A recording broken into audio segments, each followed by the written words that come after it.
The stew's awfully thin.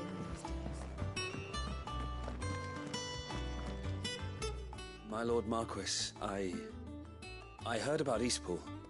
That some of my fellow guardians are to build a new home there, both for themselves and for Madame Martha's bearers. Is it true? It's true. The village is to be rebuilt. I have many fond memories of Eastpool. When I was a child, we would visit my aunt and uncle often. They would lavish attention upon me as if I were the son they never had. I went to see Aunt Hannah after my uncle passed away, but not nearly as often as I should have.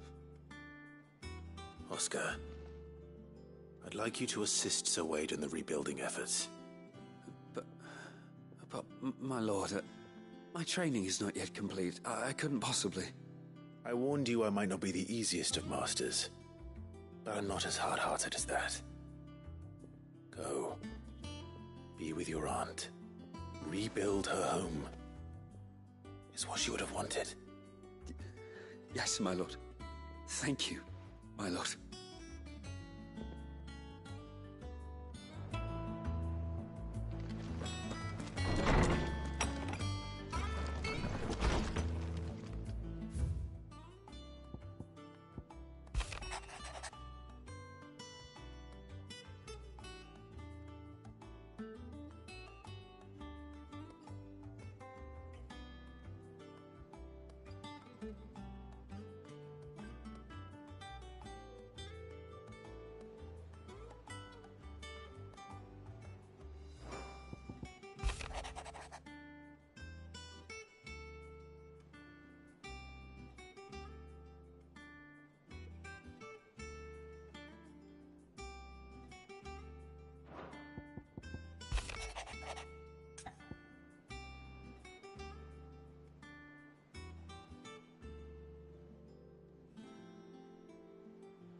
There's no way of knowing if Doris will confide in me, but I can speak to her at least.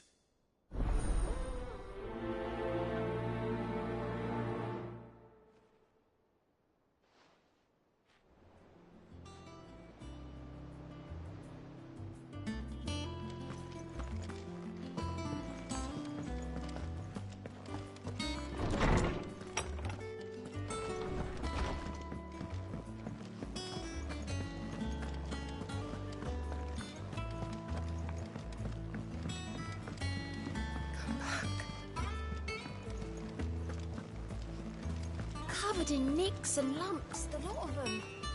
It's a wonder they can still walk. It's a wonder they made it back at all. I heard Odin was there. I suppose you've got quite the tale to tell.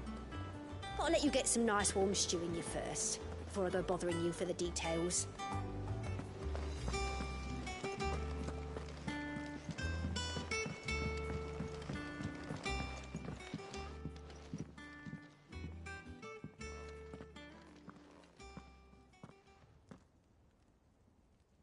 Where are you?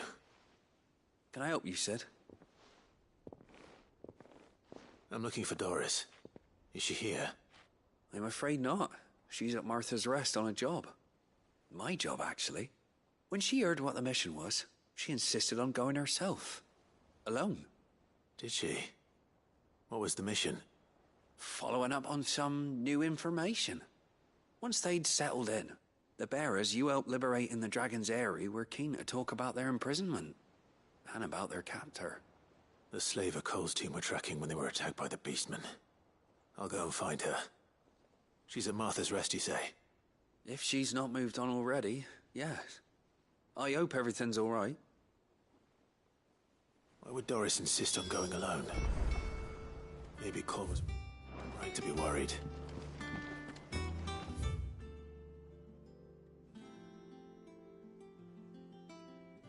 Do you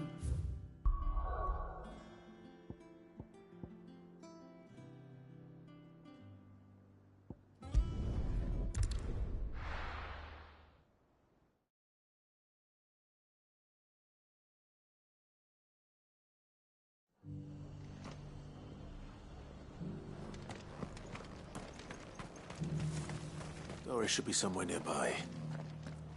Assuming she's still here.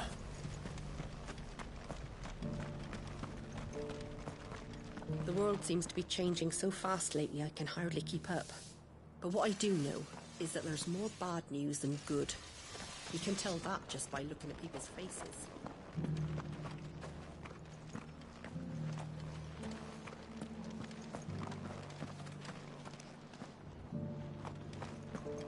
I've got greens. Just because the heavens have gone to wreck and ruin, it don't mean we have to. What are you after?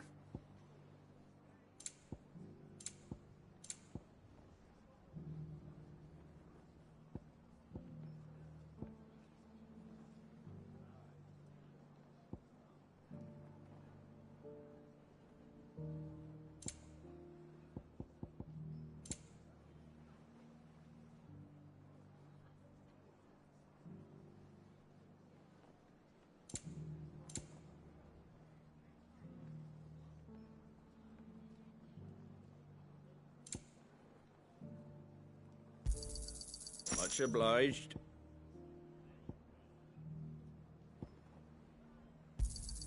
Thanks very much. Much obliged. There you go.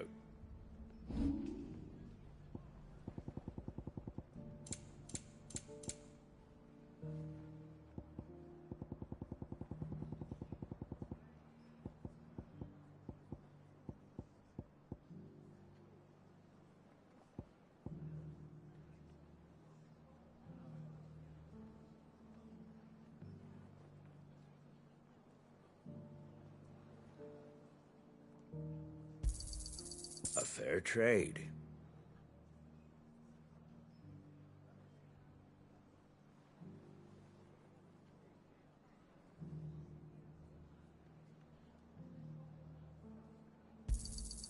Is that everything?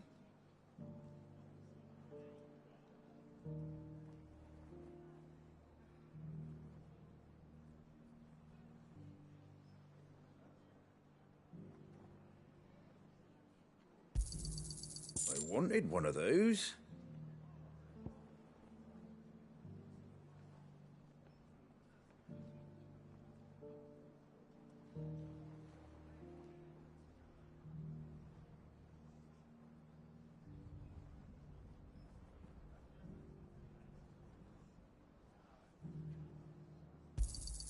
Is that everything?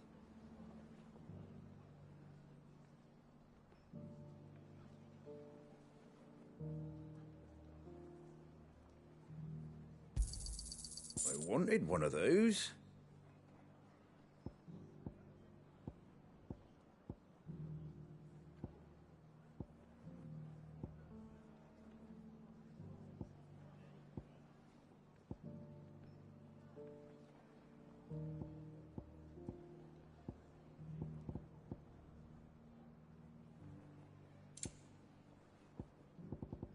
That all, is it?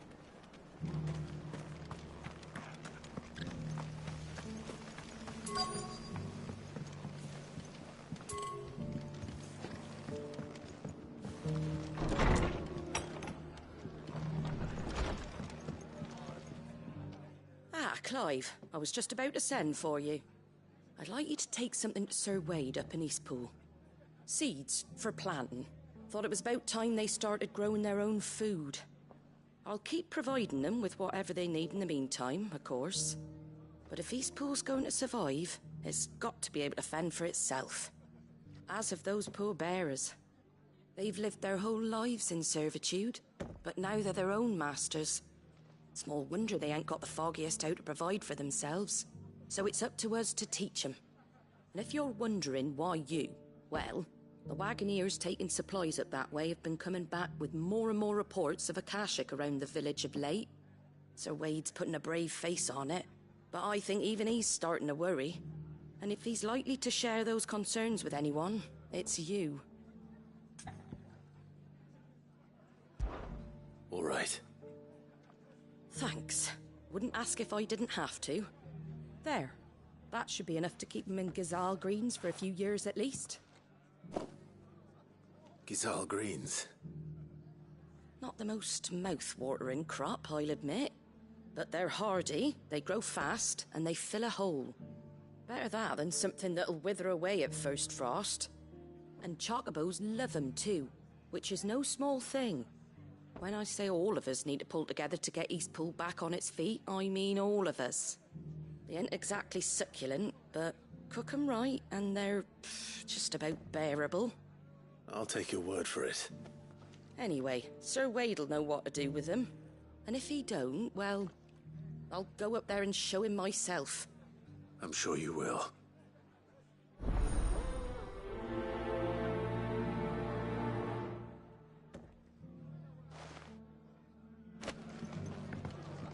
Are the bearers taking well to their new homes, you know? I sometimes worry how they'll manage without me to cook and clean for them. Can't say it wasn't a relief to see the better part of the Guardians finally taking their leave. Hardly had room to breathe, what with them and us and all the others all crammed in together. They were good lads, though.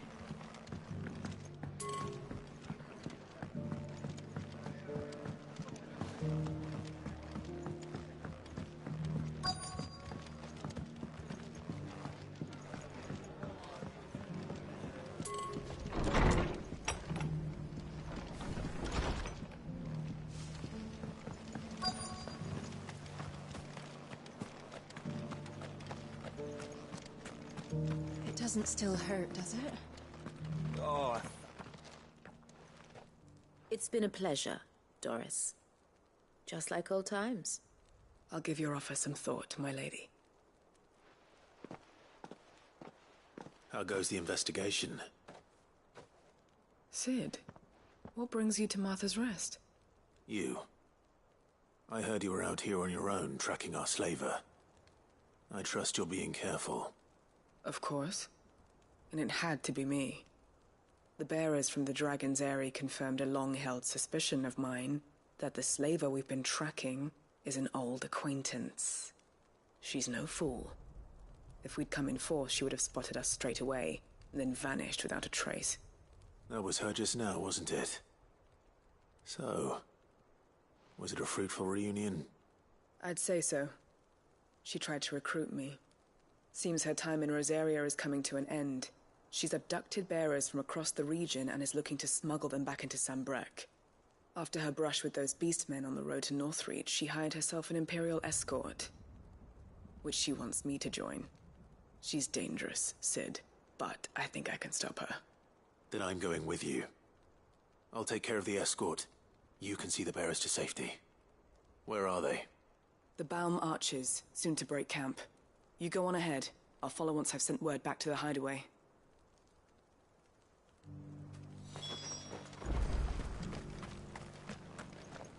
The people of the rest may seem to be in high spirits, but give them a little wine, a little company, and the tears soon begin to flow. Don't keep your woes to yourself, soldier. Open those floodgates. Just because the heavens have gone to wreck and ruin, it don't mean we have to.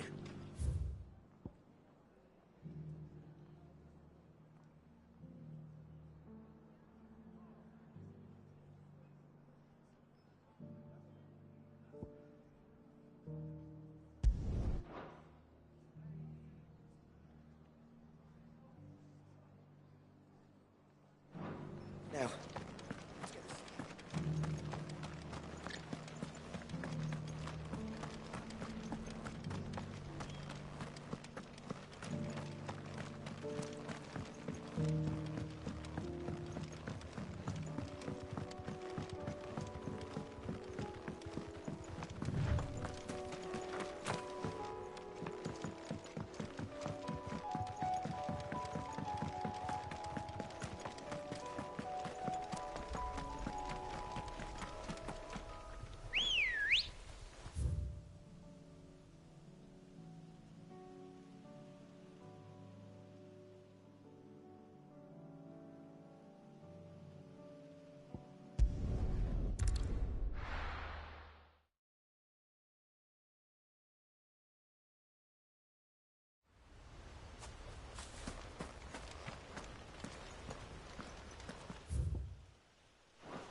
heard the Guardians saying we're supposed to grow our own food.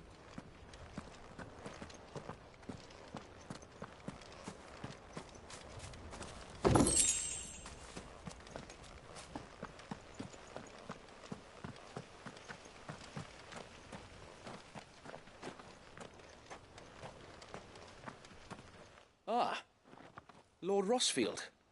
What brings you to Eastpool? A delivery from Martha.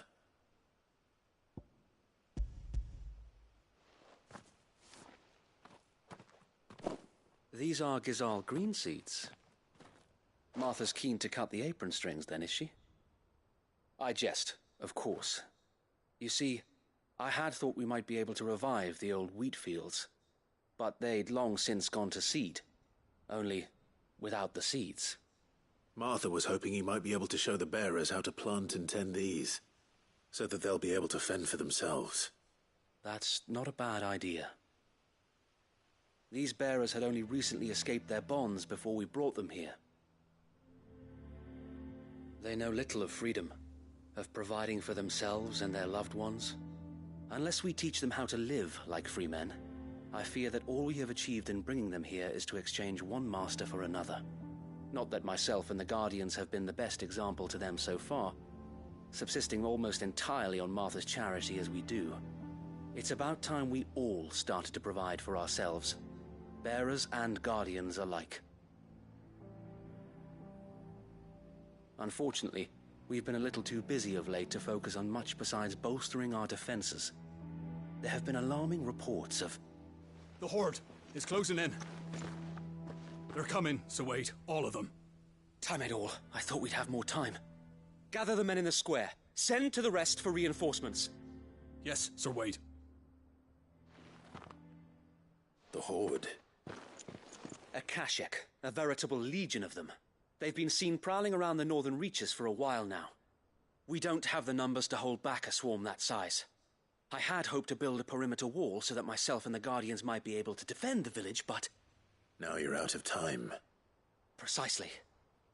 If reinforcements from the rest arrive before they do, we may just scrape through, but I fear that's rather an enormous if. What if you could call on reinforcements from Eastpool? You mean the bearers? We brought them here so they might live, not die fighting for their lives. So wait. You said you lack men to defend the village. Are the bearers not men? Do they not wish to see Eastpool saved? Though they may not be trained soldiers like your Guardians. What help they are able to offer could still prove the difference between victory and defeat. You're right, my lord. I will appeal to them.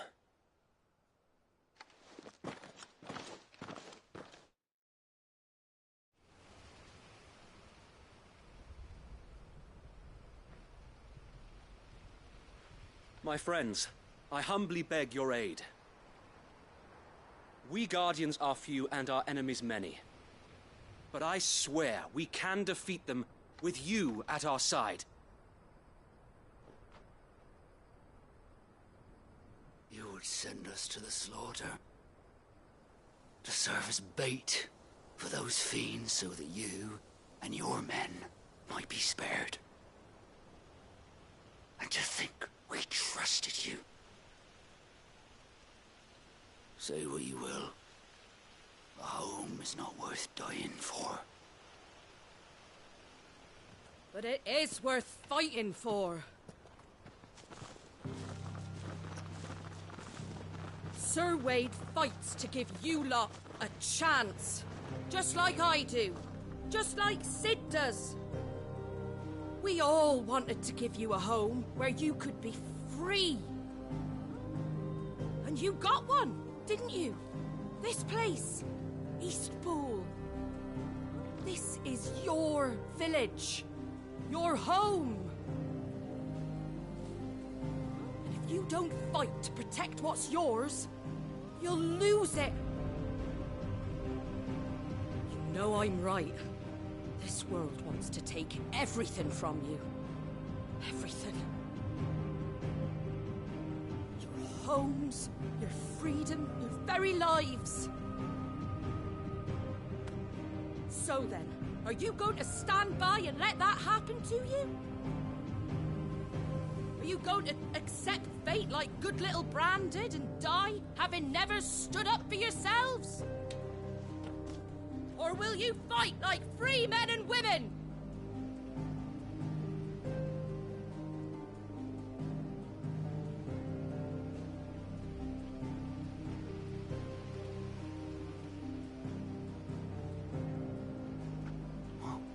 What are you doing? All right.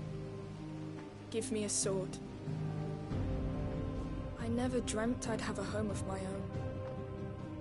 And now that I have, I don't want to lose it. I will protect what's mine, or die trying. We all will. Free men and women, fighting together.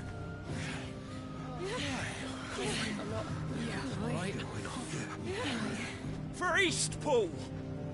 For Eastpool!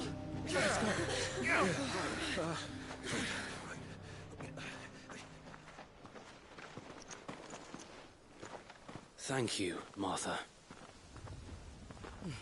Don't mention it. Just promise me one thing. That you'll show them how freeborn fight. Gladly.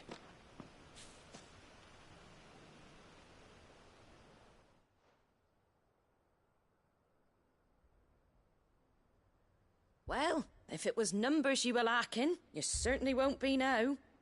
Thanks to you. Me? Oh, I just love the sound of my own voice. Lord Rossfield, my lady, we're ready. So what's the plan of action? We'll divide our forces into several small detachments, each made up of guardians, bearers, and guards from the rest. These will position themselves at strategic points around the village. Upon engaging with the Akashic, each detachment will keep the creatures occupied as best they can, steadily retreating all the while.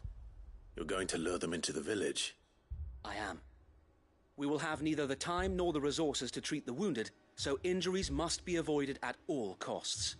Instead, we will focus purely on defense at first.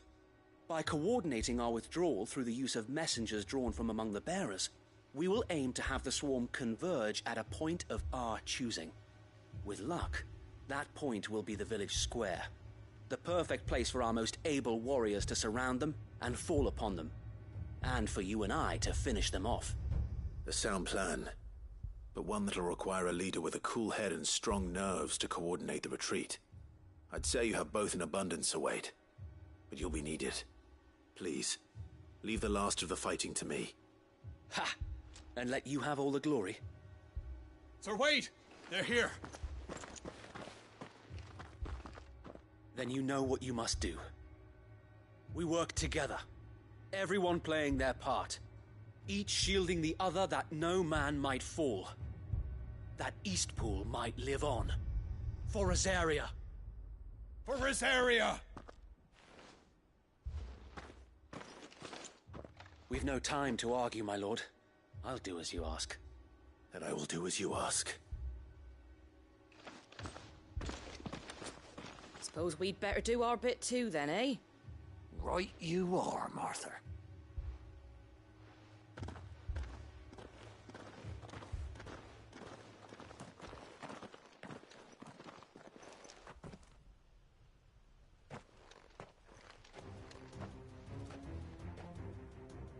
The calm before the storm.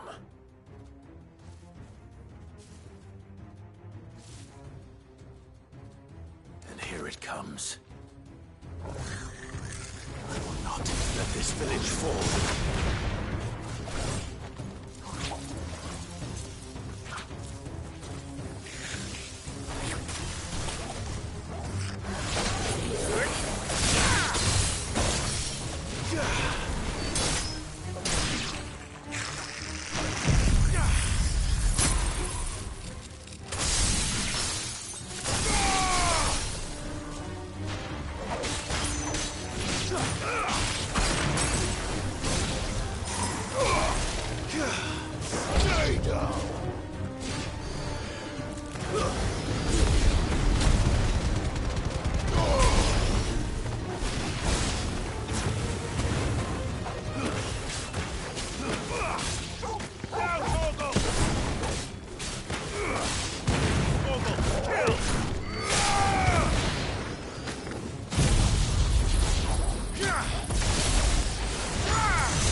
Farewell. There's a good boy. Stay down.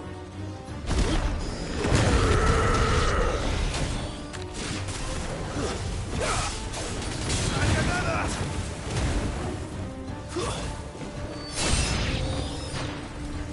Soil and stone.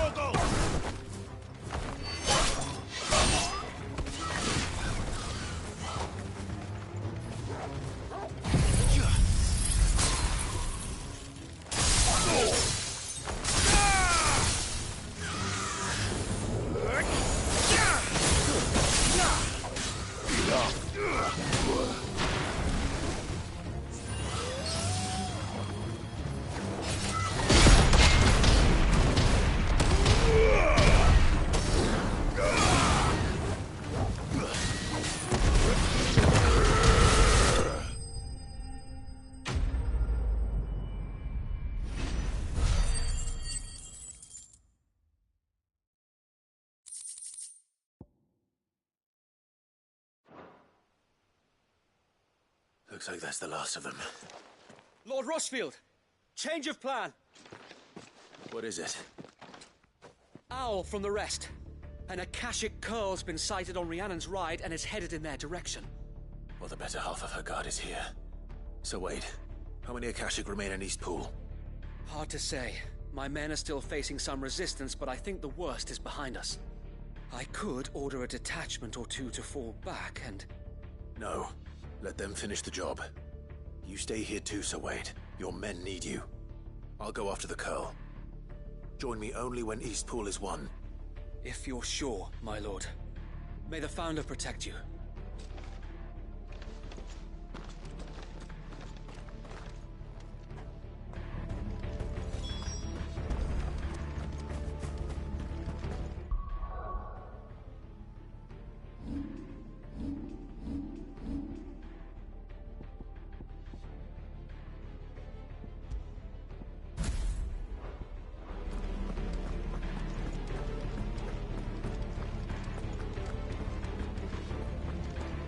Next one's mine. I might not know one end of a sword.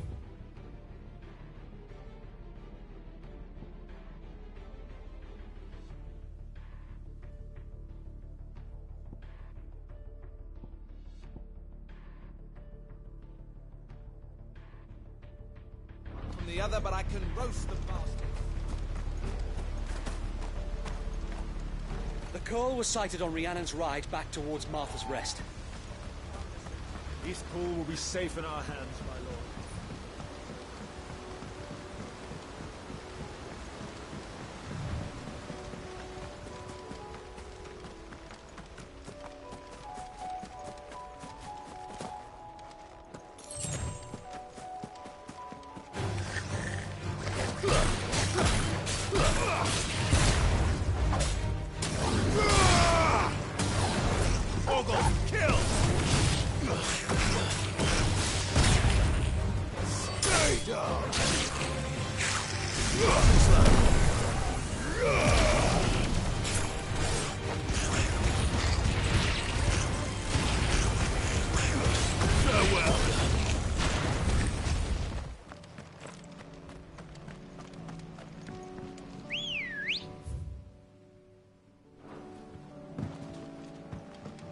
Ready, go?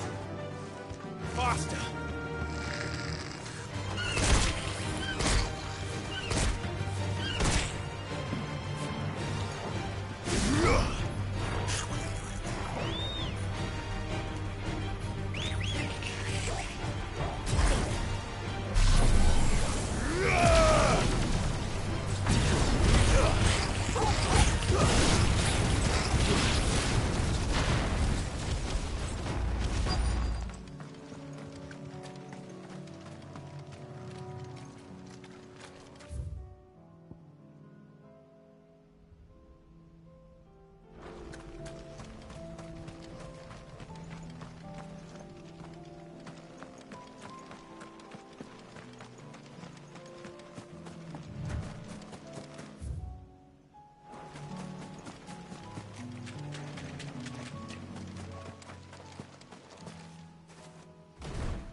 with me, Torgal.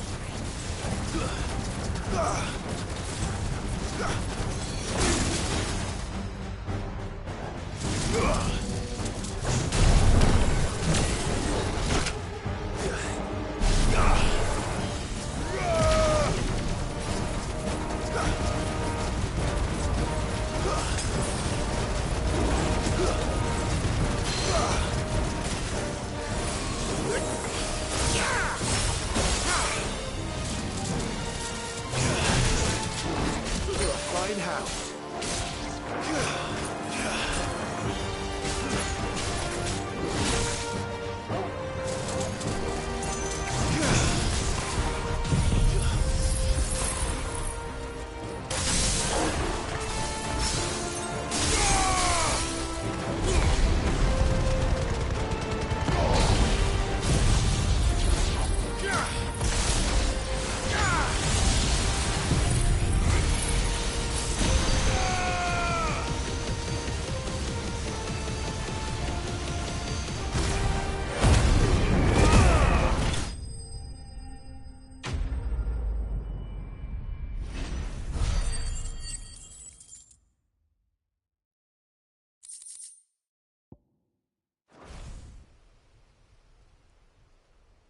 All right.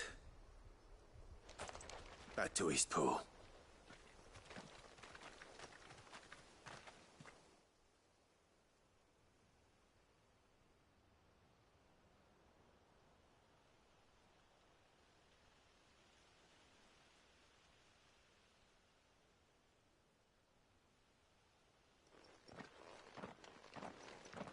Lord Rossfield, the Curl, is it?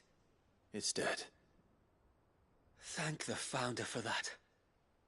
And for you, my lord. We were able to eradicate the rest of the Horde. I have guardians posted around the village to keep watch for further attacks, but all seems quiet for now. I hesitate to say it, but I think it might be over. I think it might.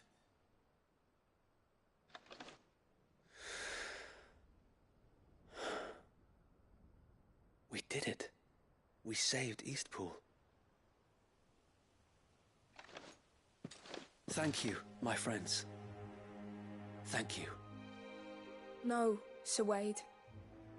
It's us who should be thanking you. You brought us together. Showed us what it means to fight for what you hold dear. We never had nothing to call our own before. We didn't know what it meant to protect it, but now we do. We really do. Forgive us, Sir Wade. You and your people saved us, and still we doubted you. But there's no doubt in my mind anymore. We're free men now, so we have to start acting like it. We have to fight to protect what's ours, to protect Eastpool. And we shall. We all shall. Together. This is our home. And if anyone or anything tries to take it away, they'll have us to answer to. Come on then. Let's get to work. This village isn't going to rebuild itself.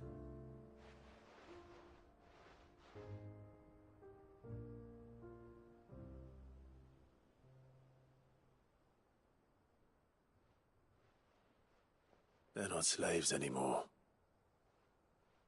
no. They're Rosarians. Your father took pity on the bearer's plight, and I believe if he were still with us today, this is what he would have wanted. I believe you might be right. I shall remain here, my lord, and do what I can to help rebuild the village. After all, this is my home now too, and I could hardly call myself an Eastpoolian if I didn't pull my weight. I think you'll find it's Eastpudlian, Sir Wade. But you should be proud all the same. I'll have to pull my weight too. Can't have the rest getting outclassed. Speaking of which, I ought to be getting back. Can we continue to count on your support, Martha? Of course, and I'll be counting on yours too. Us Rosarians have got to stick together, haven't we? Indeed we have. And Clive, come by the Golden Stables when you get the chance. I ain't paid you for delivering them seeds yet. All right. I will.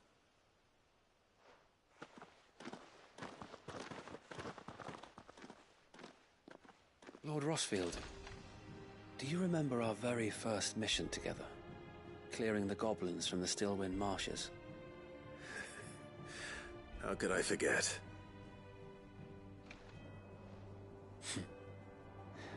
There's one sight that I shall never forget. You, facing off against that giant Morble. Not a trace of fear on your face. Since that day, there have been more than a few times when I felt like giving up.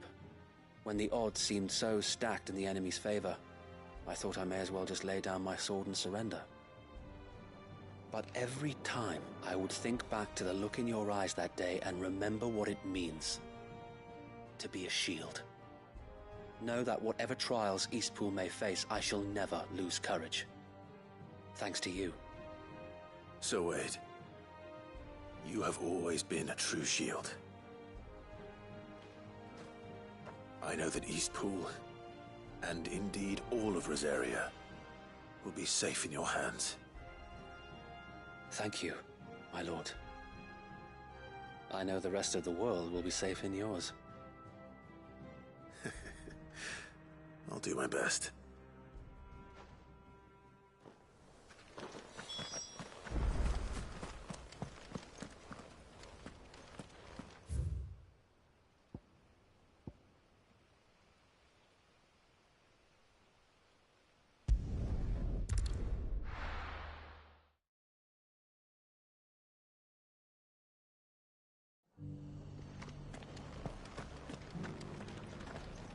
We've got a few rooms going spare now. You want a bed for the night? You speak to Martha.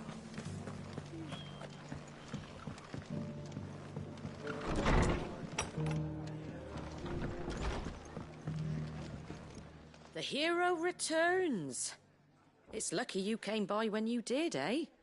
Not only did my seeds get delivered, but you went and saved Eastpool and all. I just did what I could. And it's only right that you get rewarded for it. Take it before I change my mind. Thank you, Martha. So, Eastpool's finally back on its feet again. And a home to free bearers. Who'd have thought we'd see the day, eh? Well, it was your idea. I know that, but I never stopped to think what it would mean. Bearers in charge of themselves, thinking for themselves, working for themselves. Like your hideaway, but not even hidden away. Though I suppose the rest ain't much different nowadays. You know, bearers living free like that reminds me of when I first met Sid. Loath as I am to recall that particular day. I take it you didn't always see eye to eye. What happened? Well, if you really want to know, I started doing what I do long before I met Sid. In fact, that's how I met him. Or at least how he came to meet me. He showed up at the stables one day, asking questions about who'd been buying up bearers. Founder knows what he thought I was doing with them. Running a hunt, poking around in their innards. Something awful anyway. Me, I thought he was a new constable. Thought the game was up. But somehow we both managed to work out what each other was about. And before I knew it, the cheeky arse was rattling on at me about how I was doing it all wrong. After all my hard work. Told me I was giving them relief but not freedom. That my bearers were still dying as slaves. Got right under my skin, it did. Told him if he didn't like it, he could bugger off and report me to the garrison. And do you know what he did? He smiled. And then he laughed. And then I did the same. We made a pact that day, that whenever one of us was in need, the other would always be there for him. And you were? Well, we both wanted the same thing. To make life better for bearers. Just like your dad. Do you know I was born right around the time Elwyn became Archduke? Growing up, I saw how he tried to change things. He certainly didn't lack for ambition, that one. Indeed. But the loftier one's ambitions, the harder they are to achieve. Which is why those of us who follow in their footsteps need to finish what people like Sid and my father started. Suppose you're right, aye. And if we don't manage it, there's always them who come after us. Good thing we've got a few half-decent sorts waiting in the wings, eh? It's almost enough to give you a little bit of hope. Just a little. Anyway, enough nattering. Better get back to work. Let's see about making everyone some dinner, shall we? The least the folks who saved Eastpool deserve is a hot meal. And you and me ain't gonna save the world on an empty stomach neither. That sounds like a wonderful idea.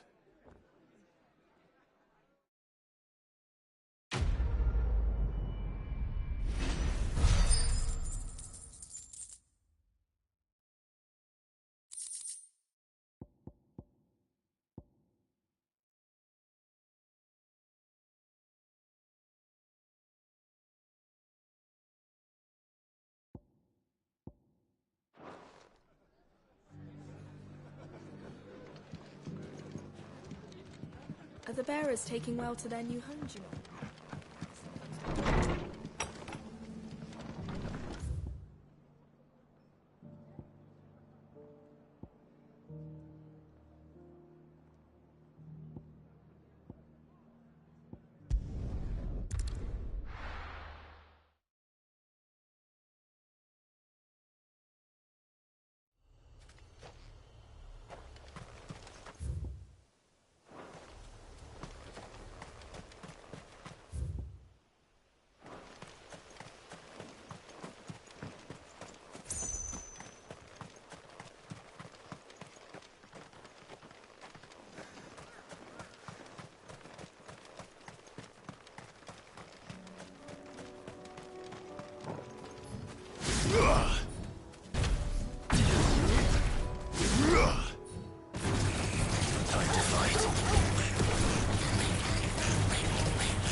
Let's go. Fly, Ambrosia.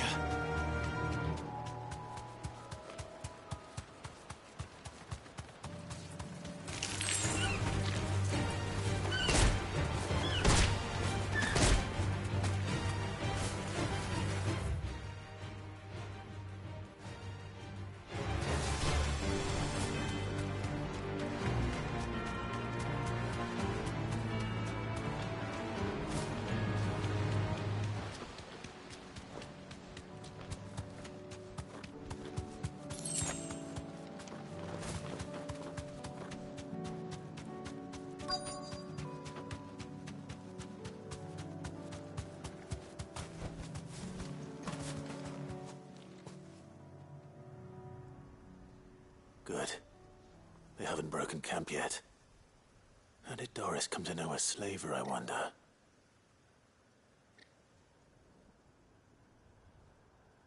We've waited long enough. She's not coming. Ready the bearers. We're leaving. Back to civilization, is it, Mom? With all haste, lest any of you lackwits start talking like these feckless bumpkins. I presume your men are ready. We've suffered too many delays as it is. Any more, and I'll be docking your pay. Yes, Mom. Oh, but before you go, it appears we have company. Kill him. You're welcome to try.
So much for your escort. You'll forgive me for not avenging my men. I'm not the swordswoman I used to be. I surrender. Do with me as you wish, Cid the Outlaw. Cid! Ah, Doris. I take it you're not here to rescue me from our brooding renegade? You know, I always wondered where you'd vanished to. But casting your lot with this criminal of all people... Better fighting for a cause than killing for coin. I'm sorry, Cid. I should have told you sooner. This woman, my former master, once trained bearer children to be weapons in service of the highest bidder. She raised me like a daughter, and I did terrible things to earn her favor. It wasn't all terrible, surely. We had our fun, too. You were always so eager to learn, and had such clever hands. All my other children took either to the blade or to the books. Always either or. But you proved yourself a master of both. That's why I kept you for my own. How about it, my little dagger? Care to swear that blade to me again?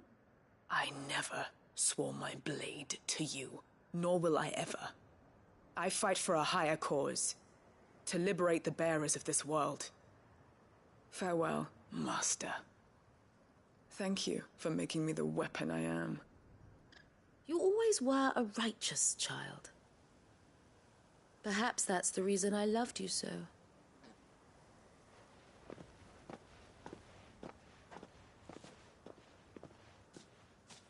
What do you want to do with her?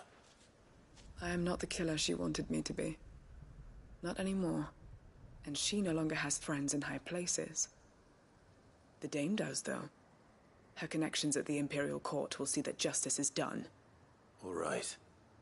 If you're certain. I am. And thank you for everything.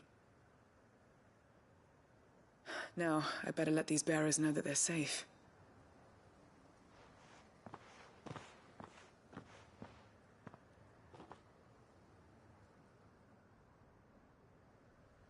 And I should head back to the hideaway and put Cole's mind at ease.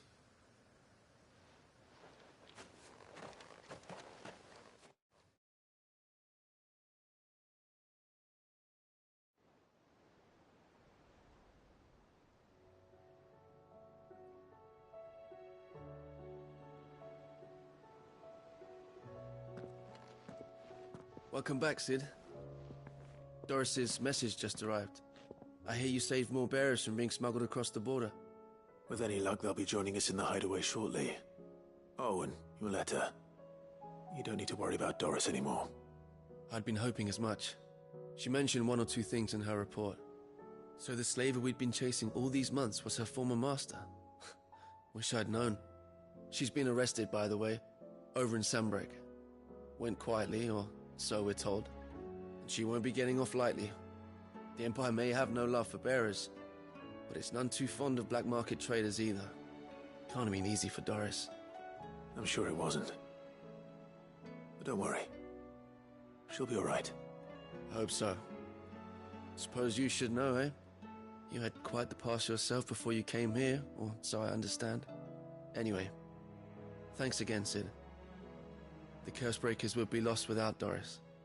And you, of course. Keep up the good work, Cole.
Thank goodness Sid made it home safely. His brother didn't look all that well, though.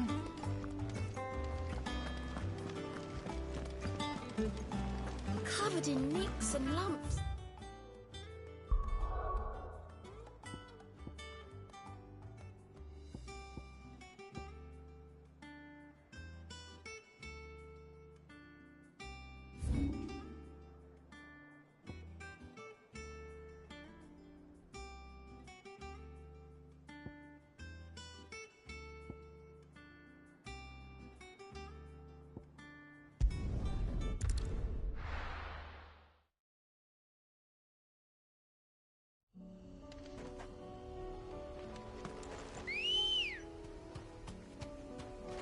Come on.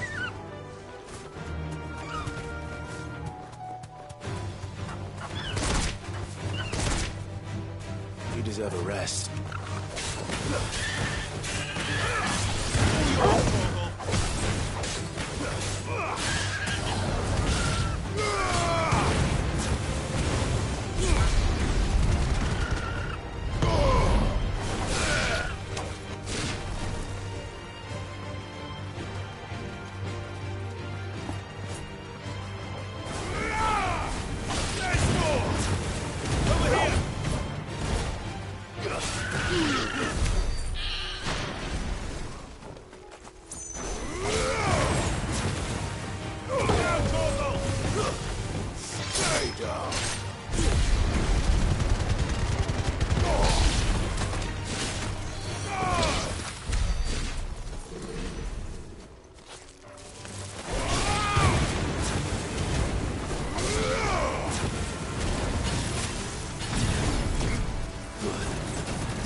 The people of Amber might not have been the friendliest sorts. They didn't deserve this. Not that the ether cares. It springs up wherever it likes. Nowadays that seems to be all over. Mind how you go, Sid. There's a Kashik about.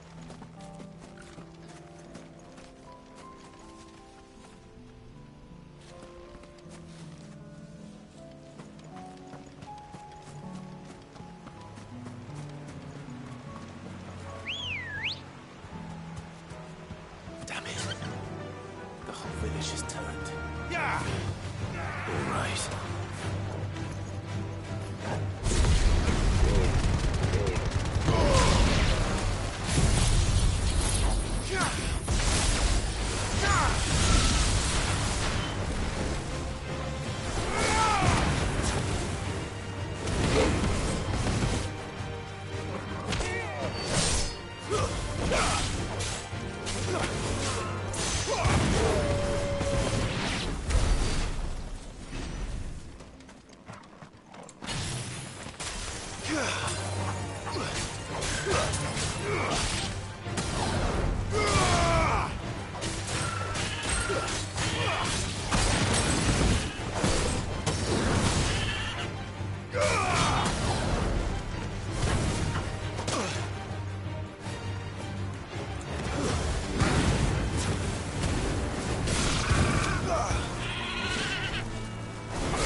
These ones first.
To find this spherical echo.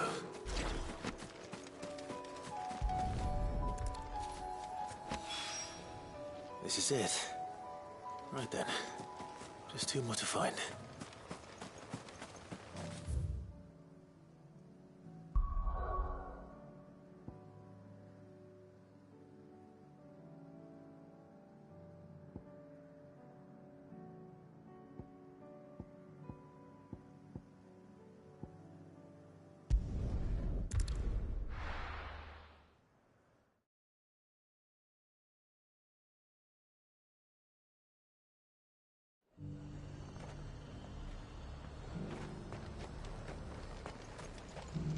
What can I do for you?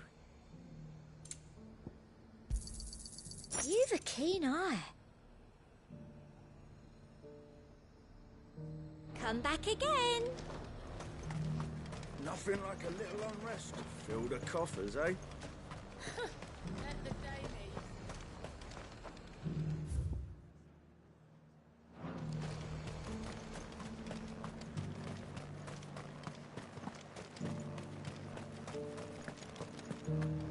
There were ghosts at the gates, not...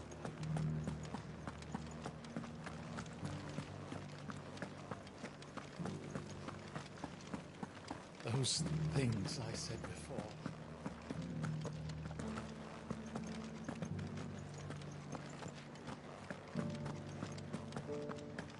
So many were injured. Only by the grace of the goddess did so few succumb to their wounds.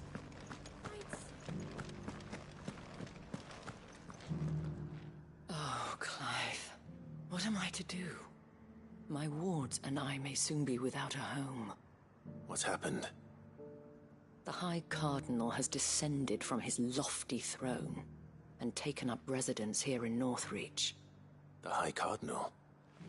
Leader of the Council of Elders, second only to his Radiance at the head of the Imperial government. Not that any of those things still exist. Now he goes by his noble title, the Duke of Oriflamme. And what does he want with Northreach? He wants to transform it into a military stronghold, a foundation upon which to build a new Sambrec. He's already secured the support of the various army remnants, with promises that they shall be afforded the respect they deserve in his empire.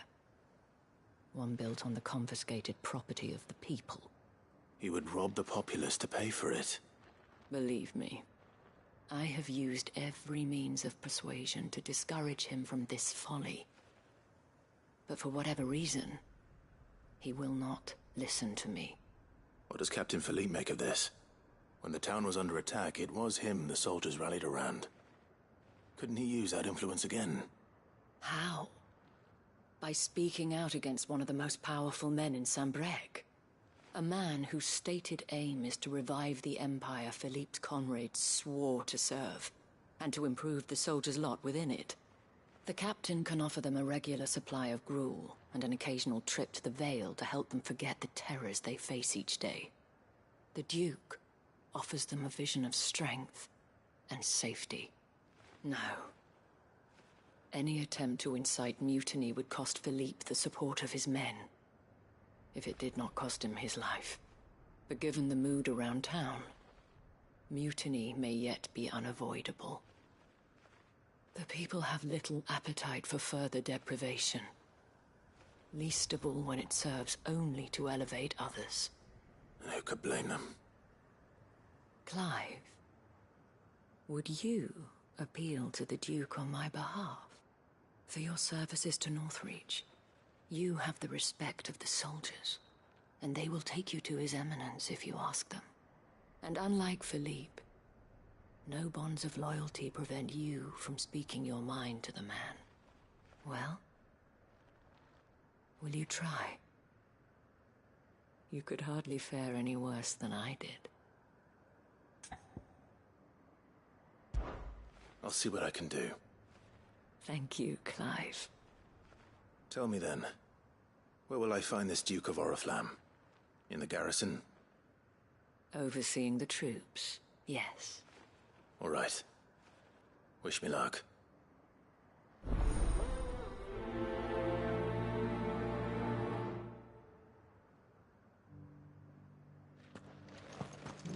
I may have met this Duke before, at the Remembrance Ceremony. Let's hope I didn't make a strong impression.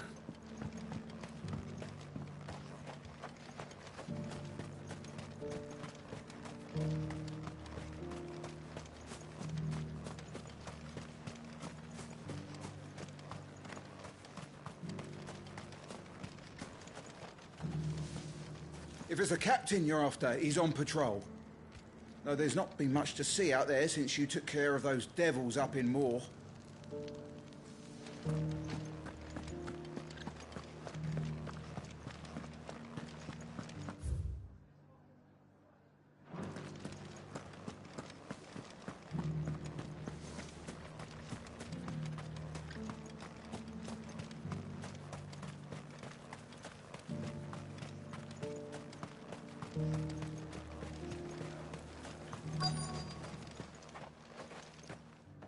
Halt! Oh, sorry about that. You're the dame's man, aren't you? You got some business with the captain?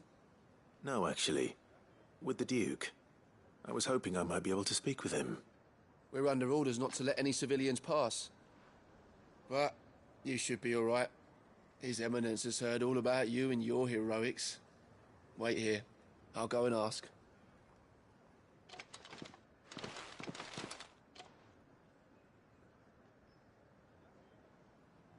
So, you are the sellsword who lent his aid to the garrison.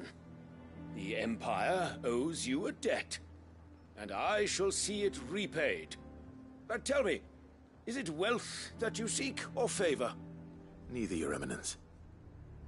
I thought only to inquire about your plan to turn Northreach into a stronghold. Ah, I see.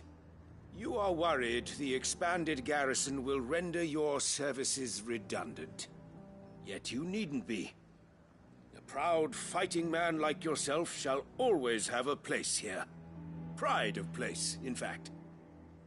For too long has the contribution of the noble soldier been under-reckoned. But no more. For it is they who shall see the Holy Empire rebuilt, beginning right here in Northreach. Why here, Your Eminence? The town has been fortunate enough to escape largely unscathed from the recent troubles. Her defenses are sound, and her garrison well prepared. Which is more than can be said for Oriflamme or Twinside. The Empire wants for a capital, and I believe Northreach to be the perfect place. With Caer Norvent as her citadel. Once we have seen to the refortification of both the town and the castle, we need only build a wall around both to create a city that would be the envy of the twins. Plans are already underway for the construction. Soon enough, these thralls shall learn that they are no match for the might of Sanbreque. I fear you underestimate how dangerous these creatures are, Your Eminence.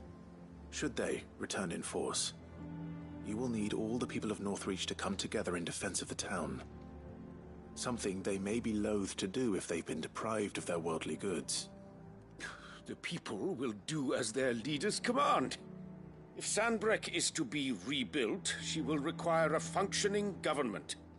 One whose authority is beyond question. That is why this levy is necessary. So that any man who wishes to join the army might do so and be fed, outfitted, and paid as befits a defender of the Empire. And yet there are those who persist in peddling the treasonous lie that I seek to steal from the people and drive them from their homes. I suspect they're afraid of losing what little they have left. Precisely. The common folk have little and less, and you mean to deprive them of even that. You would sow the seeds of your new empire in your own salted earth. Sabine, we have discussed this. Yes, and I told you then how putting the empire before her citizens would lead only to revolt. Without an empire, there are no citizens. And in yours, there will be only beggars. Is that what Griga wills for her people? Do not take her name in vain, Sabine. I'll come back later. The citizens revolt. I wonder what the people really think of the Duke's plan. It wouldn't hurt to ask them, I suppose. Let's begin with those on the other side of the wall. Sabine, you are embarrassing me. Oh. As long as you remain, the Veil will see to your needs.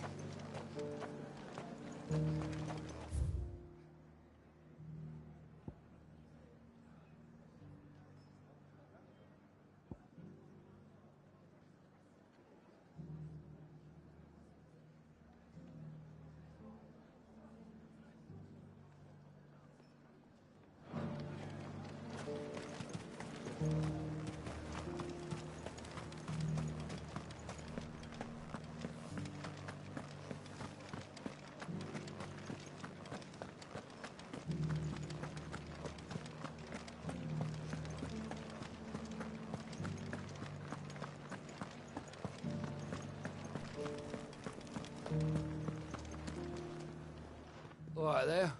What is it you're after, sir? Just your opinion, actually. I wondered what you thought of the Duke of Oriflamme.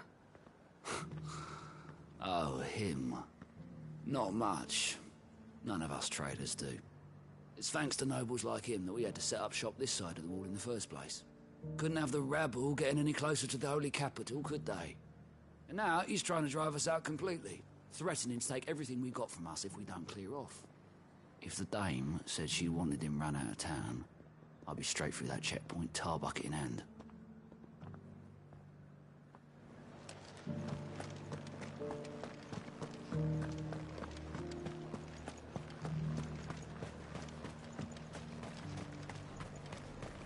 Why, your stall is as ripe as a midden heap. I've been hearing a lot of talk about a certain duke. Nothing good, I'll wager. Going around acting like he owns the place. And with hardly a word to the dame. This is her town, not his. I take it you'd rather she was in charge. As far as I'm concerned, she still is. Just need his eminence to sod off back to Oriflamme.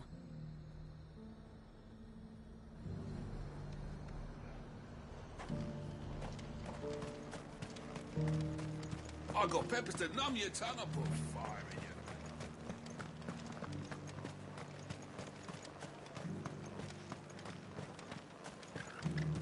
I heard the dame got an eye concert with the man. A question, if you don't mind. What do you think of the Duke of Oriflamme? Don't get me started. You build a life for yourself somewhere, earning for some noble to turn up and tell you you've got to hand it all over to him. If he thinks his name and his chains give him the right to empty our purses, he's in for a rude awakening. We'll do whatever it takes to keep what's ours. Whatever it takes. Well, the people seem united enough. What about the soldiers?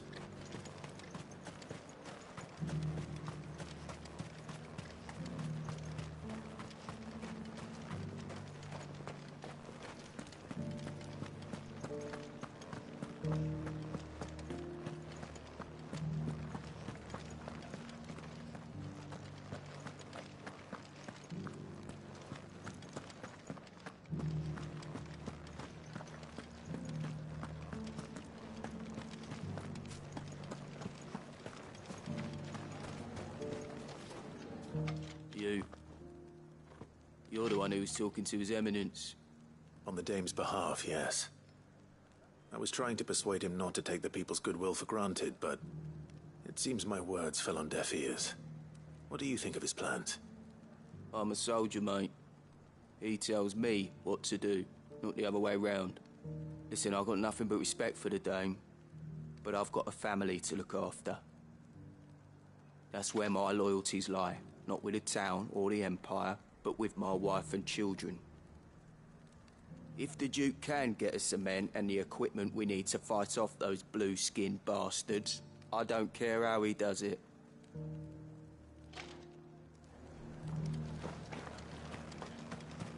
As long as you remain, the veil will... Sabine, you are embarrassing me. I hear the Duke of Oriflamme plans to turn this town into some sort of fortress. Do you think that's a good idea? It's not for me to say. All I know is that unless the Emperor orders me otherwise, His Eminence's word is law. Look, no one likes all these taxes and tariffs, but empires don't come for free. Once Sandbreck is back on her feet, we'll all reap the benefits.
Excuse me, do you have a moment? I wondered if you'd mind sharing your thoughts on the Duke of Oriflamme. Well, he's made a lot of enemies coming in the way he did. But, I mean, look around us. You can see the state the realm's in. The traders might not like having the screws put on them, but if they volunteered a few more of their hard-earned gil before things got bad, maybe they wouldn't have to. I think the Duke's got a point when he says rebuilding the Empire's the best way of making sure we're all protected. And if that means people who don't know one end of a sword from another have to make way for those who do, well, that's just how it goes. Let's see what Philippe makes of all this.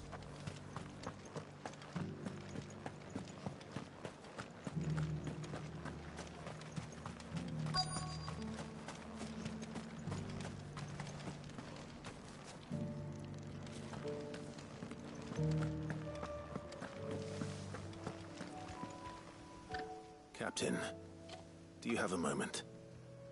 For you? Certainly. Clive, wasn't it? Thank you for last time. How can I help you? I wanted to ask you about the Duke of Oriflamme. Do you intend to go along with his plan? But to tell you the truth, I'm in two minds. It's my sworn duty as a captain of the Imperial Army to obey his orders. But I can't say I agree with him. Philippe, I remember you saying that you became a soldier to protect the people you loved. The Dame included. That's right, I did. Well, she doesn't agree with the Duke's orders either. She thinks they could tear Northreach apart.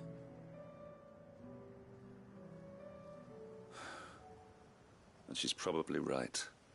Thank you, Clive. I know what I need to do now. Protecting the people I love is what matters. Doesn't matter how. Well, duty calls, so I better go. Thanks again.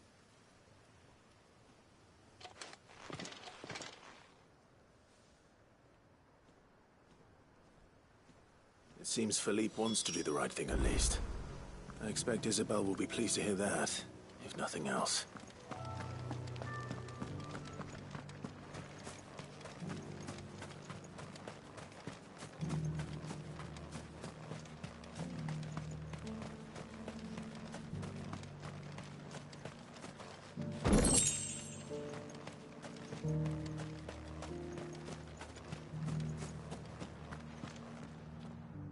Ah, Clive. How did you fare? Were you able to speak with the Duke? I was, but...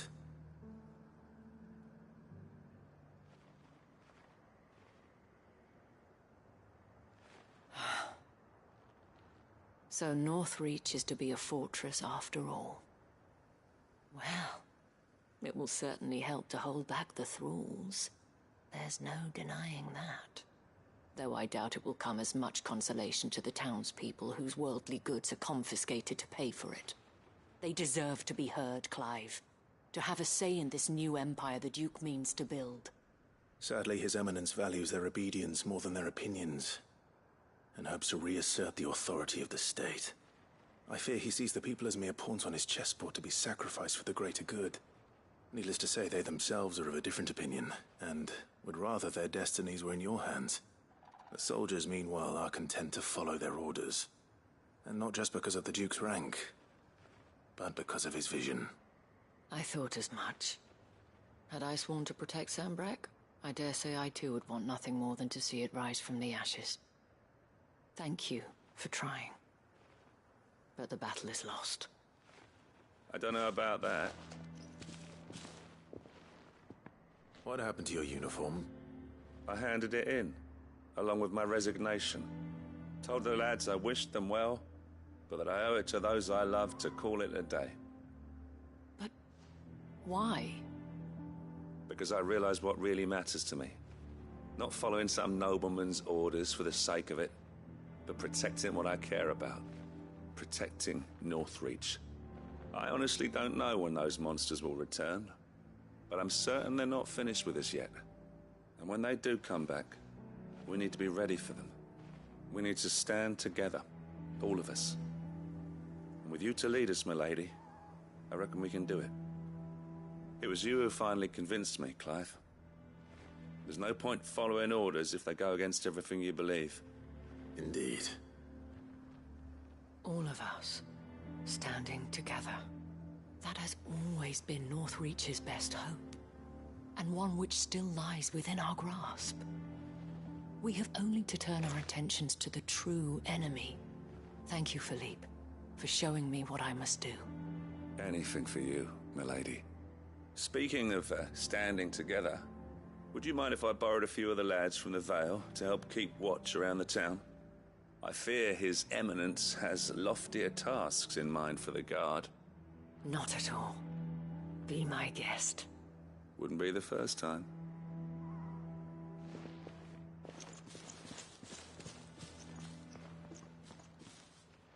There may be hope for Northreach yet. Especially with men like you and Philippe to champion our cause. I, for my part, shall continue to work upon the Duke, in the stubborn belief that I might still tempt him into joining hands. But I suspect I shall have to call upon your aid again. Until then, Clive. Until then.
Those things I said before.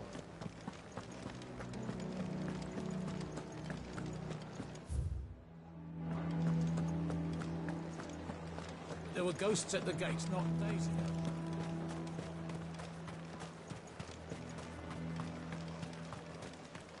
I heard the dame got an eye contact.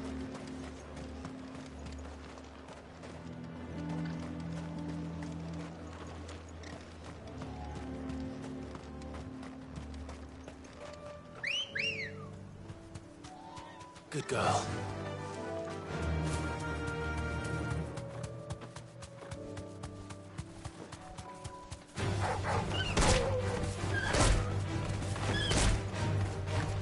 You deserve a rest.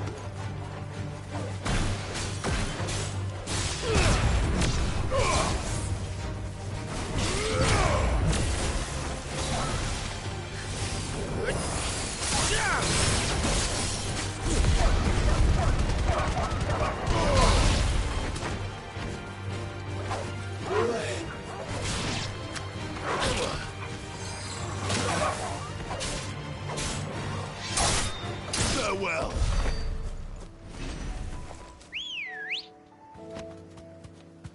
Ready, girl? Yeah!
straight home now.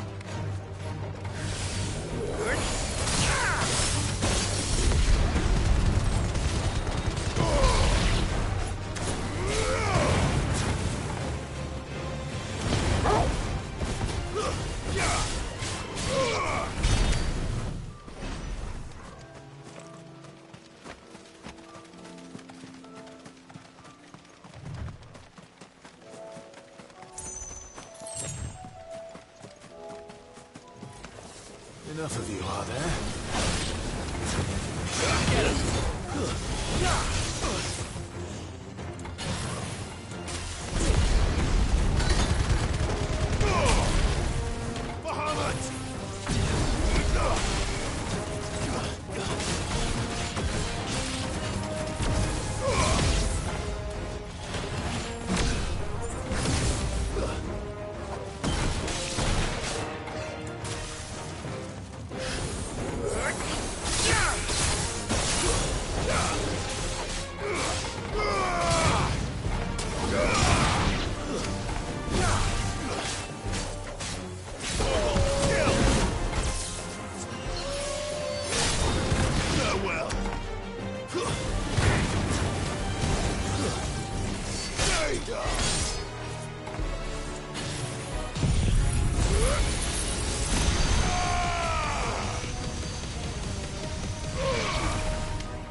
Two down, one to go.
That's all of them.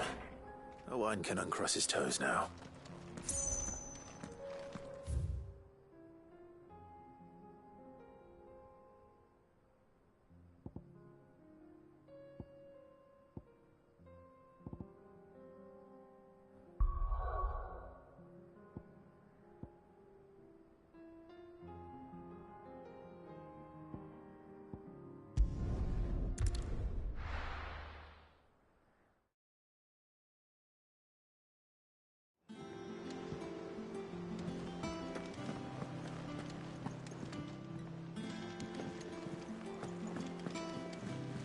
covered in nicks and lumps, the lot of them.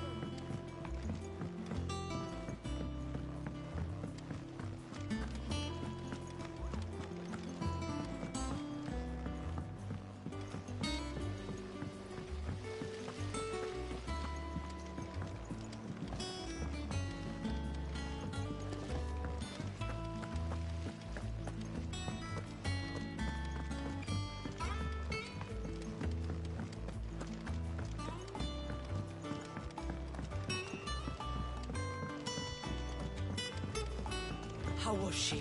The Enterprise, I mean. Ah, Sid. Wasn't expecting you back so soon. So, is it good news or bad? Good, thankfully. Here. Ah, that's brilliant. Thanks a blimmin' million. I'll fit 'em to the smelter right away.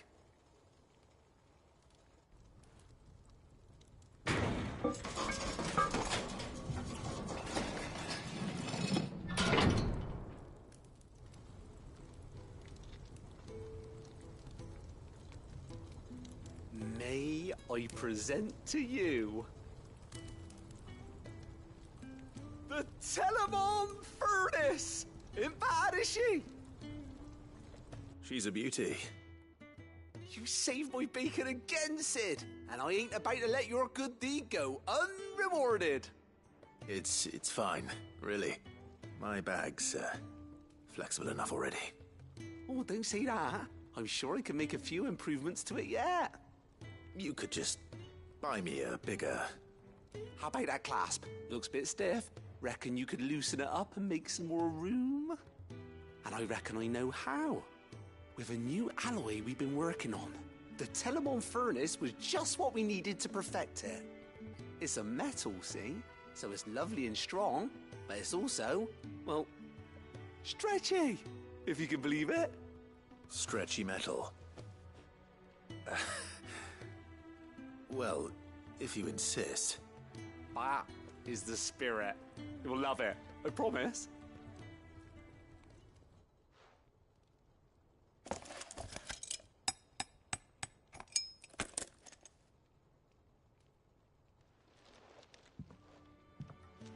So, what do you reckon? It's actually quite ingenious. Thank you, Owain. Shh, don't mention it. You earned it. And I wanted to get some practice in using that metal anyway.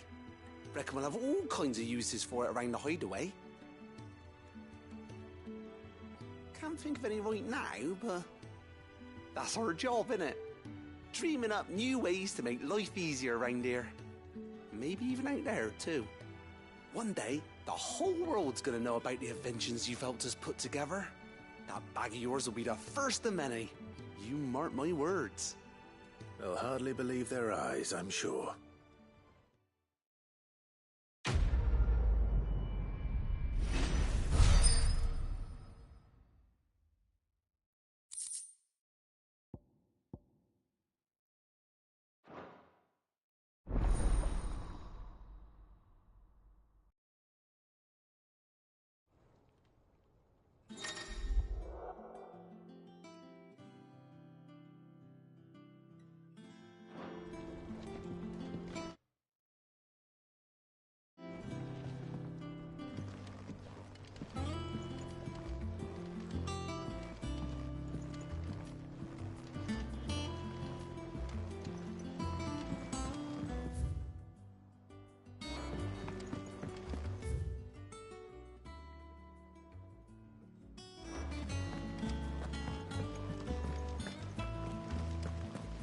Miss, can we read Miss Editor's story for us? Can the loss? It can't be true.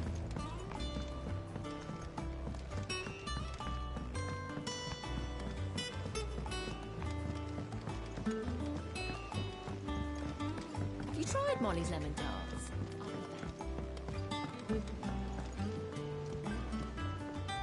Oh,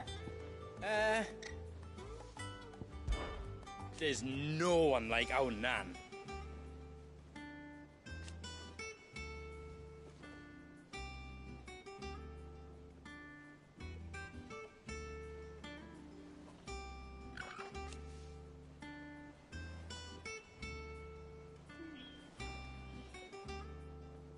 Your lad's worth double that.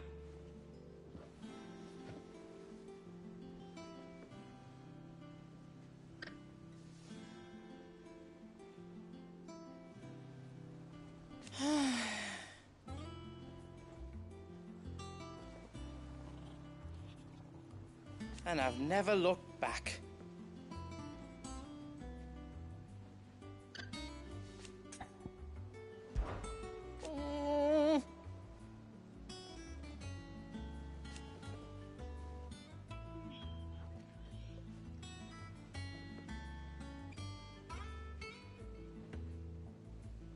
But no more.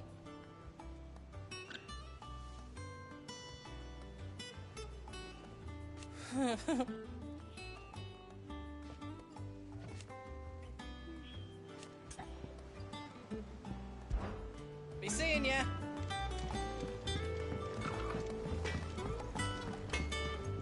Trouble with your gear, or something falling, dear?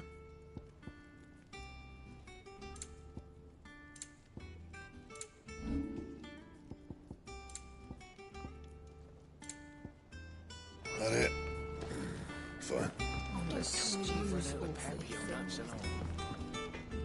Yep. Fretting about us, guys. Unless that is... yeah. The weight of all that shit.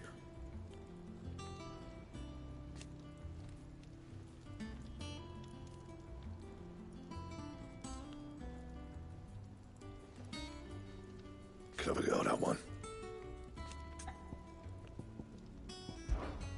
I'll keep the forge up.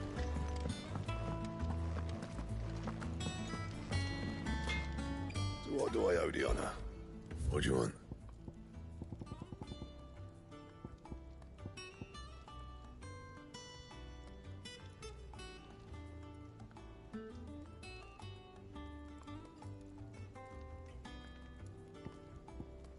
And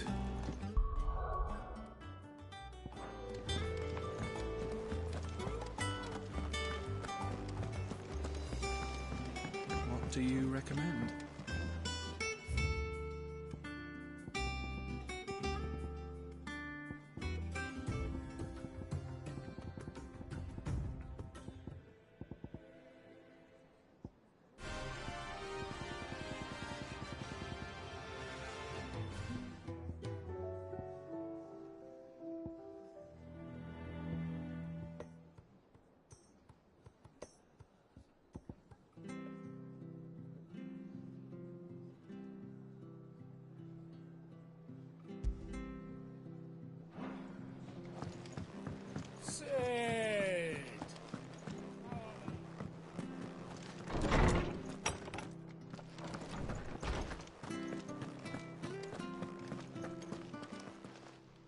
I was wondering when next you'd visit.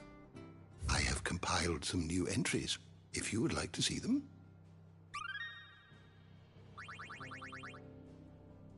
What subject shall we consider today?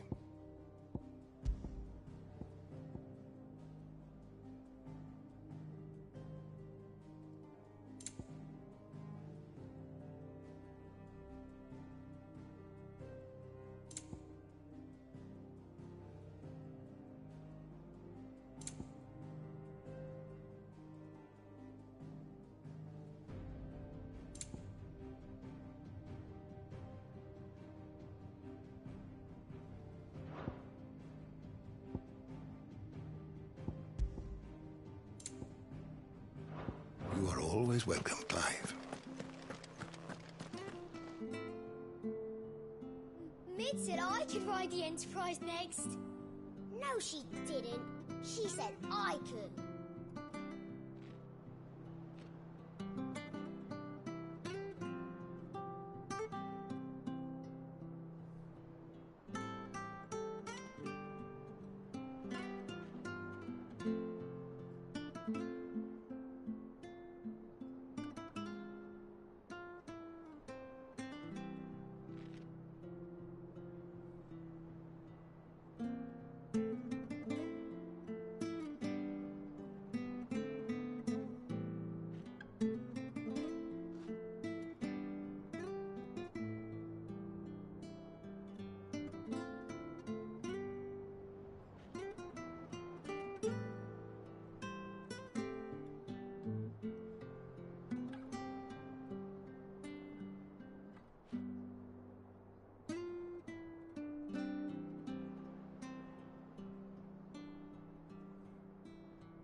Mid said I could ride the Enterprise next. No, she didn't. She said I could.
Mid said I could ride the Enterprise next. No, she didn't. She said I could.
It said I could ride the Enterprise next.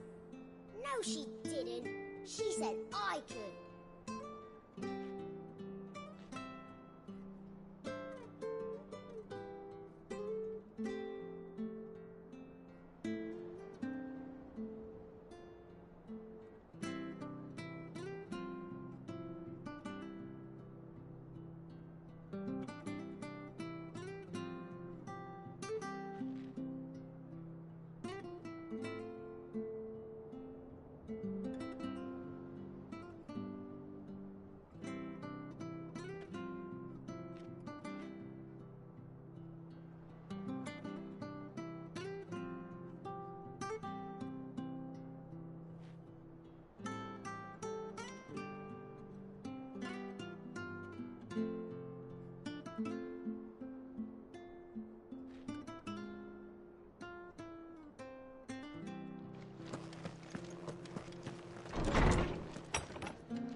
So Dravost is still standing. For now, at least. If you can swing a hammer. I have some things for sale.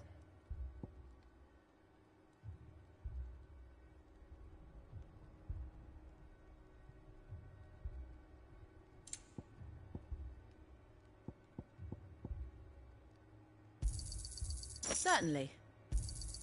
Thank you. Certainly. Here you are. Thank you. Here you are. May we meet again. Clive! You're here! And the Akashic? Mostly off to the north still. But I spoke to Doris's scouts and it turns out things are worse than I thought. There's swarms of them out there. Told old Snotty to be ready to seal the north gate. That should buy us some time if we need it. Enough for the villagers to barricade themselves inside their homes at least. Well done. Welcome back, Sid. I'd never have guessed, you know. Not if August hadn't let slip. Who'd have thought that the savior of Dravost would turn out to be the realm's most infamous outlaw? Keen to help us out again? I am. Thought you could sneak off without me, did ya? Blackthorn. Oh, what are you doing here? One of the scouts couldn't keep his voice down. Unlike my best mate who didn't think I deserved to know. So then, how long's it been? Long enough for us two to turn into a pair of old codgers, I see. Then your idea of an apology? Prick. Don't listen to him. You only did what you thought was best. For the village and that. I did, yeah. But that ain't the whole of it. Vulcan, our master, didn't leave the chiefdom to the two of us. He left it to me, the best blacksmith in Dravost, barring himself, of course. Bloody stupid tradition, in my opinion. If someone's got talent, you should let them practice their craft, not ask them to settle petty feuds and barter for grain. Our master wasted half his life that way. I wasn't about to let that happen to me. So you wasted half of mine instead. You're what Dravost needed. Under me and my precious ideals, this place wouldn't have lasted a year. So I left to devote myself to the work and spare you lot the consequences. I may be a selfish prick, but I only did what I felt I had to. What you had to do was your duty! Even if it meant we all starved? Enough. This is no time for bickering. You can finish beating each other up once Dravost is safe. Fine. I've said my piece anyway. Yeah. So have I. Sorry, Clive. I shouldn't have stuck my nose in. We're short enough on time as it is. Still, give us a mo, would you? I need to get my head straight before any of them Akashic try to bite it off.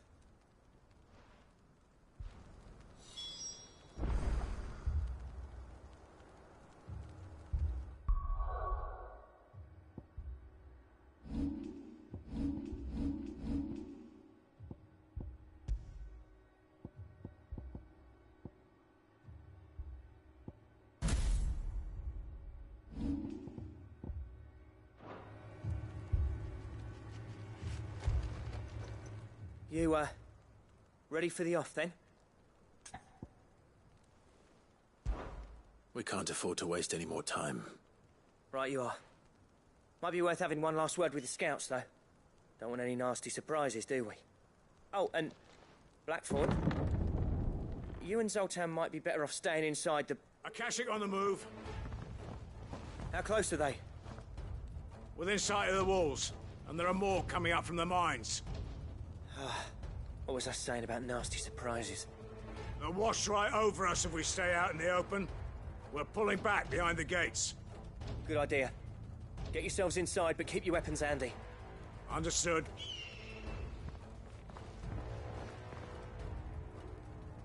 I'm prepared to fight if I have to. Well, let's hope you don't. That's our job. Once the scouts are inside, order your men to barricade the gates. No heroic last stands, you hear me? No fighting at all if you can help it. August's right. I've seen what Akashic beasts can do to armor. The people here are tough and willing, but they ain't equipped to face what's coming. I'm going out there. Start work on the gate as soon as I've left. I'll give you as much time as I can. And if they kill you? You evacuate. But it won't come to that. I promise. You'd better be right. Take good care of Dravost till I get back. Leave it to me. And give those things what for, yeah?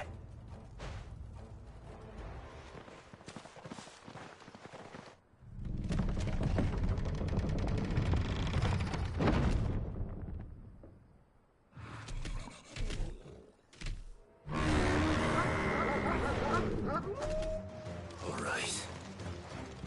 Which one of you's first?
finished.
Is that it? Apparently not.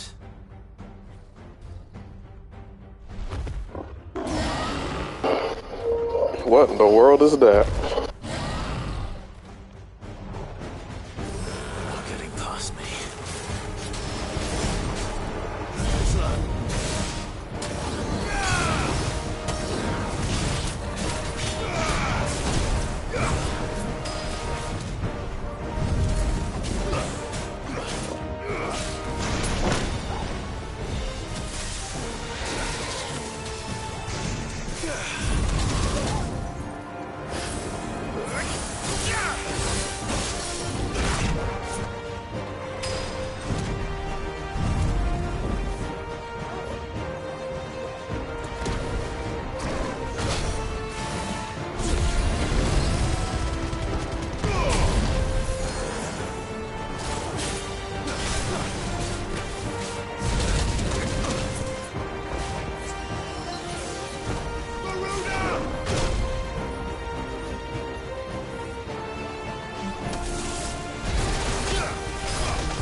hurt, Torgal.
Now, the question is, did I miss any?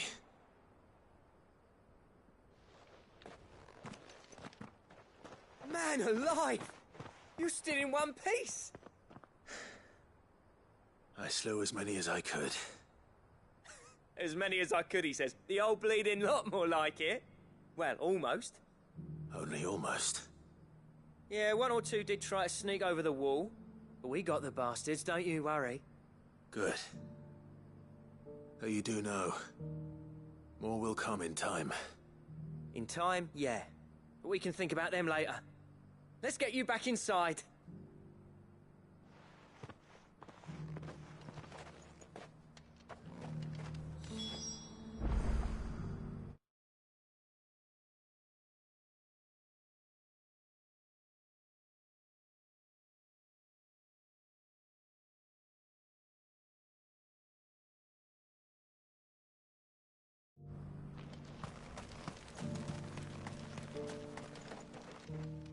Sid, you're even more fearsome than your reputation.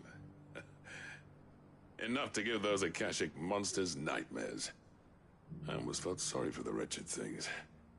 But mostly, I felt grateful. Dravoged won't forget what you did today. I'm afraid I've only delayed the inevitable. There's no getting rid of that ether flood. Meaning that any living thing which stumbles into those mines will end up clawing at your walls again. And that's if the flood don't spread. If it does, well, I hate to say it, but the village's days are numbered. That may be, but we're staying just the same. With ether floods springing up all over, it's no less safe than anywhere, and more importantly, it's our home. We'll fortify the gates to the north. And I'll see that they're guarded day and night. All right. Then we'll give you a hand shoring up those defenses. As for you, Blackthorn, that's twice you've turned up when Dravoged needed you. So, thanks. I shouldn't have stayed away so long. And I shouldn't have left without talking it over with you first. Too bloody right you shouldn't. Though I doubt I'd have listened. I always envied you. How you made everything look so easy when, for me, it was anything but. You leaving gave me the perfect excuse to hate you. And from that day on, I never once stopped to wonder what it would have been like if you'd stayed. But what you said earlier, it was true. You'd have been the death of this place. Finally, something we can agree on. I hope you see the sense of it eventually. You kept this place alive. Alive, perhaps. Wealthy even, but Dravoged isn't what it once was. Our work used to be the pride of Dalmekia. Now, we churn out the same rubbish day after day because it's easy and turns a profit. It's not about the craft anymore. I wouldn't send my sons to war wearing the shit most of our smiths are making. I've kept working, honing my skills, trying to lead by example, but no one sees the point. The average castle apprentice has as much passion for the craft as our current lot. Come back to us, Blackthorn. Remind Dravoged what a true master blacksmith looks like. I'll even man those bellows of yours if it means we can work at the same forge again. That's a kind offer. Kinder than I deserve. And I wish I could accept, but I'm needed elsewhere. There's people who trust their lives to my steel, and I daren't let them down. Fair enough. But that doesn't mean I couldn't visit from time to time. Let's see if we can't rekindle this town's passion for the craft, shall we? I'd like that. Just be sure to tell Snotty to let me in the next time I come calling, yeah? Knowing him, he'd let you in anyway. Blackthorn. The Master Smith turned outlaw, back in my good graces. I never thought I'd see the day.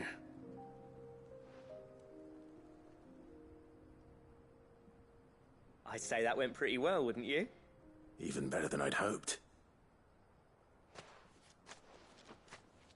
Sid, I've got something for you.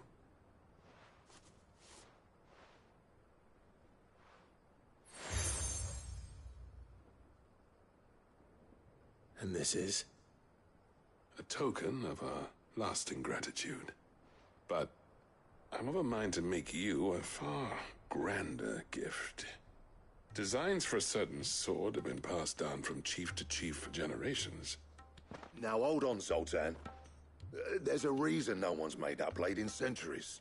There's not been a craftsman equal to the task. I'll admit your cinders make impressive steel, and I've learned to own an edge Odin would be proud of. But the engravings on that thing are enough to make a jeweler cry. And they're not just for show, either. Have you forgotten what brought you back to Dravozd in the first place? A certain ring? I knew I'd never surpass you with the hammer and tongs. So I turned my hand to a different kind of metalwork. Between the two of us, I'd say we're the equal of any master craftsman ever to have graced a forge.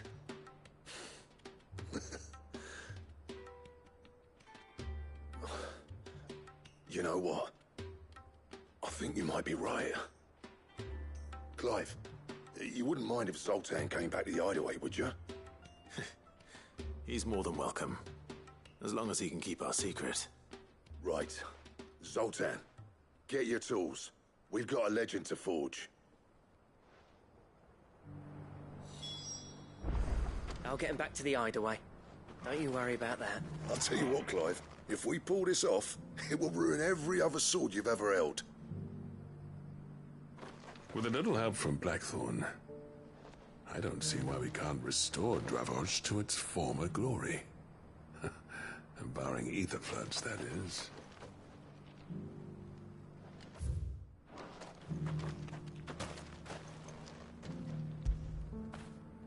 After it!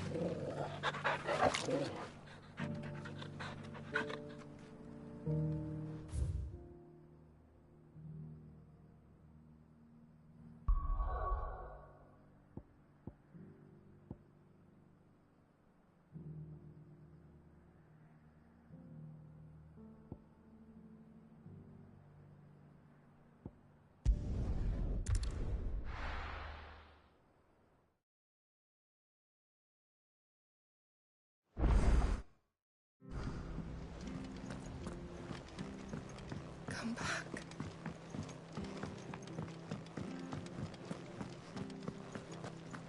What do you recommend?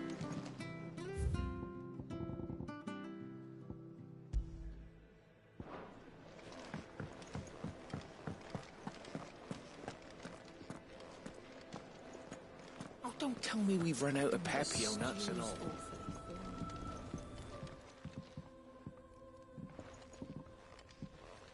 Ah, the man himself. We were just about to make a start on that sword I promised you. It's funny, but none of this would have been possible without your help. You remember Camille? We'll be using his leatherwork for the grip. The steel, meanwhile, will be tempered in a fire, burning the cinders you charmed out of old Zoltan here. And that whetstone from the Outer Isles, that'll be what gives the blade its edge. And the final flourish will be my talented colleagues' engraving. A team effort led by the greatest blacksmith alive. Now, save that talk till the thing's finished, yeah? Right. I'm ready if you are. To the bellows it is, then.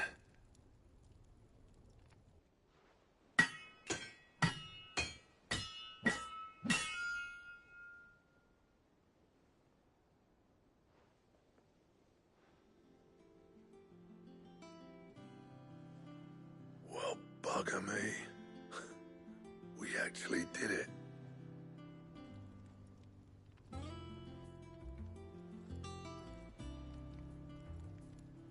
The sword to end all swords. Ragnarok. It's quite something. I trust you'll take good care of it. Thank you. Both of you. So, does this make you pair the greatest craftsman alive, then? This? Nah.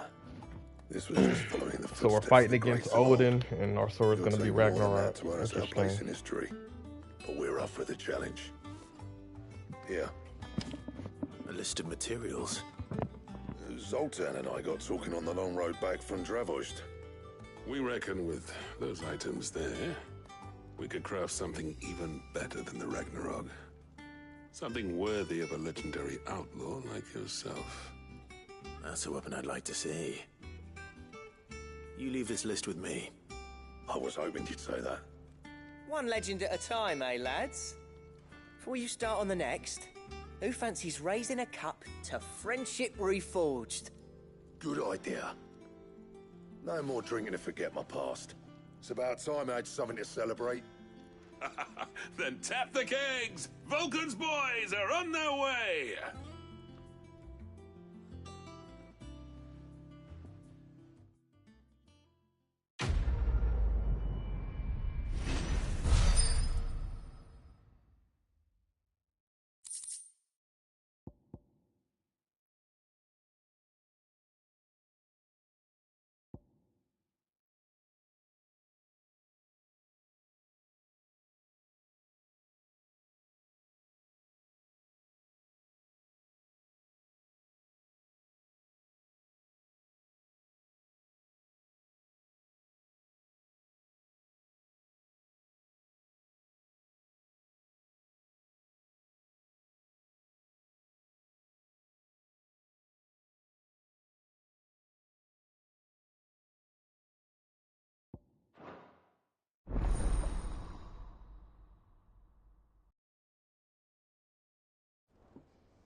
No need to thank me for the sword. I'm happy just to be here. You've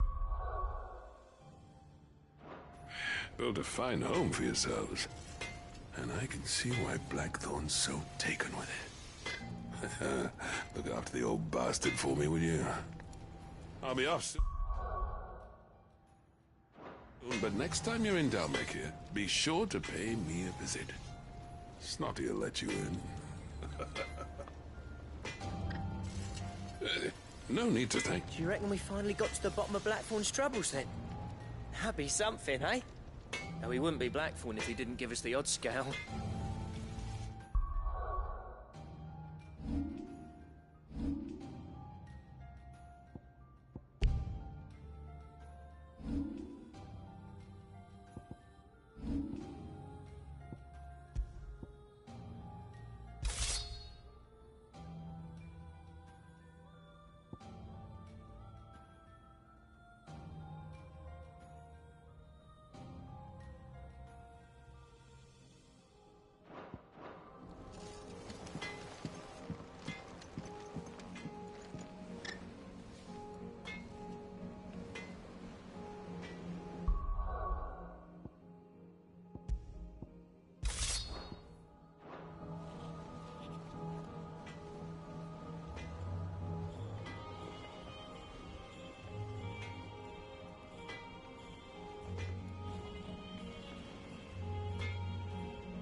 Sanfordine, do you?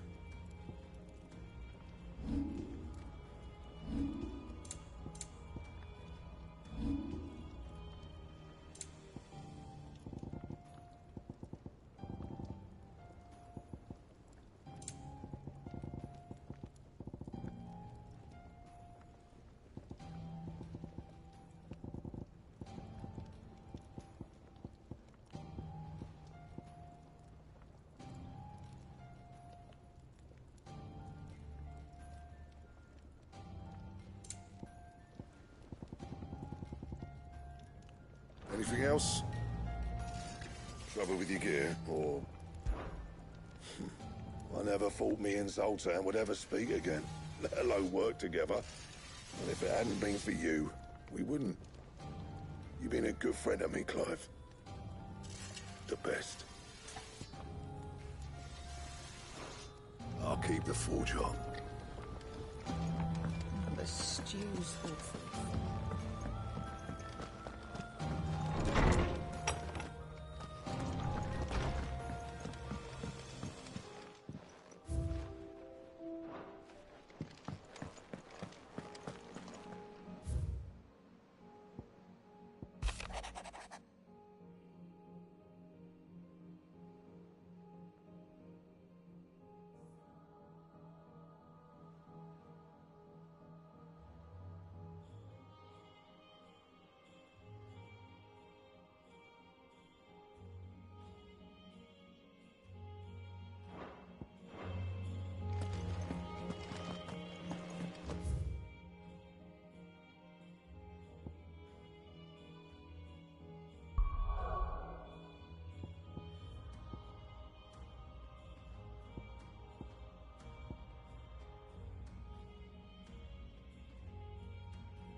A piece of fruit.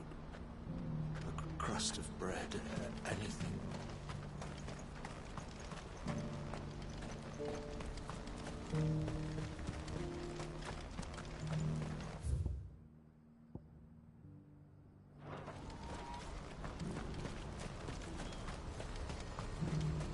What's happened?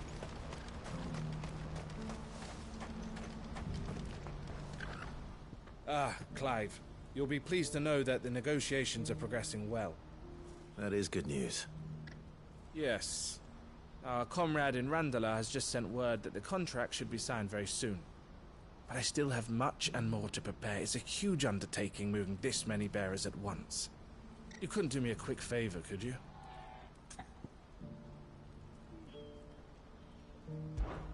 What is it this time? More wild beasts? Nothing like that. I just need you to go over to the caravans and ask El how long we have until the bearers arrive. Find out exactly how much faster I need to get all these supplies moved. All right. I'll go and ask. Thanks, Clive. I owe you one.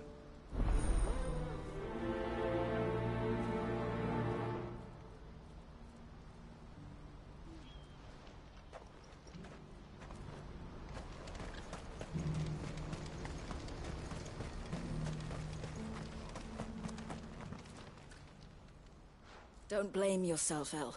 This is their fault, not yours. I know, but... no buts about it, all right?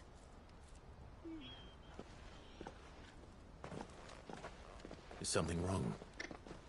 Vonnie came to give me a message from our intermediary. The talks with the Republican army have fallen through. They've reached an agreement with the Silver Peak Consortium instead. Though prices have fallen of late, we deliberately offered above the going rate to try and deter other bidders. But the Consortium offered double what we did, and the army jumped at the chance. And you had no opportunity to make a counteroffer? None at all. And we were so close. El? What's happened? I saw Vonnie leaving. She didn't look happy. And with good reason.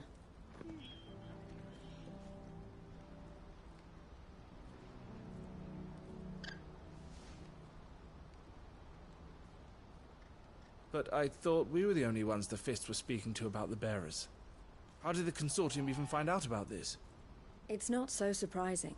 They have ears all over the Republic. This isn't over. The Consortium will have to sell these bearers eventually, and at the price they paid, buyers will be few and far between. I'm going to Randalar myself. Alone? You sure that's wise?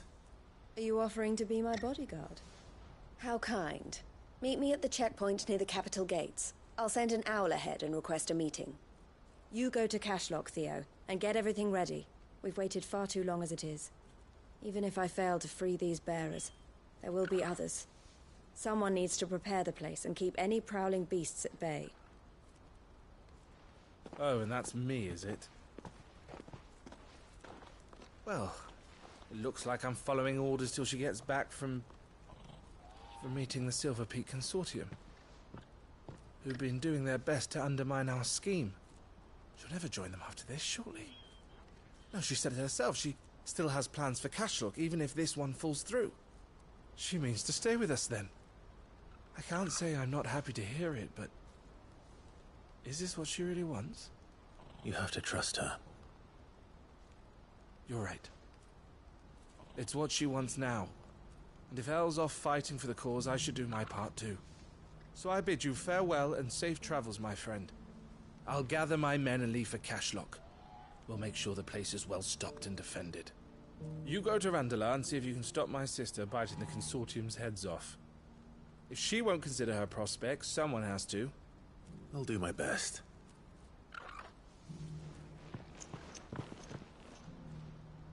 All right. To Randalar, then. I'd better not keep Eloise waiting.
Do you have any fresh water? Has this wine turned? Or is it my stomach?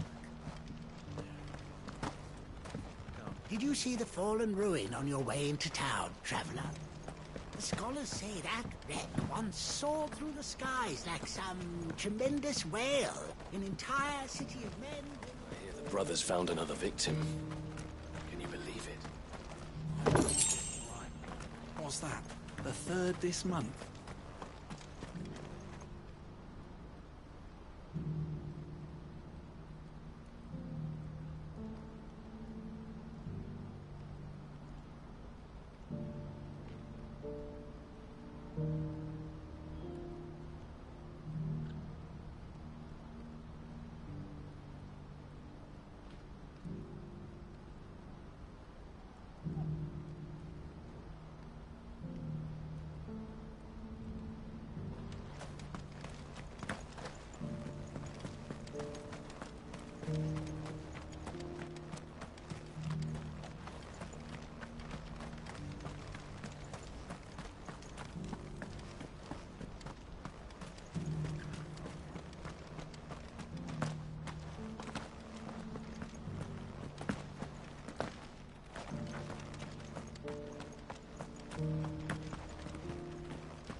I wouldn't give for a hot meal.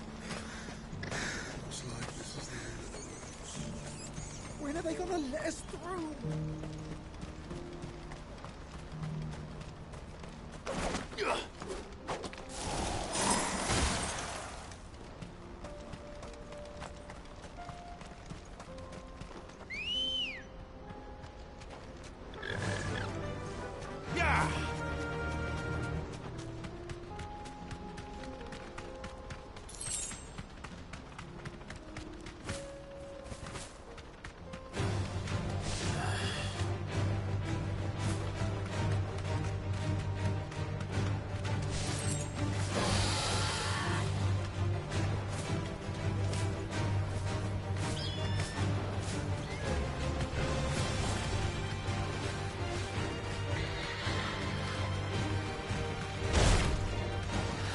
Thanks, Cal.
I hope I didn't keep you waiting.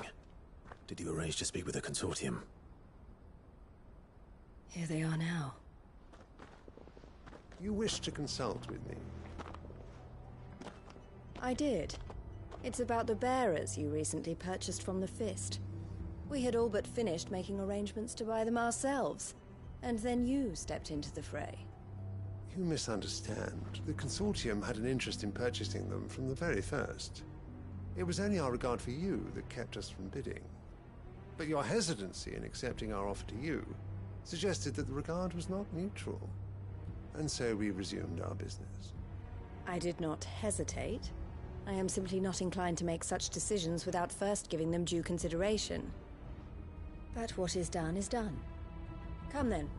How much do you want for them? Alas, you are too late yet again. We rarely take on such unconventional merchandise without a purchaser in mind. The bearers belong to him now. Who is your buyer? A trader from across the water. A most demanding fellow, if it's any consolation. He insisted the bearers be fed, dressed, even given their own bunks for the voyage over. That's what you get when you deal with continental types. I wouldn't know. Oh yes, the culture on the continent is quite different to ours. They pay good money for bearers not fit for the knacker's yard, and treat them like kings. But as long as they pay... That does sound unusual. No matter then. If they've already left our shores, there's little that can be done.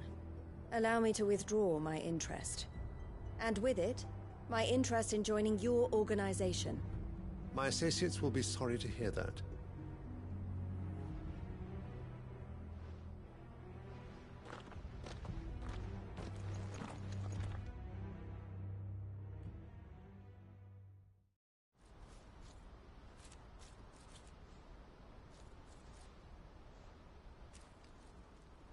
I'm sorry you weren't able to save them. As am I. But I only have myself to blame. He was right, you see. The Silver Peak Consortium did intend to buy those bearers before I did. Their representative hinted at a possible purchase when he came to recruit me. I feigned interest in joining them in the hope he might be encouraged to tell me more. And he did just that. As soon as he left, I sent my own offer to Randalar. So you never... No. I entertained the Consortium's proposal solely so I could learn more about those bearers. But I was a fool to think they wouldn't find out. I knew exactly who I was dealing with. You tried. I did. And if what he said was true, the bearers are to be well treated. Which is something, at least. They deserved more. I wanted so badly to see them freed. Eloise! Eloise! Word from Cashlock. The village is under attack. A pack of beasts have come down from the mountains, and there's a dragon at its head. Theo and the others are trying to hold them off as best they can, but the odds are against them. They need help, and fast. Theo! I'll go on ahead. Thank you, Clive. I'll gather some men and join you there. Just... make sure he's safe.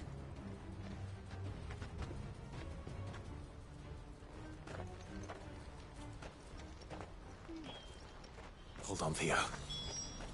I'm coming. What's happened? The guards at the gate are right on panic. They're saying twin sides gone.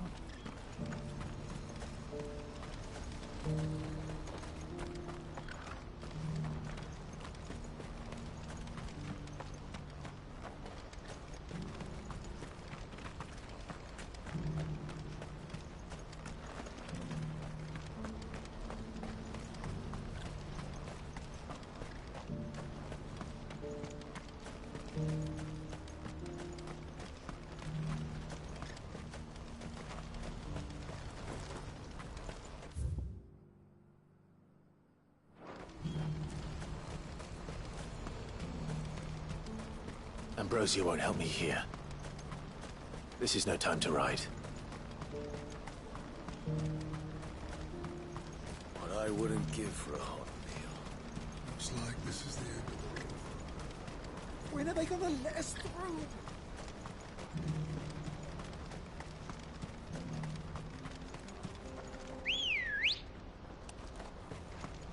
Let's go.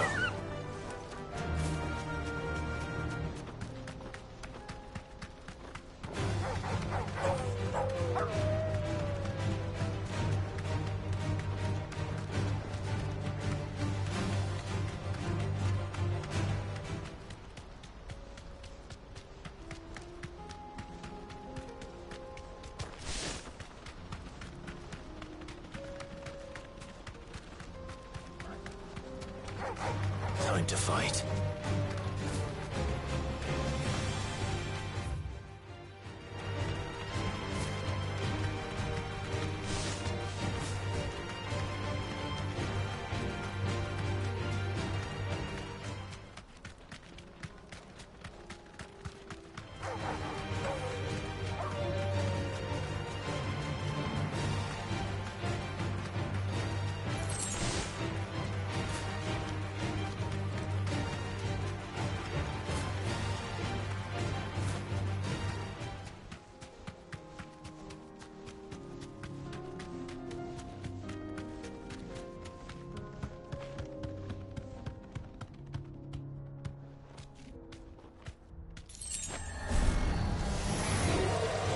Safe.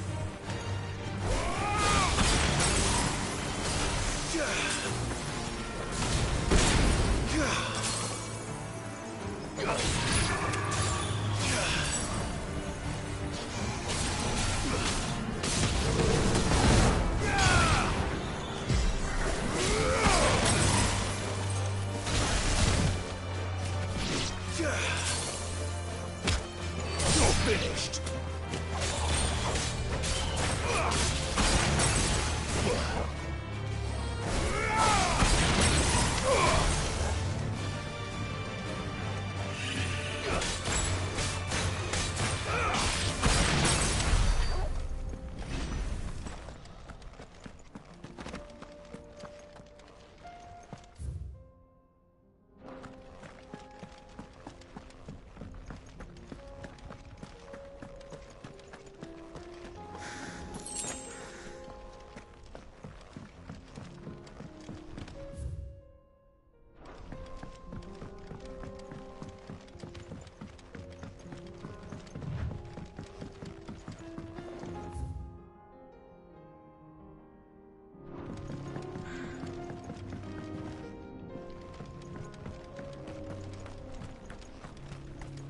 Look what we have here. All right, then. Let's get this over with.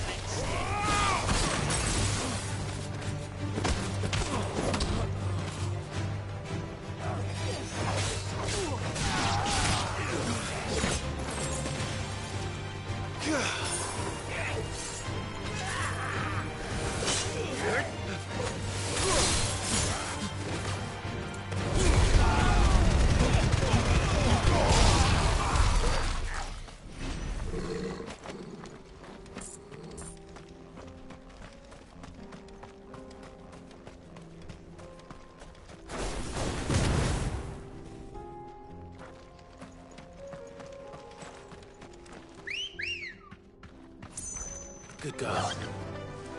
Faster.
do, girl.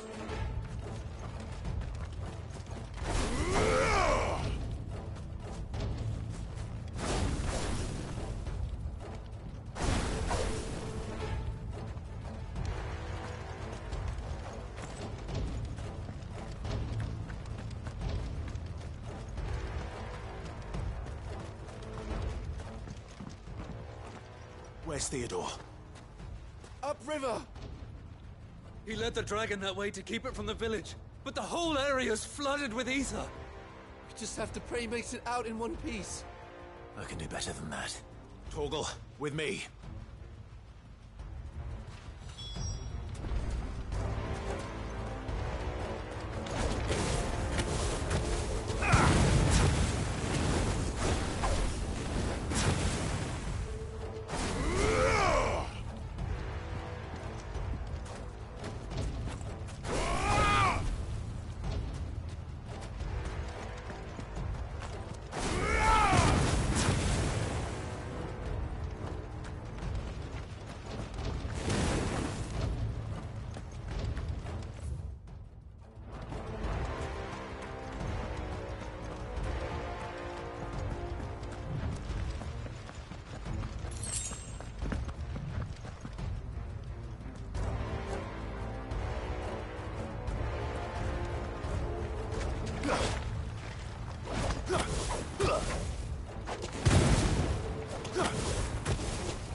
creatures have already turned.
I can't waste any more time. I need to find Theodore before that dragon does.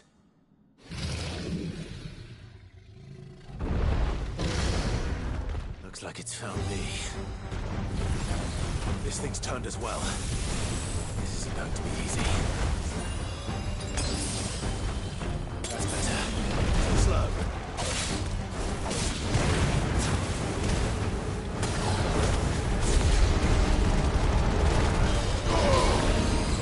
Nice try.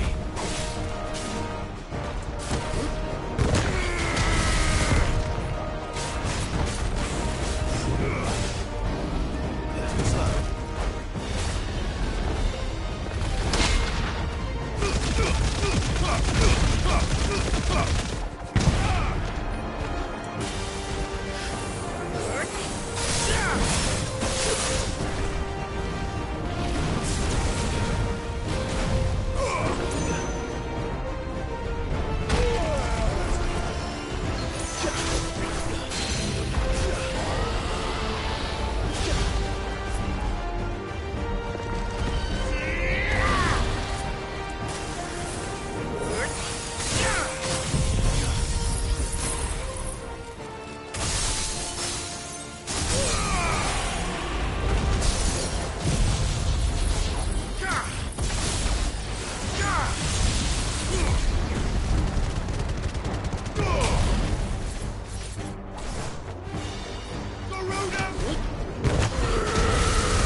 To me, boy!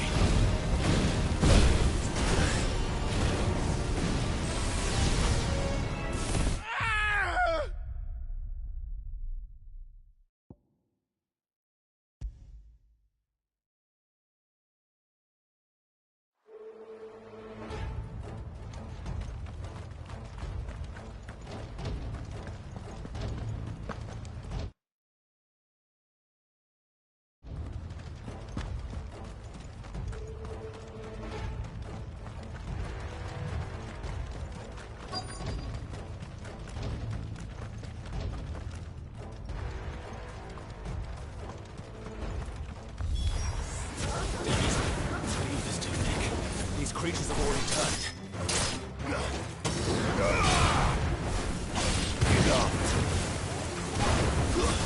Stay down!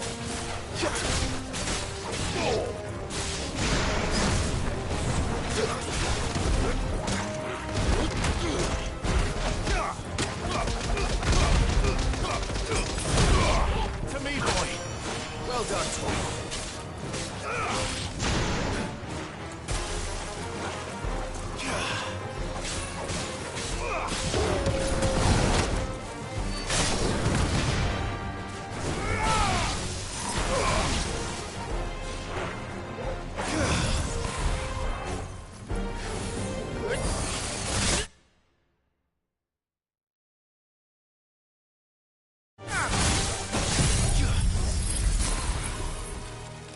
It's over!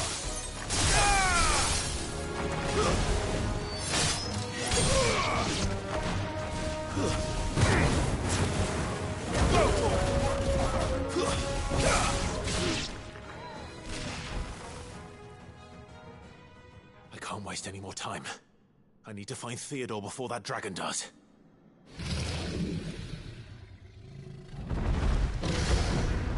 Looks like it's found me.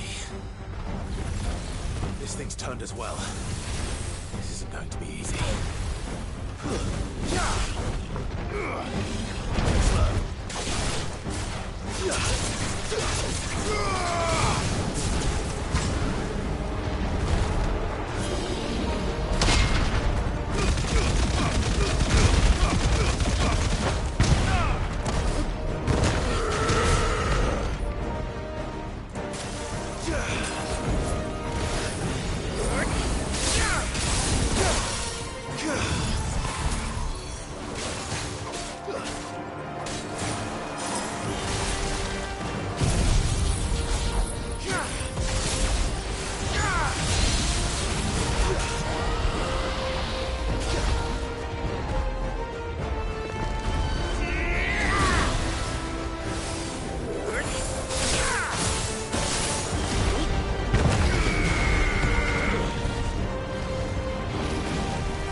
We're all ready.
Theodore, you had me worried for... Damn. Oh, he's gone. Oh, no. Theodore. Don't tell me you're gonna die like this. I think it might be a little too late for that. Vera or no, there's only so much ether a man can take, and that Drake just wouldn't let me leave. You have my thanks, Sid, for finishing what I could not. Damn, what kind of side mission is this? It's literally... Else dream. This side mission kills him. It's like if you don't do this side mission, he doesn't die. Oh, shit.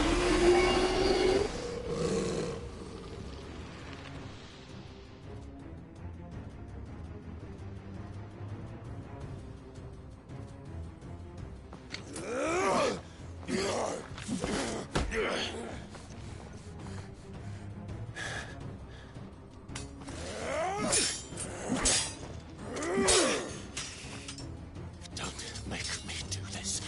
Stop it, Theo! Stop! Stay back, Eloise! He's turned. And so will you.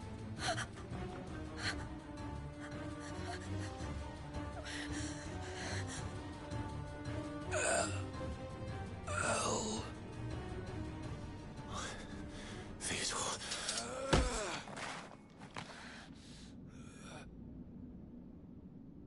Take care of my sister. Theodore, wait. Goodbye, El.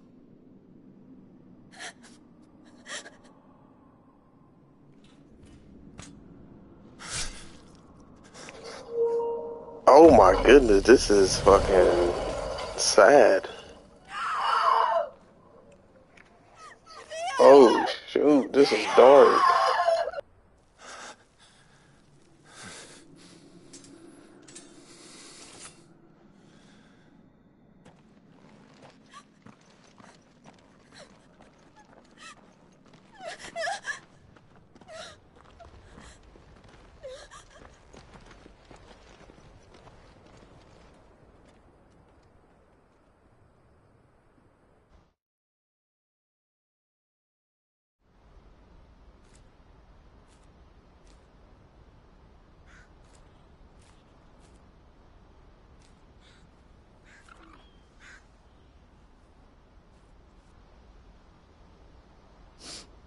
Thank you, Clive. I think I'll be all right now. That was true bravery he showed. Leading the dragon away from the village like that. His first instinct was always to protect people. To put others' well-being before his own. And now he's gone. Because I sent him to that place, against his will. It wasn't against his will. He was ready to do whatever it took to show you he could stand on his own. So that you would finally be free to live your own life. To live my own life. He never could come to terms with the choice I made. What exactly happened? You once told me Theo was the first bearer you ever helped.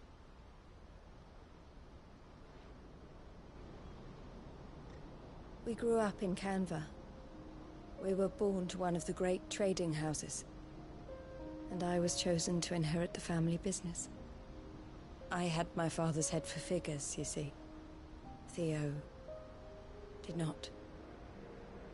While I studied the art of commerce, he played at soldiers instead.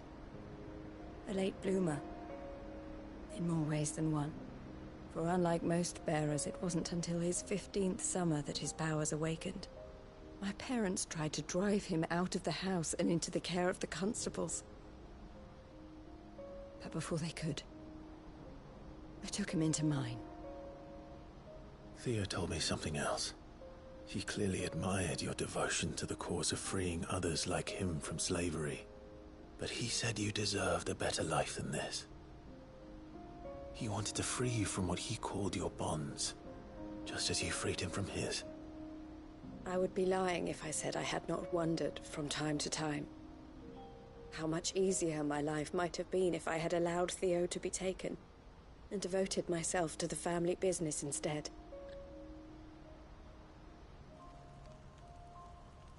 But I have never regretted the decision I made. Being with my brother meant more to me than tradition or reputation. I only had to look at him to remind myself of that night and the choice I made and the fact that I would make the same choice again in a heartbeat.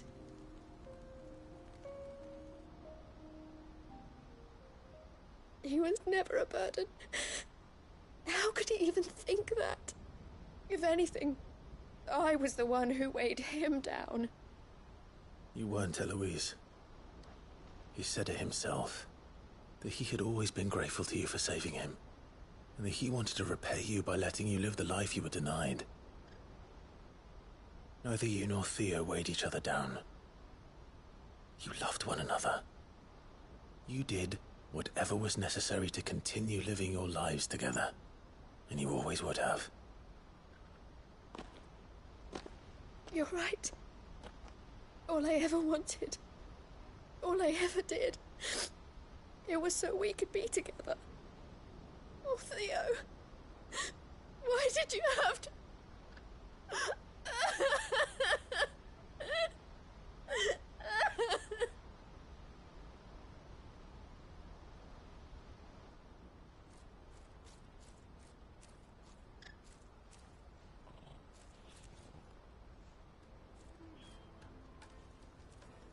I know Theo wanted me to move on, but I'm staying here at the Crimson Caravans to continue our work.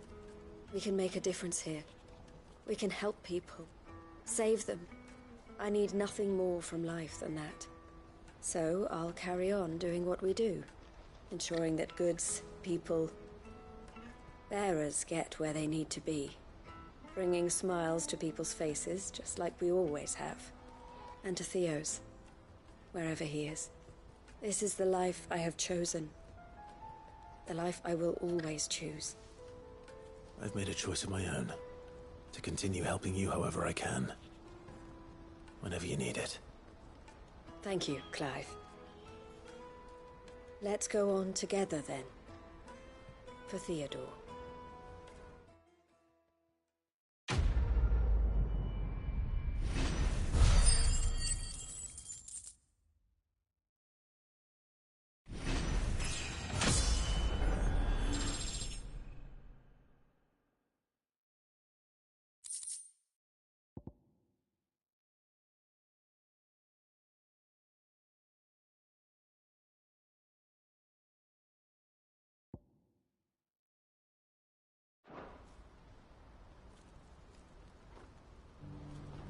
The Crimson Caravans is my family business now, and I would not exchange it for the world.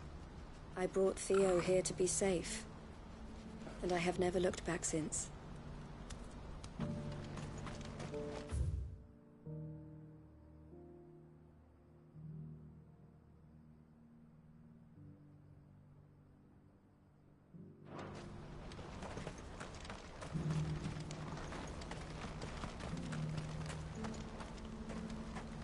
I've never seen Michelle cry before. Is Theo really gone then? He's never coming back. That's true, and we have to look after Michelle, just like Theo looked after us. I've never seen Michelle cry before. Is Theo really gone then?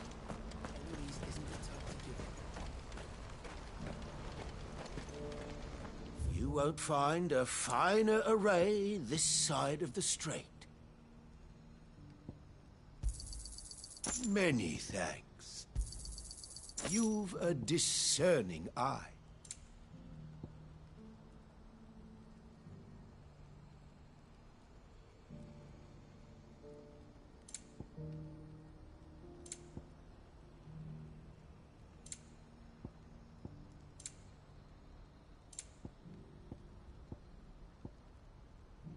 Farewell.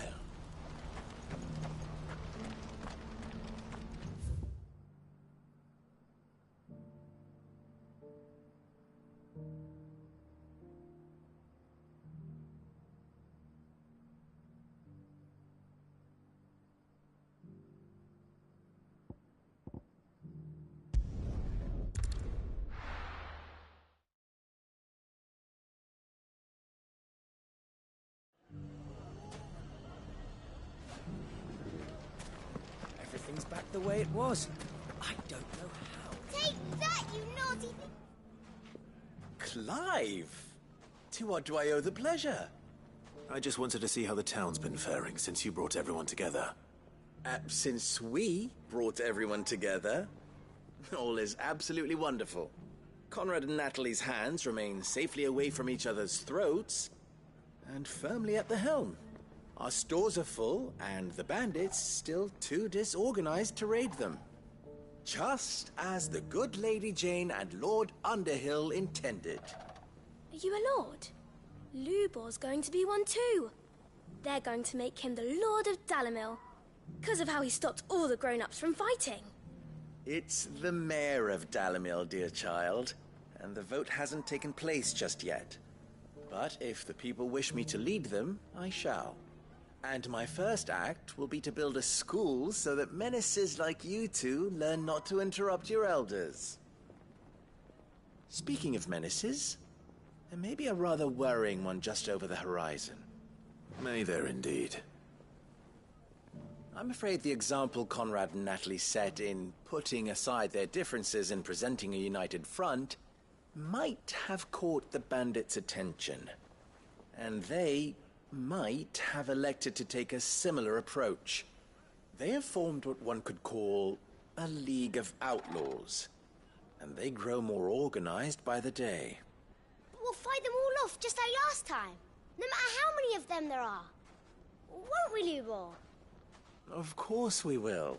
If we continue to work together, we can overcome any challenge we choose to face. The longer we avoid facing this one, the more difficult it will be, until the only way to overcome it might be to run for the hills. Our best hope is to nip these efforts at organization in the bud, by finding those ne'er-do-wells who have yet to join the cause, and ensuring that they never do. Perhaps a certain Lord Underhill might be willing to lend us his aid once more? How could I refuse? Thank you, my lord. Victor will fill you in on the particulars. I have him stationed by the desert gate, receiving and collating reports from my scouts. Such an amenable soul. He reminds me of you. I'll go and speak with him.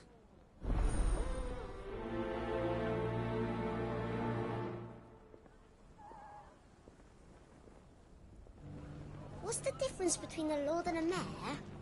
That's easy. One of them swings a sword, the other forges them. A League of Outlaws. Sounds like we have some competition.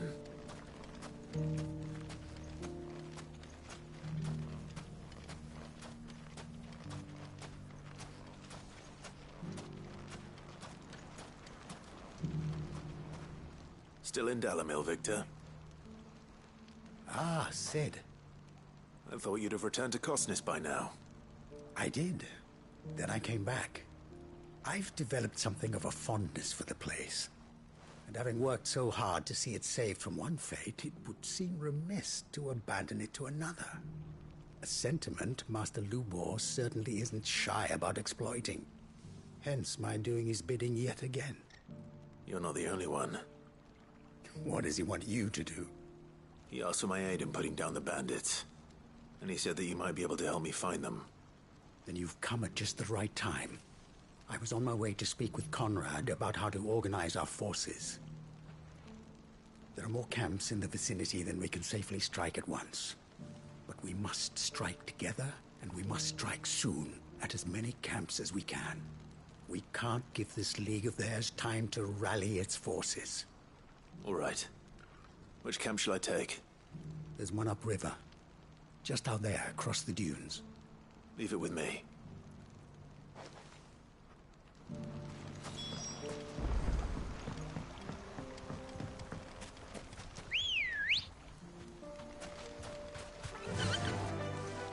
Run like the wind. Those ne'er-do-wells.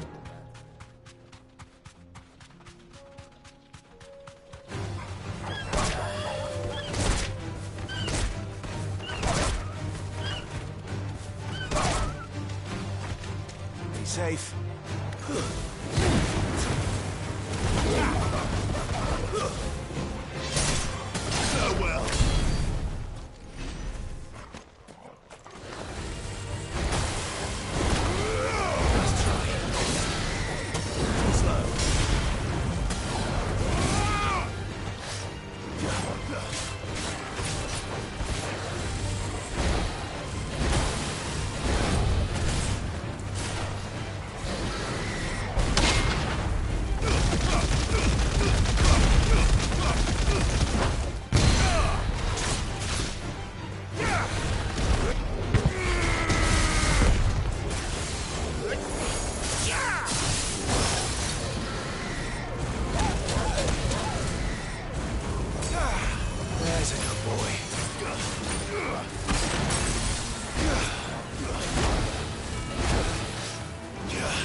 That must be the camp Victor mentioned.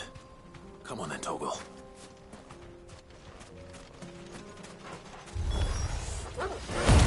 That's him! The one who killed Locke and Finger! Take his head off!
I'd better let Victor know.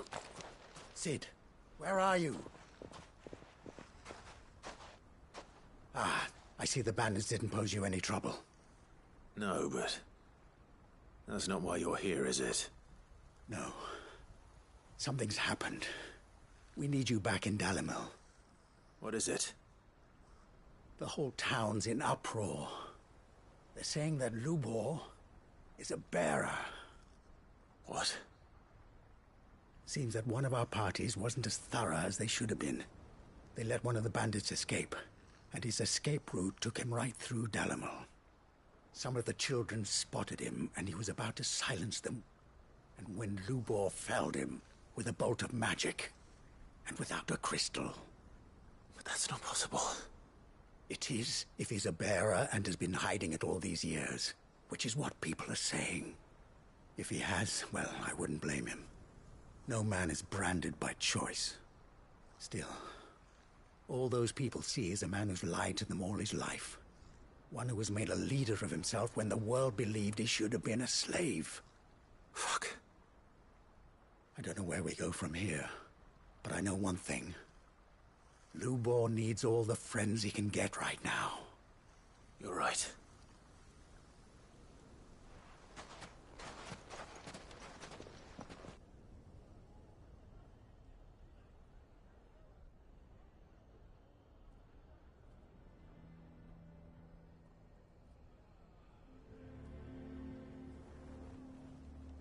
And now everyone knows. I made it a habit to keep a crystal close at hand for just such an occasion.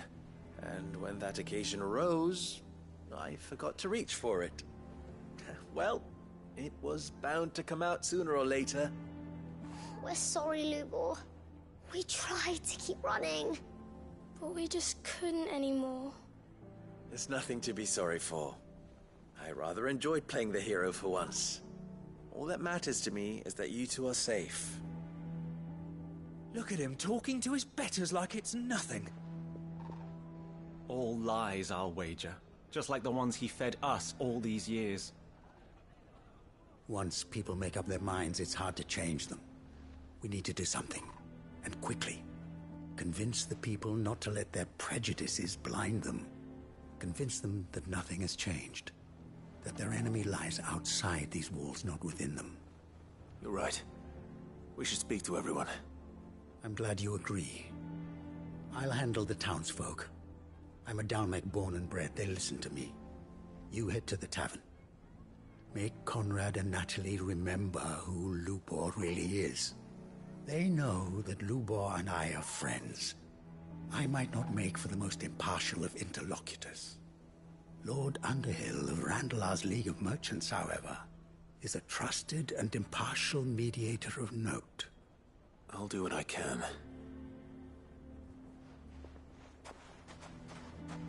Lubor, stay here with the children. I can't promise anything, but we'll try. And that is all I can ask of you.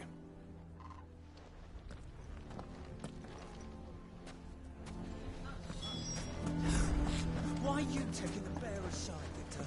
Are you one too? You know I'm not. Just listen.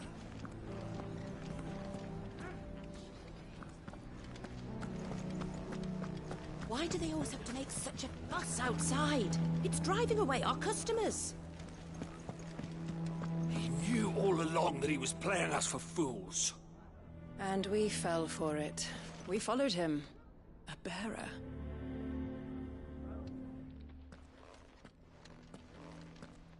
Forgive me for disturbing you, but could I have a moment of your time? I've seen your face before. As have I. Lord Underhill, wasn't it? Of the League of Merchants. That's right. I wanted to speak to you about Lubor. The rumors that he's a bearer. All true, I'm afraid. He'll never be mayor now. Not if I have anything to do with it. But what of his wares? Bearer or no, his steel is highly valued throughout the Republic. In this, at least, he's done the town a service. Might that not earn him a little leniency? Leniency? He pretended to be one of us when he was laughing behind our backs all the while. I'm sorry, my lord, but he lied to us. He lied to you. He cannot be trusted. So what do you propose? Will you drive him from his home? Close his forge? Perhaps. That is a question for the people of Dalimil. And they will thank you not to get involved.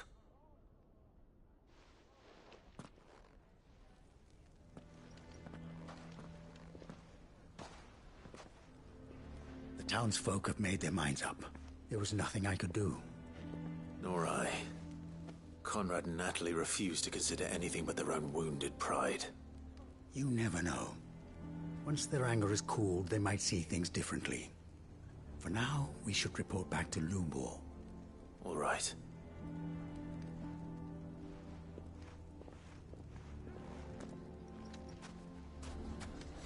Why the hell would Victor take the bearer's side? For a share in Lubor's ill-gotten gil, perhaps?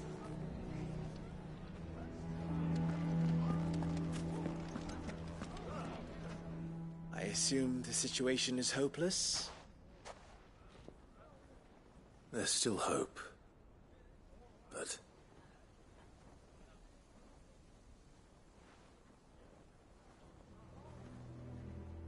But perhaps not in this lifetime, I think it's fair to say. You mustn't think like that, Lubor. Give them time. They'll come around. We'll talk some sense into them in the end, you'll see. No, you won't. and your efforts would be better spent elsewhere. But Lubor... Rosina would often tell me that steel does not lie, that a blade is a reflection of the smith who forged it. To yourself be true, that was her point. Rather an ironic one when you consider that her life was taken with a blade of her own making. But I do not doubt that she was always true to herself and what she believed in, right to the end. And so must I be. I must do what I know to be right, no matter what others might think of me. And now, I know what that is. I must embrace my new role of villain so that the people of Dalimil have something to unite against. For only united can they hope to stand against the threat that awaits them. I'll need to make a suitably dramatic exit, of course. Don't go, Lubor. You're the only one who was ever kind to us. We'll be all alone.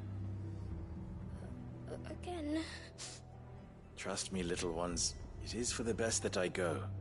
Not only for the town, but for you, too. How could it possibly be for the best? These children need you. The least you can do is give the townspeople a chance to change their minds. I would not take it, Victor. It's over. Over, you say?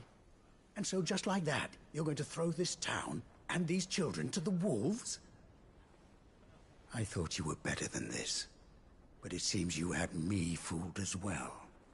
Victor. Forget it. Do what you will. You sure you're making the right choice, Lubor? Of those available to me, I believe it's the best one. Yes. Ah, but where are my manners? Here.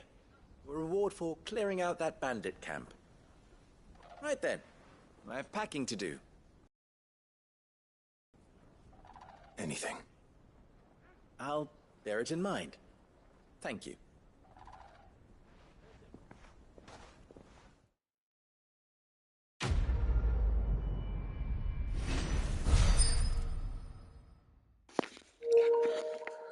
We got some magic racism.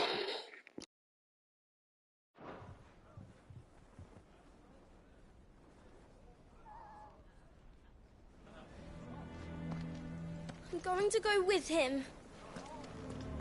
Why is everyone being mean to Lubor? He didn't do anything wrong.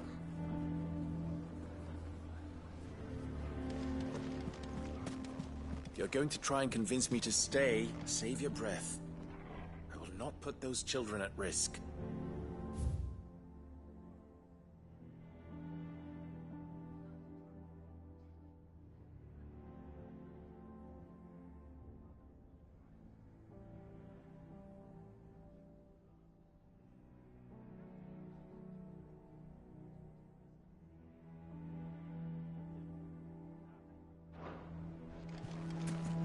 Why didn't he tell us?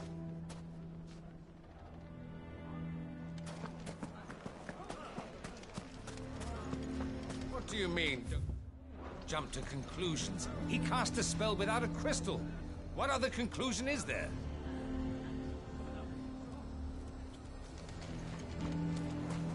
Why the hell would Victor take the bearer's side? Can you believe we were going to make him mayor? He would have been the ruin of us all.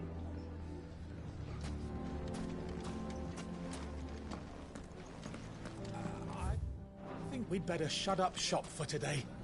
Give people one less thing to throw at him. Sounds like something's happening in the square. I wonder what.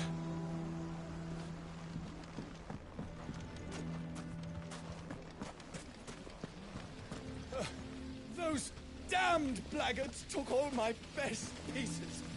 Just my luck that we were robbed by connoisseurs.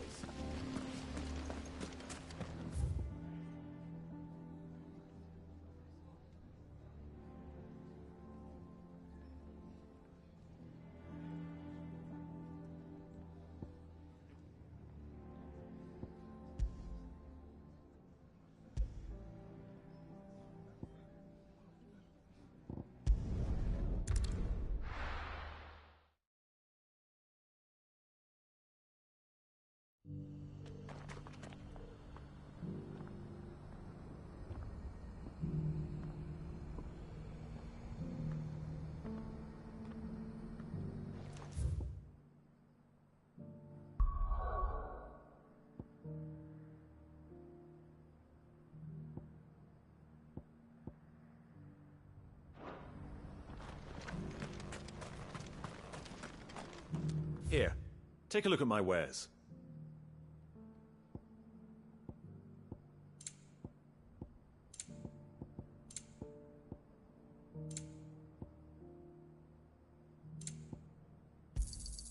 Of course.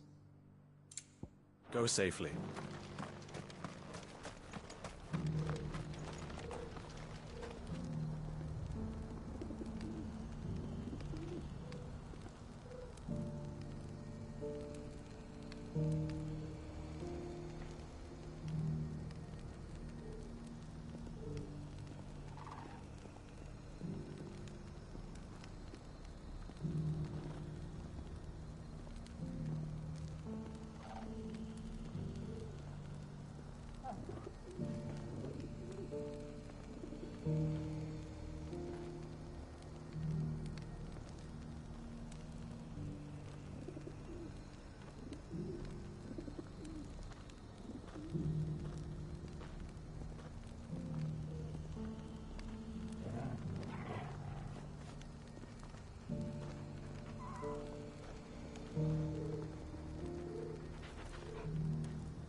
The bearer of the burning quill is within, my lord.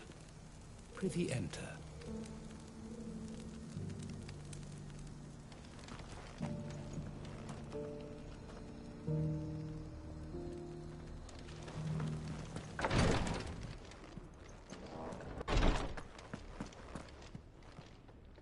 Lord Rosfield, is there aught the Undying might assist you with this day? Perhaps. My brother said that your order was helping him with his quest to uncover Ultima's origins. Have you learned anything of note since last we spoke? Little unless, I regret to report. I see. Be assured, however, that we will not rest until the truth is known. Even now, our archaeologians scour ruins in every corner of the realm for traces of Ultima's touch. Fallen ruins, I take it. Dating back as far as Phoenix Gate. Indeed. Ultima's thralls are oft sighted among the remnants of the fallen civilization, as if protecting the secrets concealed within. Secrets we'd see unearthed. Should our methods be of interest, my lord, mayhap it would please you to observe some of our number at work. Would that be possible? Of course. A survey is being conducted not far from here. Perchance you are familiar with Kretov, a small hamlet built around a fallen airship. I was due to visit my colleagues there to collect their preliminary findings, but if you would consent to do so in my stead, I'm sure that they would be honored to relate any discoveries they have made to you directly. All right. I'll go and meet with them. They will be most gratified, I am sure. Might I suggest you take the road through Titan's Wake? It will lead you straight to the village after but a short walk. Thank you. I will. I wish you a safe journey, my lord. May the Firebird's flames burn ever in your heart.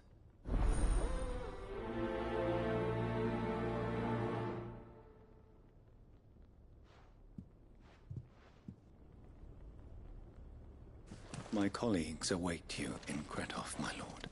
But say the word, and they will be only too glad to share their findings. The greater number of our order live among the masses, hidden in plain sight. Even here in Tabor, our brothers and sisters pose as common folk.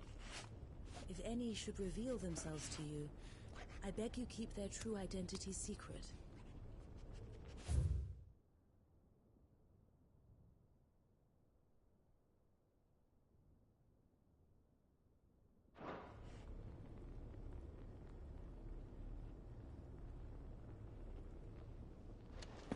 A village built around an airship.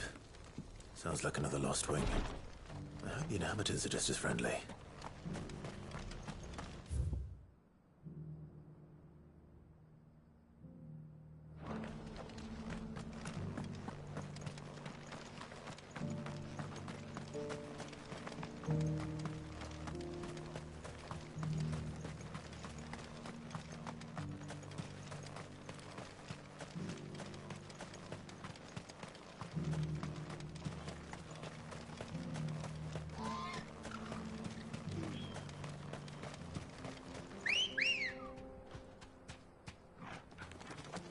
Ready, girl? Faster!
This might take a while.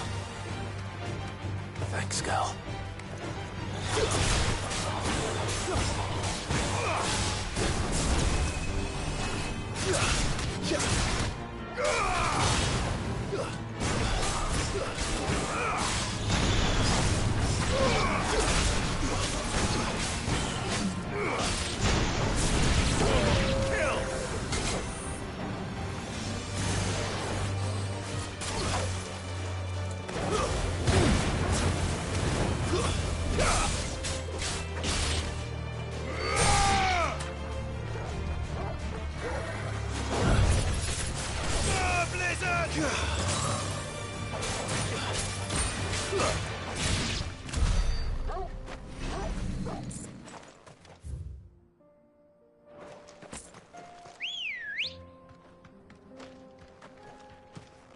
Good girl. Fly, Ambrosia.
Run like the wind.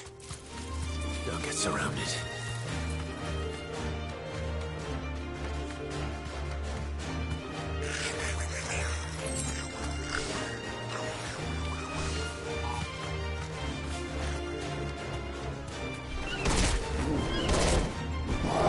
Deserve a rest.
Enough of you, are there?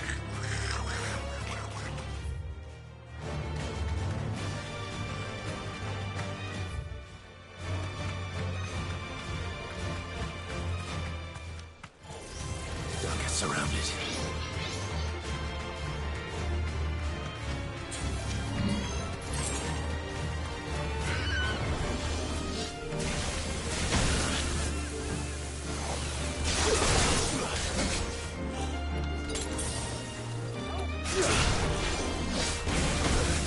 Nice try.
enough of you, are there?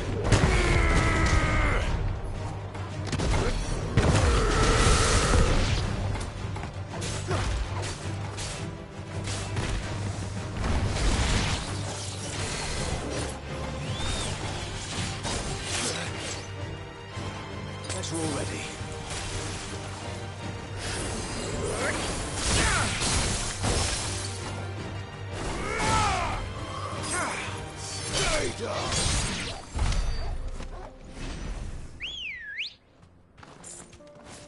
Let's go. Faster!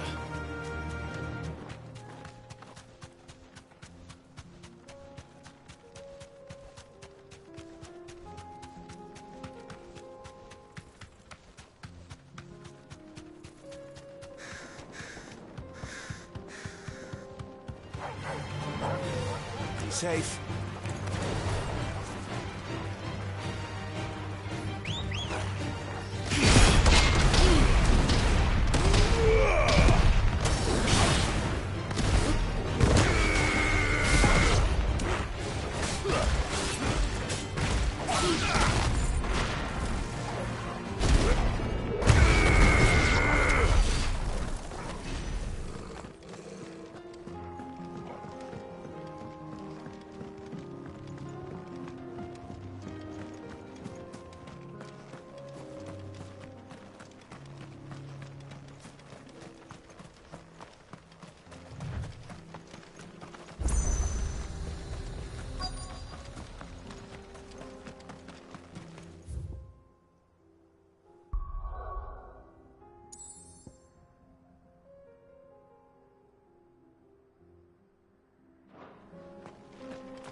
Oh no.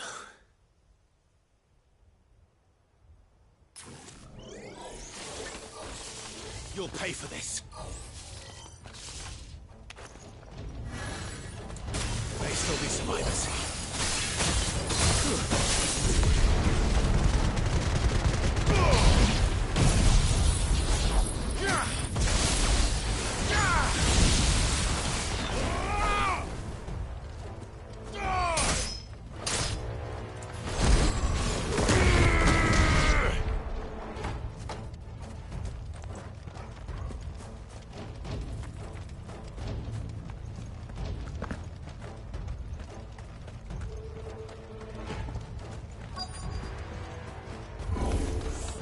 Whatever that thing is, I'd say it's their leader.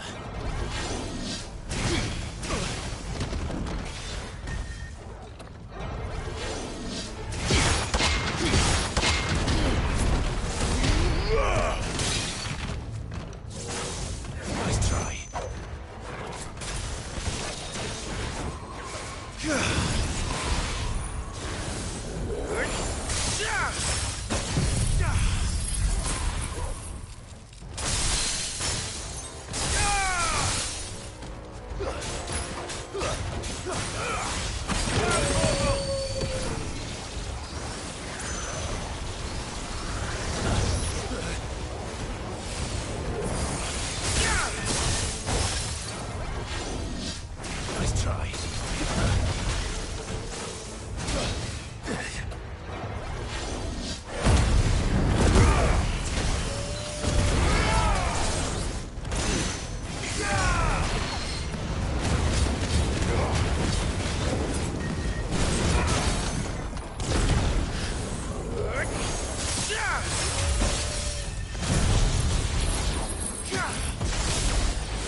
Should have stayed in the past.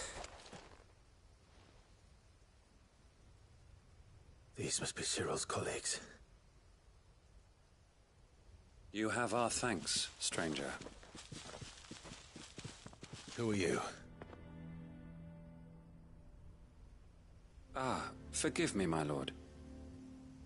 I did not recognize you. You are Lord Rosfield, are you not? We are archaeologians, tasked with surveying this site. When the echoes appeared, our brothers here occupied their attentions. Thanks to them, and to you, we were, for a mercy, able to see our duty to its conclusion. You call that a mercy?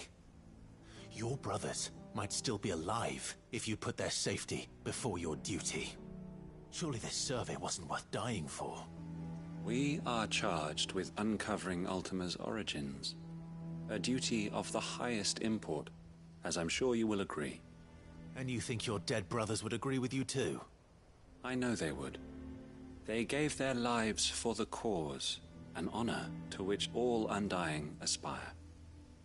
Now, to what do we owe the honor of your presence, Lord Marquis? Cyril told me of your work here, and I agreed to collect your findings in his stead. I see. That is most kind. Pray, take them then, with our humble thanks. May the Firebird's flame burn ever in your heart, as it does in ours.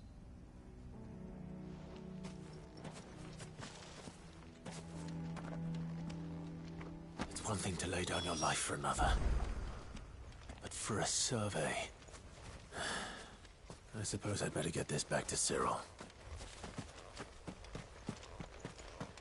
Think no more of us, my lord. Only deliver our findings to the bearer of the burning quill.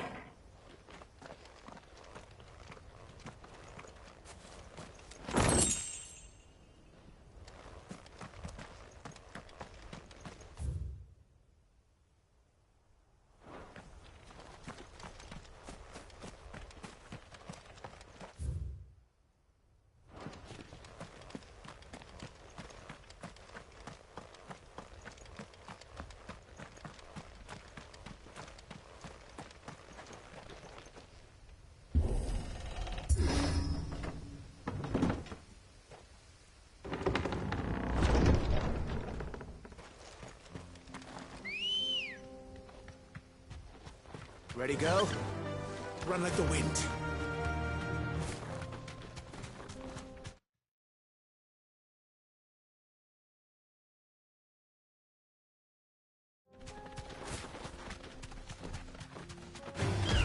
This won't be easy.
come on.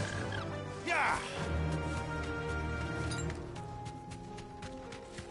That's better.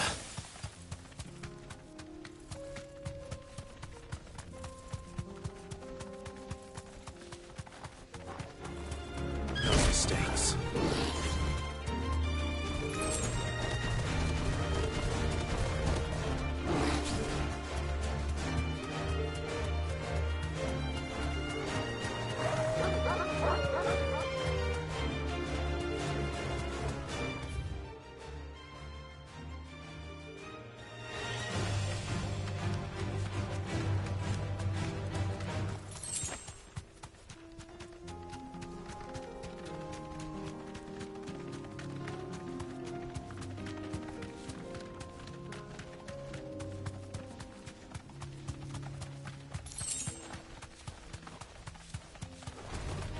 This won't be easy.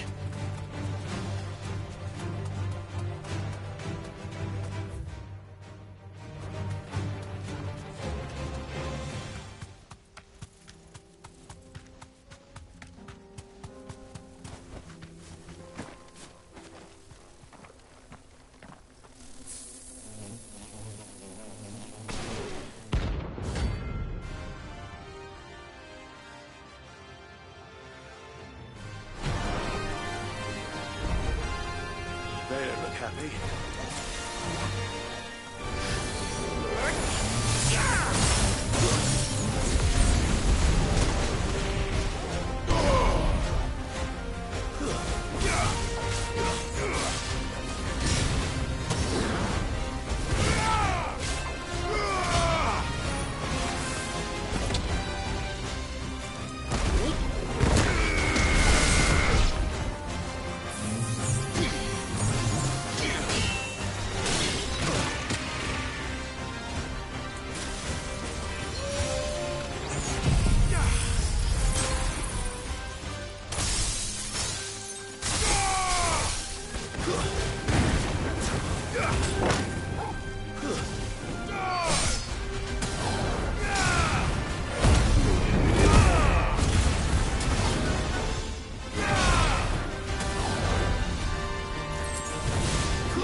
Peace at last.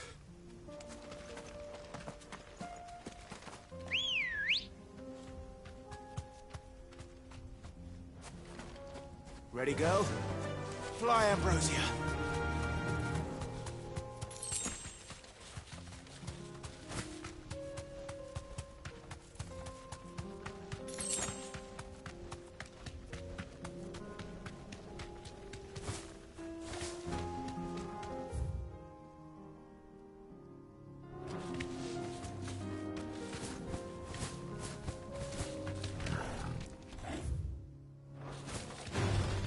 No holding back.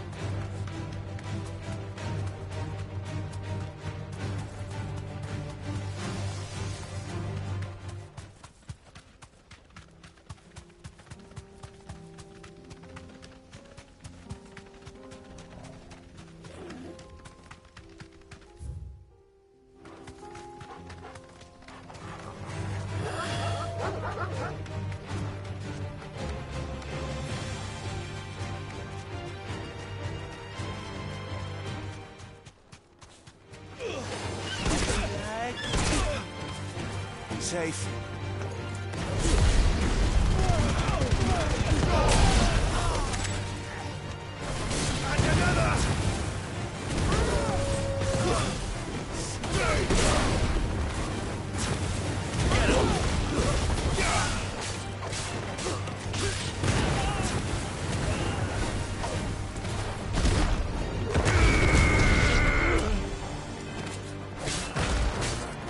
It's over.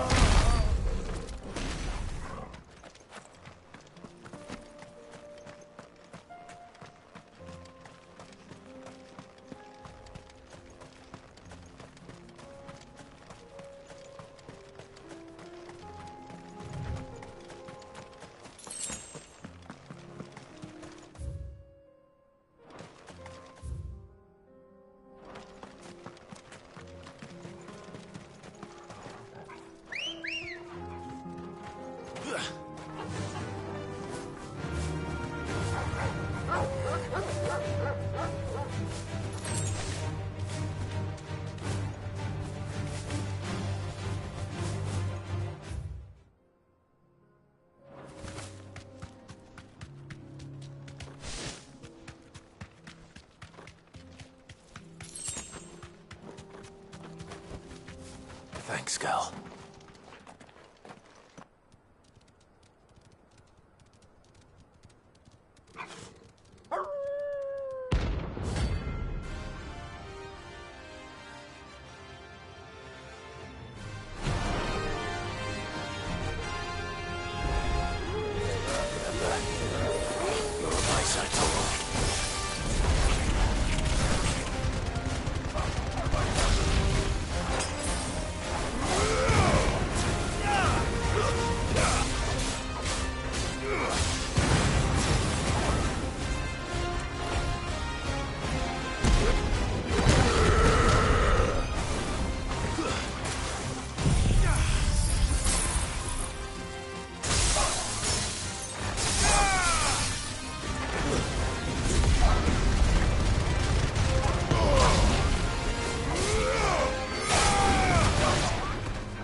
Shouldn't have messed with the leader of the pack, eh, boy?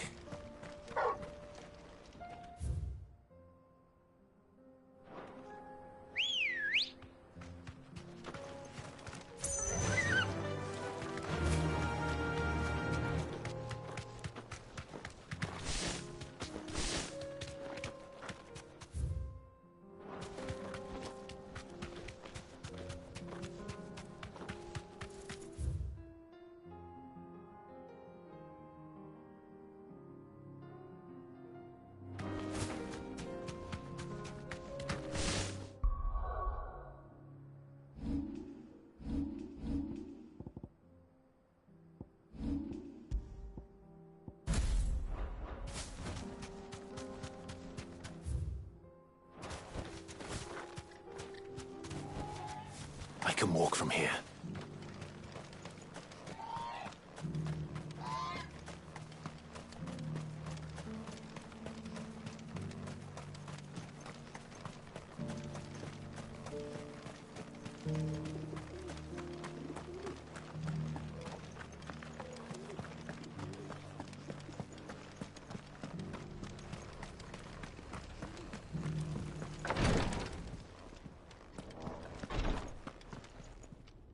Ah, you are returned, my lord. I collected your colleagues' preliminary findings. Here, take them.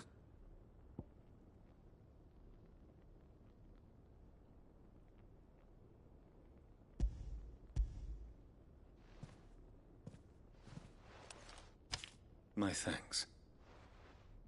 I shall study them, and inform you forthwith if I discover aught that might aid you in your fight against Ultima. Cyril, your survey party suffered several losses in Kretov. Losses which could have been avoided, had the others not chosen to complete their work, instead of saving their friends. Were these your orders? No. This was their choice. Every Undying devotes his life to the service of the Phoenix. It is our sole duty, and should we die in discharging it, so be it. Even when death is avoidable. My lord, I fear that this is not a point over which it would be fruitful to argue. The Undying have served the Phoenix for countless generations, and your opinion of our methods, however earnest, is not like to change them. We live to serve the Phoenix. Our very order exists for that purpose, and that purpose alone. Cyril, I know that you and your brethren answer only to Joshua, but allow me to offer you a word of advice. It does not further the cause of the Phoenix to have his loyal followers surrender their lives without good reason. Provide your survey parties with an escort, that they might live to do their duty for years to come. Think not only of how you can serve the Phoenix, but how Joshua would want you to serve him. Please. For all our sakes. I thank you for your advice, my lord. If you will permit me to respond, our faith in his grace, Joshua Rossfield, is absolute. And we of the Undying will do what we believe is right to fulfill our duty unto him. As first shield to the Phoenix, I am sure you understand what it means to do one's duty. I do. Then we are of the same mind. And it is my hope that we may continue to do our duty together.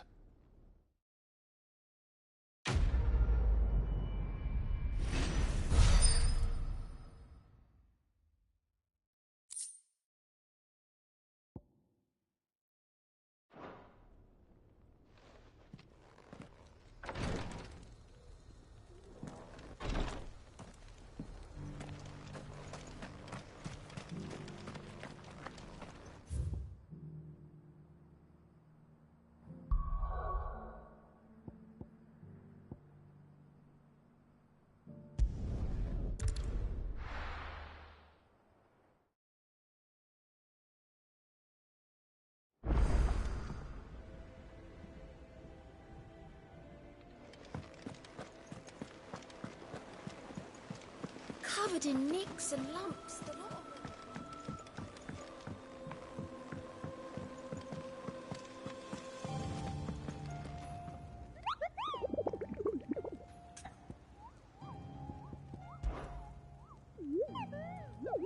You mean the Iron Kingdom?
help you today, Clive?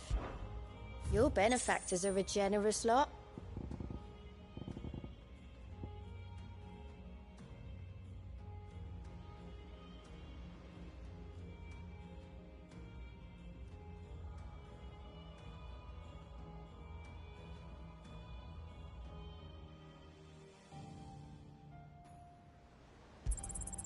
You earned this.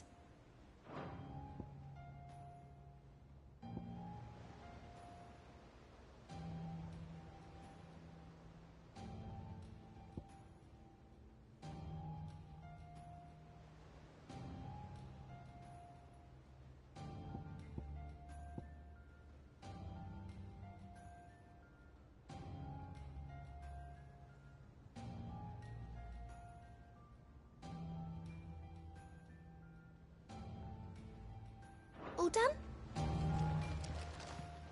Fancy a look at the list, do you? Here you go. Seen enough? How do you split the sea?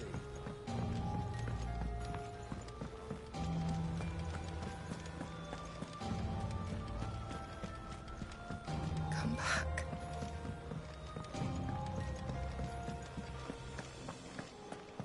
Oh, don't tell me we've The run out of stew's petrol. awfully thin these days.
I was wondering when next you'd visit.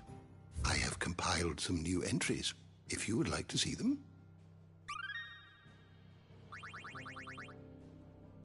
You wish to study the tomes?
door to the shelves shall ever be open. Ned said I could ride the Enterprise.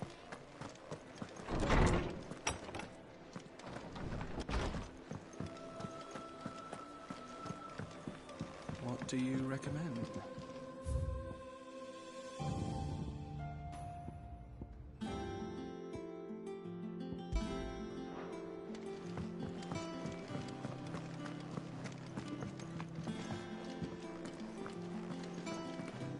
Hope adrift on foam-flecked peaks, despair looms below.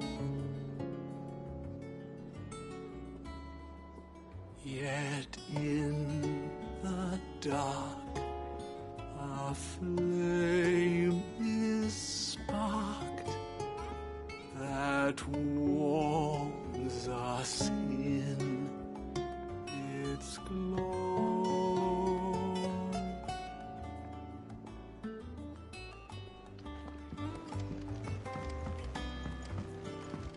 Come back.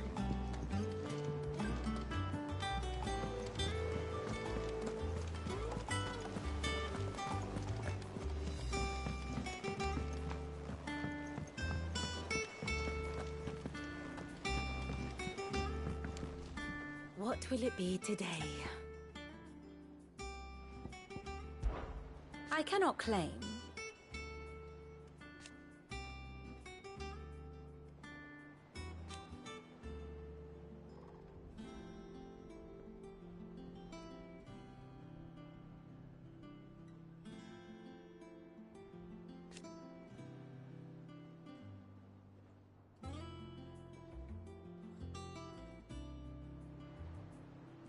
Such are the wages.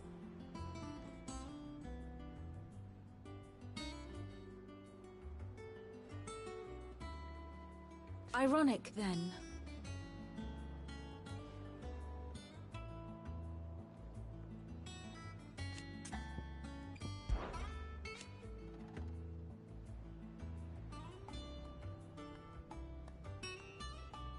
And how could it not?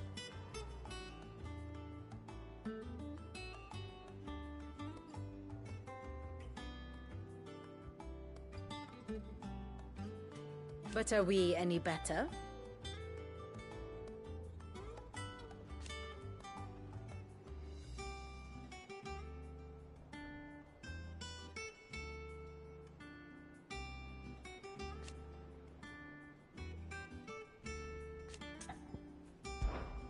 Allow me to educate you.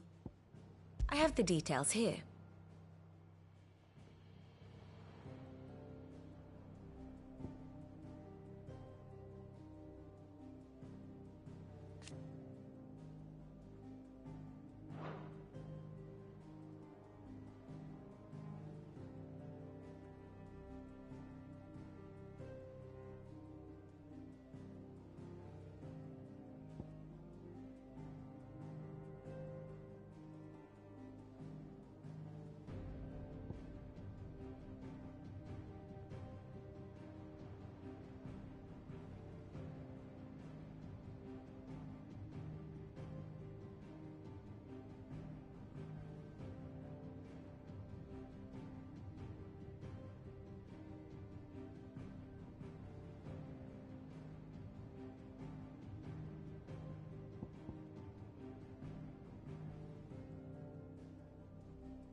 One must understand one's place in the world.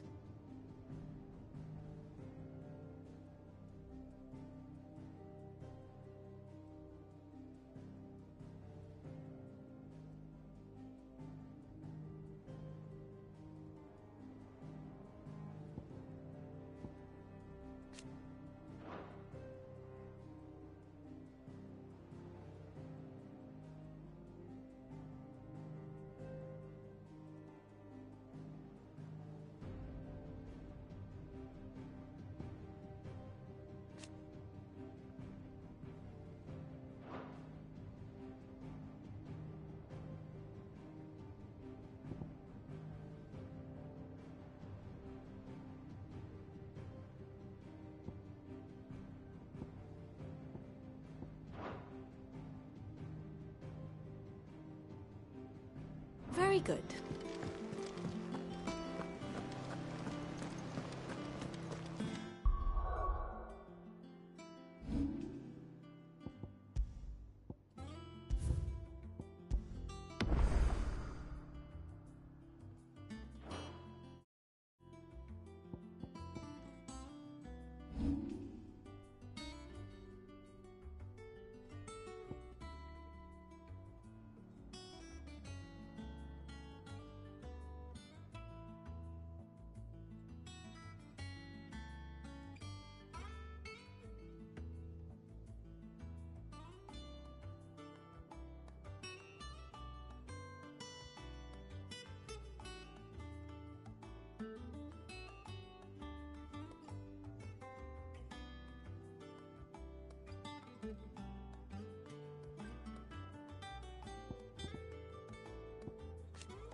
feeling, Joshua? Better than I was. But not nearly as well as you should be. Your cuts and burns may have healed, but your body still bears the burden of every spell cast. And what would you have had me do? It was no ordinary foe we faced. It was the Warden of Darkness. Yet still, it was not enough. The king could have ended me at any moment, but instead chose to toy with me like a curl does a mouse. You underestimate yourself. Oh, it was crystal clear. Only one man established his dominance that day, and that man was Barnabas. I'm sorry, brother. That was ill-spoken. It's just, I have never felt so powerless. And when so many are looking to us for strength, perhaps the prince feels the same.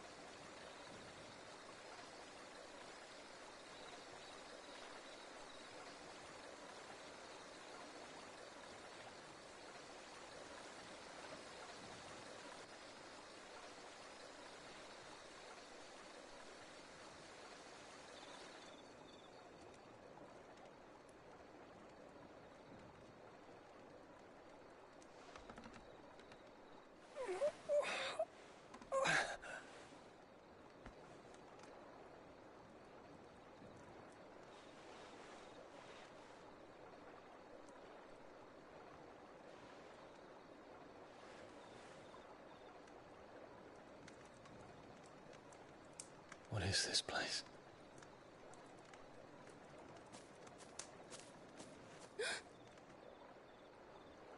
Don't move.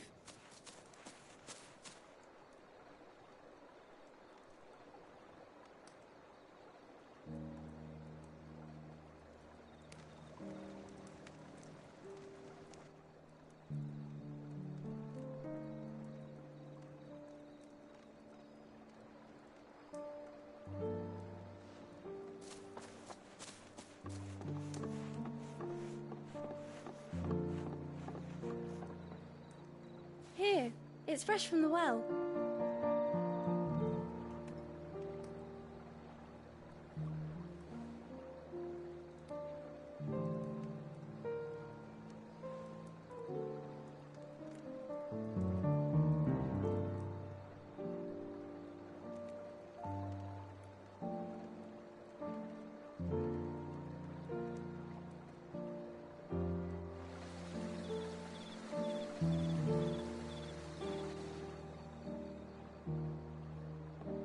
Grandmother told me spirits sometimes get lost, and that the lanterns guide them to their proper place.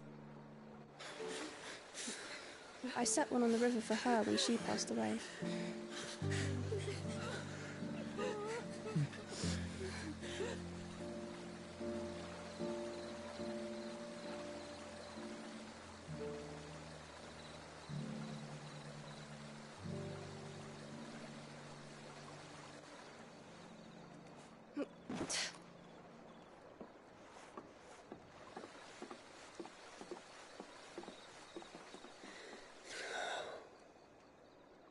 The fiend works from the shadows. Was it you who guided my hand, then, Ultima? No, not you. This is my doing, my fault, my sin to bear. And for it, I must atone. Your hurts are healing nicely. It was my poultices that saw you well. You make them? And sell them, or try to. Earns me enough for bread, most days. Forgive me. I have nothing to... I know, but I couldn't just leave you lying there.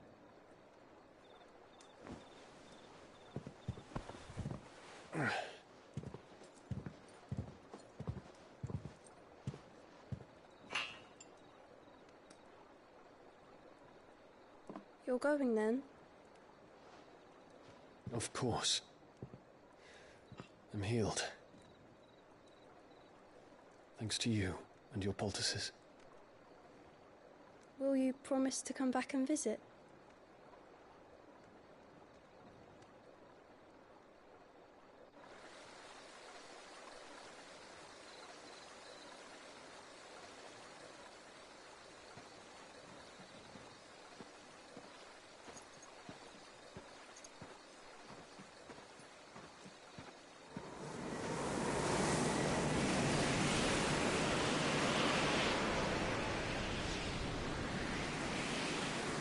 Well, Phoenix, it would seem that I owe you my wings.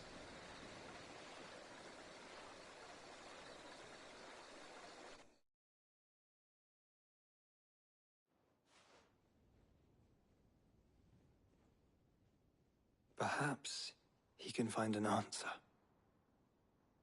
You will be returning to Waloed soon, I gather.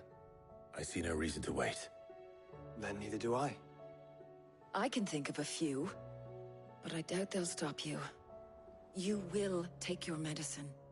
Of course, Lady Daya. Set on leaving already, are you? How long will it take us to get back to Ash?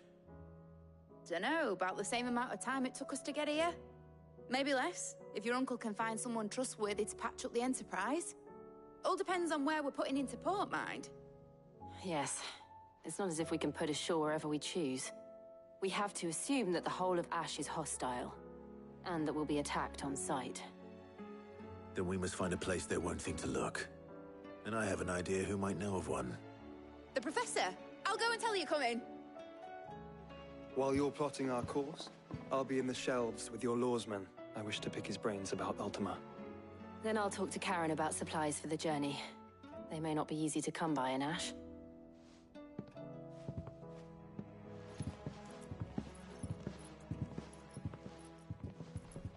Your brother's body won't take much more of this recklessness. You know that, don't you? I do.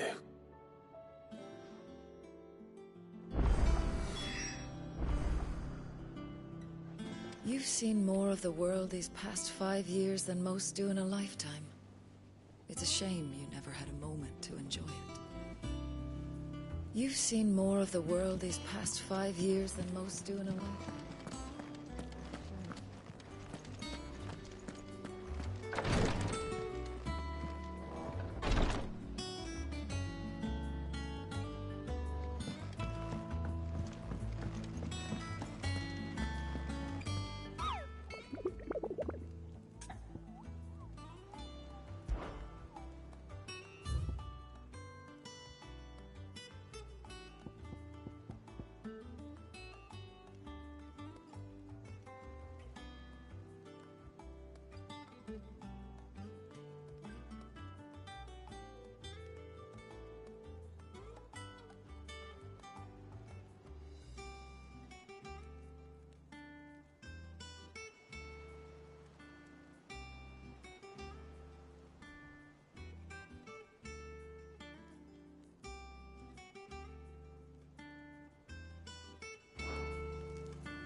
Still say it were a compliment.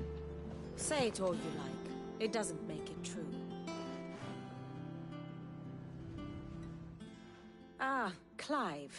I was wondering when you'd arrive. Please tell me you've come to take our young prodigy here off my hands. I'm not here for Mid. I need information on Ash. Then why not ask Molly if you can look in one of her ovens? Go on. As soon as the Enterprise is ready, we'll be setting out for Drake's Spine. And we're going to need a safe place to land. Preferably one that won't see my ship blown to shit and splinters. If it were that easy, do you think Waloed would have resisted invasion for so long? Very little is known of Ash, and the information we do have is spotty and outdated. We have the good King Barnabas to thank for that. Waloed's borders have been closed to outsiders since the day he seized the throne. If there is anywhere safe to land, you won't find it on my map. Then tell us what we will find. I'm sure you know better than we do. But no splinters. All right. If it will get you out of my hair. But interrupt me, and it's over. Understood?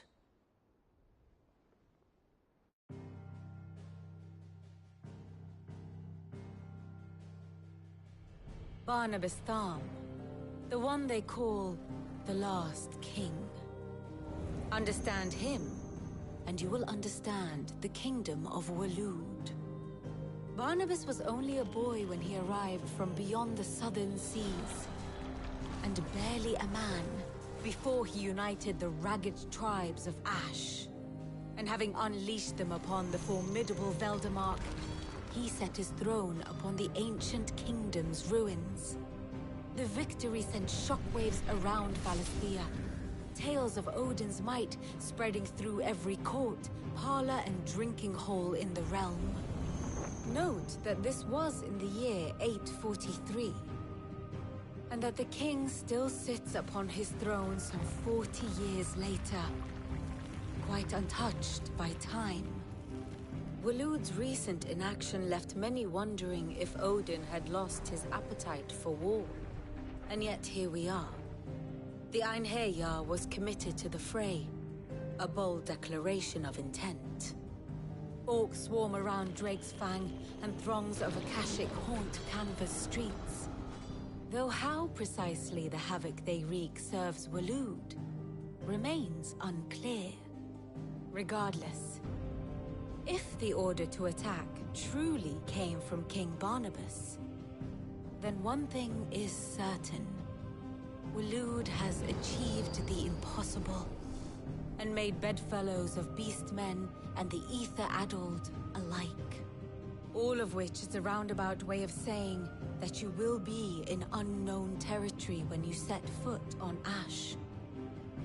Much of the continent has already been lost to the Blight, and what few ports remain will be fiercely guarded. And that is to say naught of its natural defenses.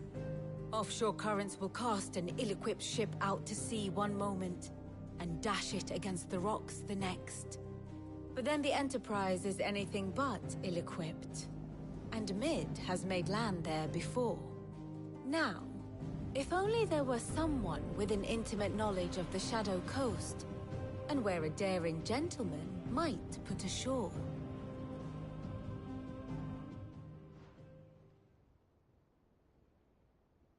You see, Clive, you had the answer all along. Do you think you can get us back to that beach, Mid? Picked you up from it, didn't I? Not that it were easy. The currents were a right bastard. But then, if it wasn't hard, it wouldn't be worth doing, would it? Well said. Thank you, Lady Vivian. If a few morsels of common knowledge and a sprinkling of tavern talk are worthy of your thanks, I wonder what genuine intelligence might earn me. Probably more visits. Mid, I need everyone in the ale hall now. I'll fetch Joshua from the shelves. Aye, aye, Captain.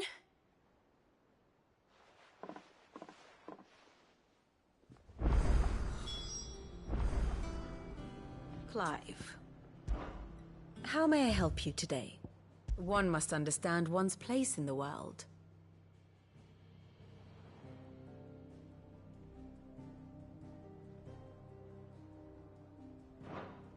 Of course.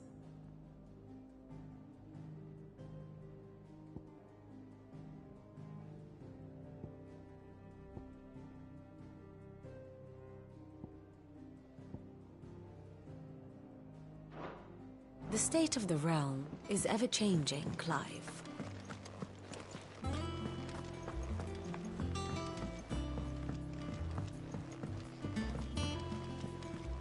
Covered in nicks and lumps.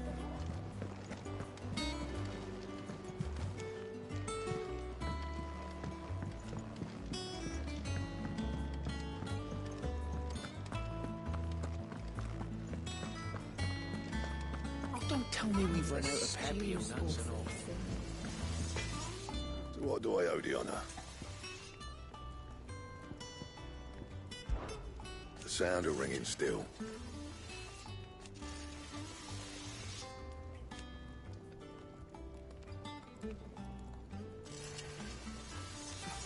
So we weren't.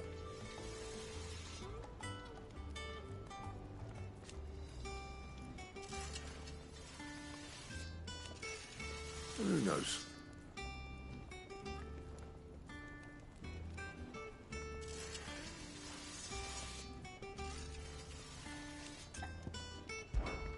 So, what'll it be?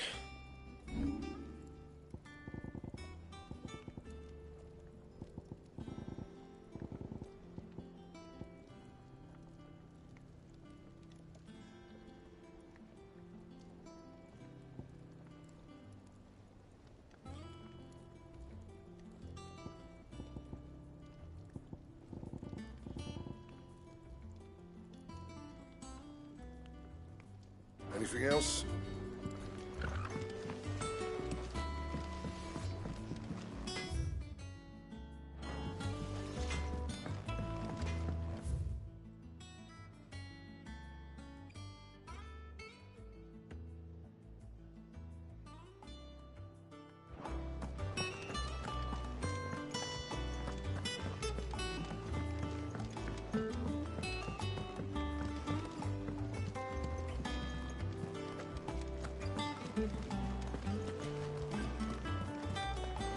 Karen says she'll provide what she can for our voyage to Ash, and has even agreed to forego payment. Until our return, that is.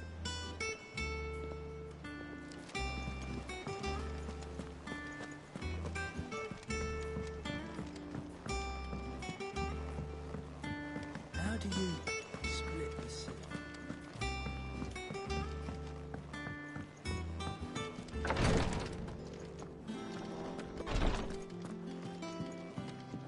Please, you're great. Ah, my Lord Marquis. Your companions are kind indeed.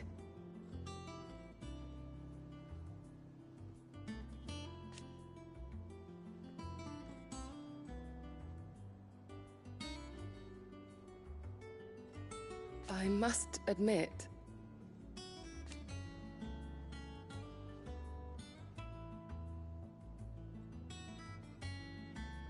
but I see now.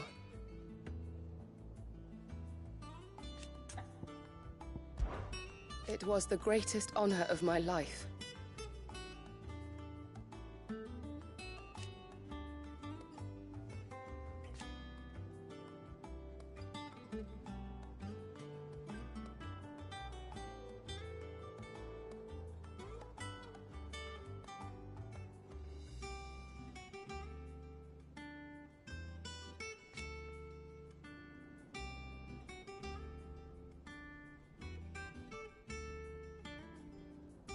But now,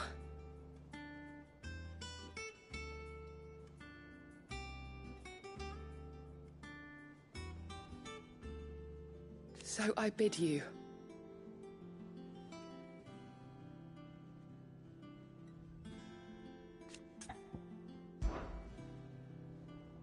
Yotei, is anything the matter?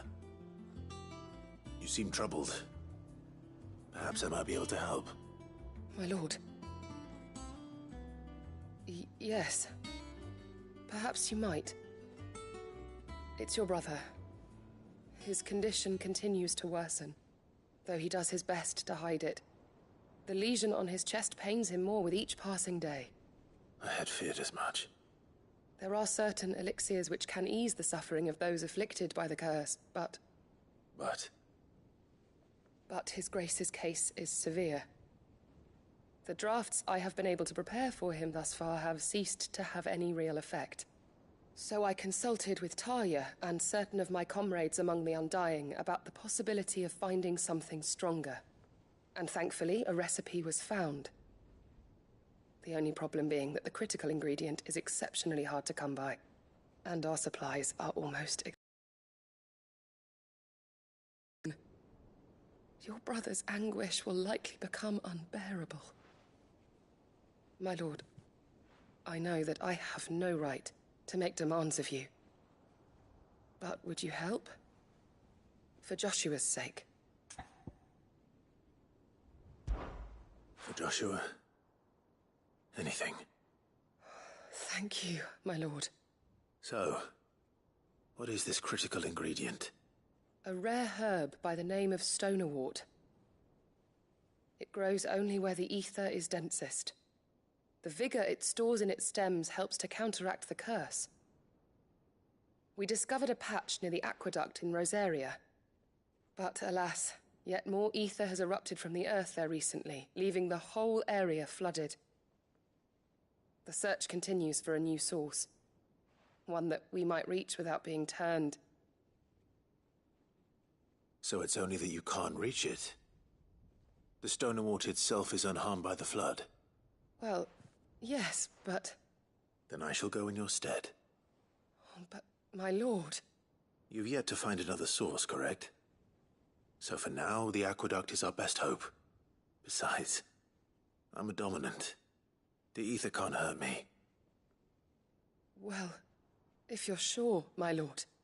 Stonerwort is easily identified by its blood-red blooms. Search around the aqueduct, and you're sure to find some soon enough. I shall remain here and prepare the other ingredients.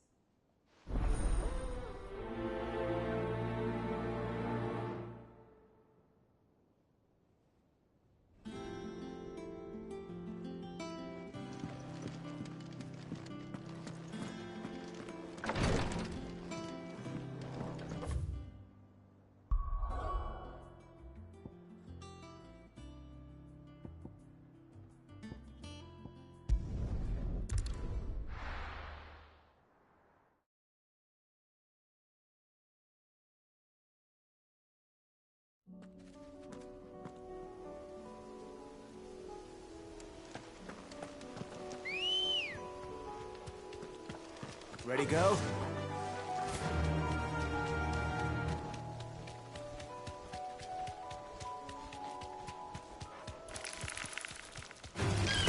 All right.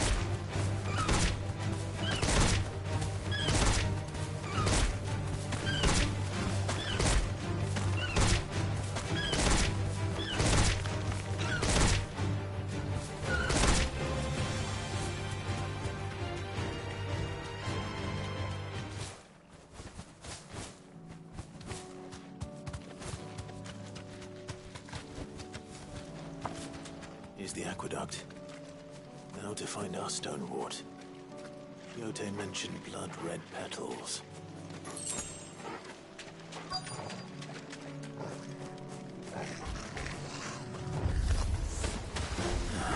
Just my luck.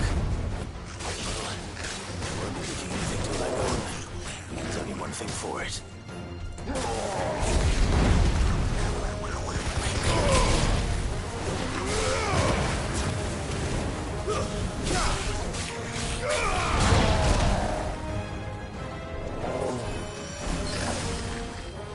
All yours, Torgal!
Here it is. Better collect as much as I can before reinforcements arrive. All right. That should do it.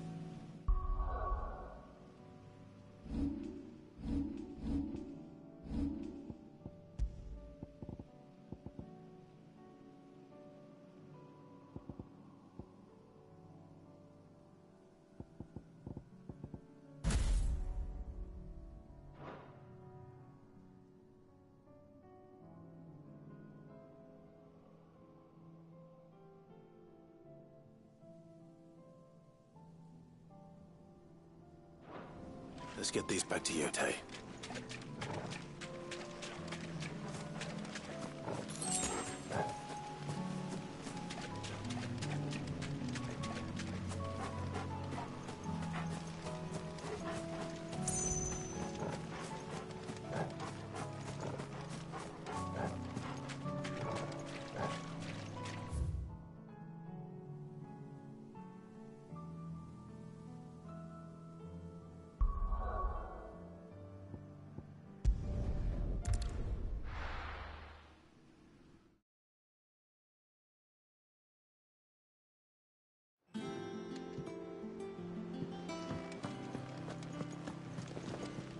Covered in nicks and lumps, the lot.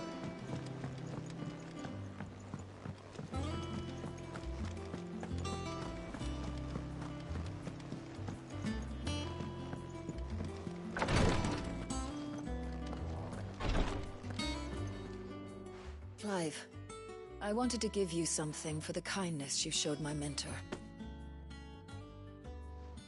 What's this? A chest of all the medicines you're ever likely to need. Seeing as you're so reluctant to come to the infirmary, I thought you might as well take a part of the infirmary with you. I'm sure it will be very helpful indeed. And Taya, try not to work too hard. And work Rodrigue all the harder, you mean? He's a quick study, but he's got a long way to go yet. I'll take that particular piece of advice when you heed it yourself, thank you very much. Besides, who else is going to see that your brother takes his medicine? Who indeed?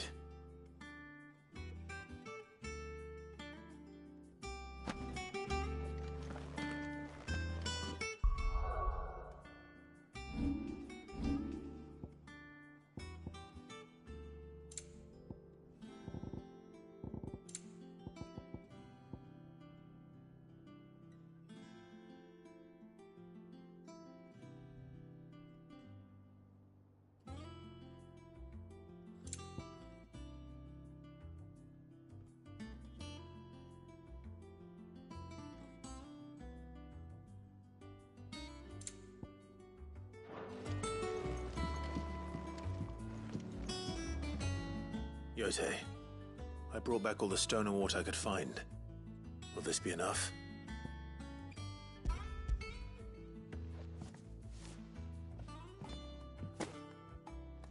Yes, my lord.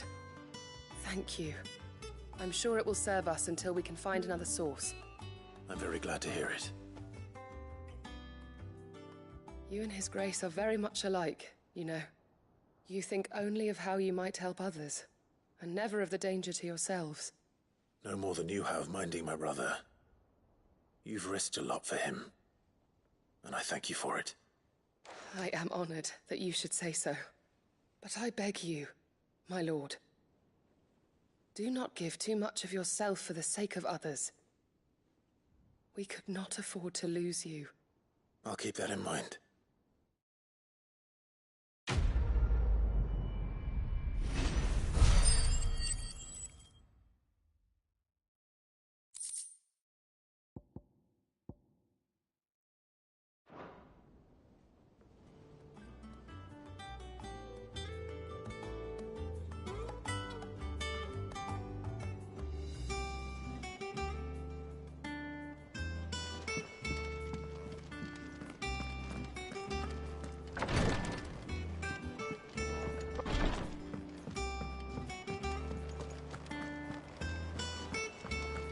How do you split the sea?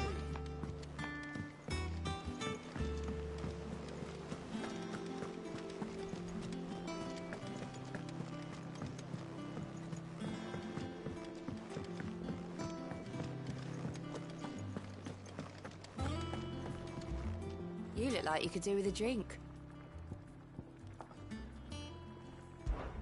How am I getting on? Ah, about as well as you'd expect of a barmaid pouring sour ale for penniless outlaws in the middle of the Deadlands. And it'd be worse than that if Molly here didn't make the best stew this side of Stonehere, even if it is mostly just yesterday's leavings. Don't tell her you heard that from me, though.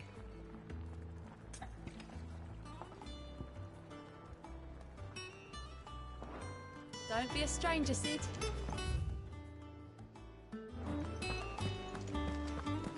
Oh, don't tell me the stew's awfully thin these days. I will not forget this kindness, my lord. I shall go to Eastpool, but as soon as the rebuilding work is complete, I promise to return.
We all know that bearers have a resilience to the ill effects of ether. But don't you find it strange that there are those who, despite being free of magic's burden, can seemingly pass through a flood without consequence? I asked our luresman how this could be, and he suggested that it might have something to do with bloodlines. Many of the realm's dominants are born to specific families, you see. The Rosfields, the Lesages. So there must be something in those families' blood that provides them with the potential to become vessels for icons. But what about the ones who don't awaken? Could it be that this same potential provides them with something of the same immunity? Your uncle's recent travels with you across the ether-ravaged countryside would certainly... I have no reason to assume otherwise. Well, then that changes everything. Clive, you must listen to this. Lawsman, tell him. Do you recall when we spoke before on the divinity of Ultima? Well, it inspired me to delve deeper into the subject. And what I discovered appears to agree with the findings of His Grace. You will recall that my quest to uncover Ultima's origins began with the mural at Phoenix Gate. But while I've always known it to be important, its secrets have heretofore eluded me. Now, however, I believe I know where to find the more complete example, one that will reveal all we seek. Master Clive, have you ever in your travels chanced to hear of the Circle of Malleus? I would think not, if you have. But there was once a time when the faith flourished, the oldest known religion in the Twins, and though its popularity eventually waned on Storm, hints of its dogma remain embedded in more modern faiths such as the Crystalline Orthodox. Wait, you said it waned on Storm. What of Ash? Religious monuments are often torn down or repurposed when new faiths rise to prominence. But if no new faith arose, then perhaps the ancient temples might still stand. And so, you see now why I must accompany you to Waloed. It would appear the past still has much to teach us, though in this case, it would not have been possible without the musings of Moss. To think that you carried a copy of my old mentor's chronicles all along. I am relieved to discover it in good hands. I shall guard it with my life. Joshua, if you're finished here, join me in the ale hall. I need to speak to everyone before we leave. Right away.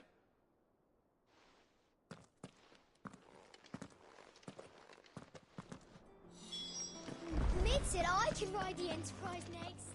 No, she didn't. She said I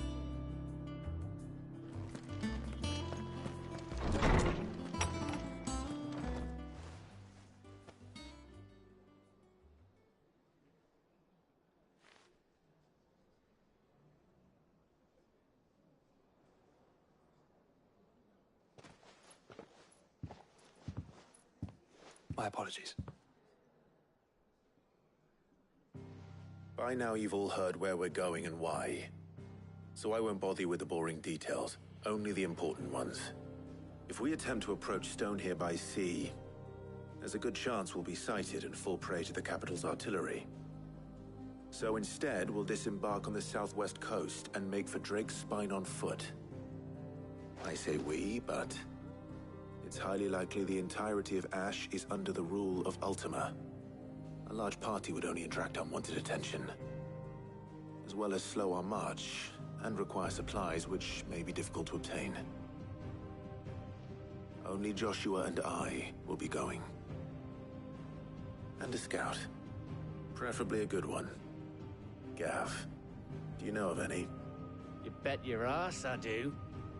Might still borrow some of Lady Vivian's maps, though. Just in case, like.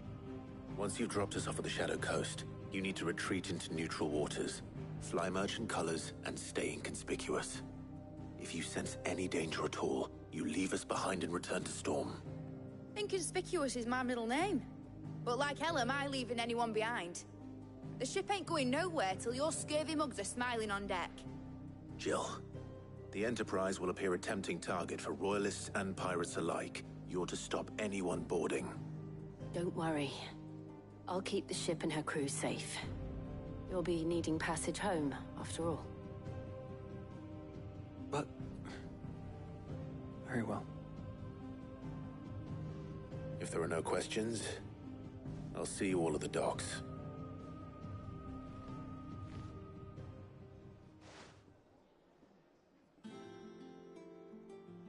Let me know when you're leaving. I want a word before you go. Of course.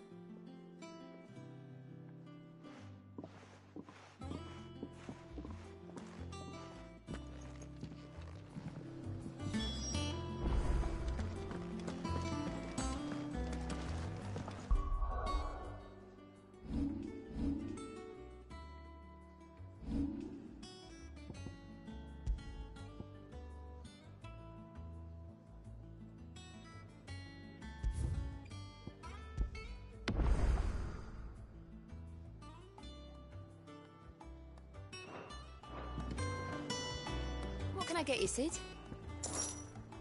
That's what we like to hear. Knock 'em back, everyone. Sid's buying.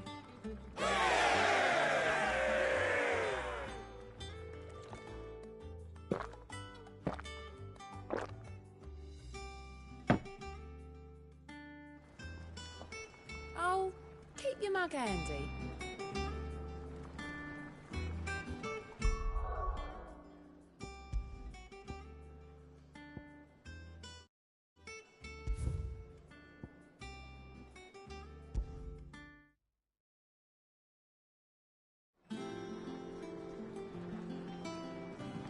Thought I might grab myself a mug of Maeve's mead.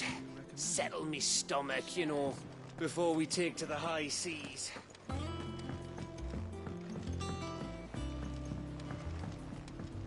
I am certain we will find what we seek in Ash, and learn the truth of Ultima's origins.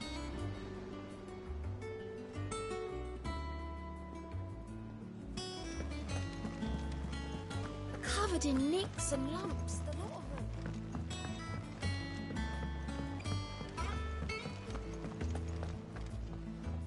Is something wrong?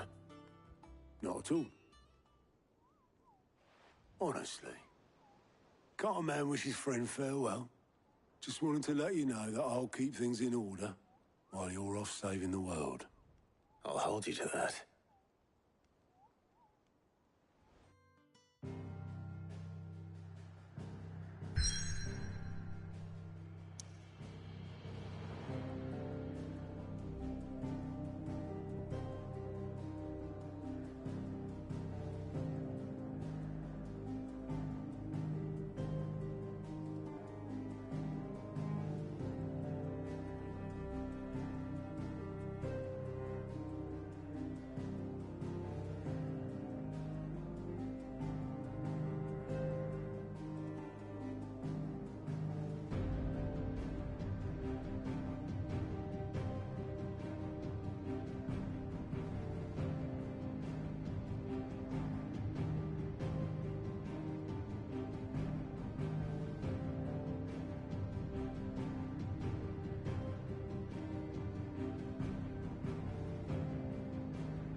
Reckon it'll be a long walk to the capital if we follow the cliffs. I'll scout ahead, see if I can't find us an inland route.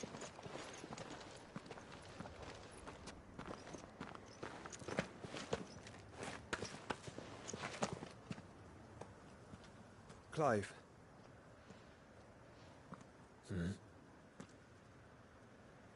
There's something I've been meaning to ask. You took her icon, didn't you? Yes, I did. She understood.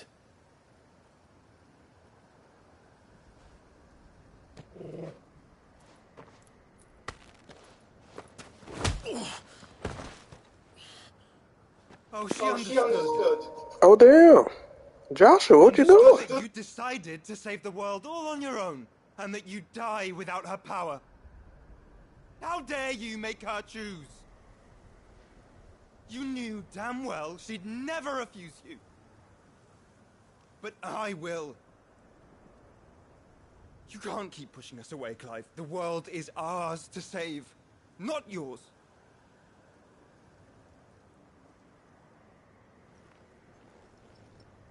I used my gift because I thought it was the right thing to do.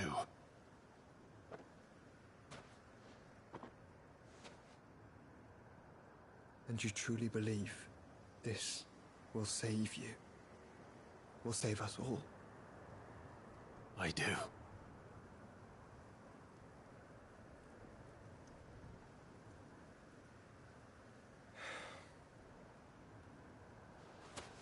Then so be it.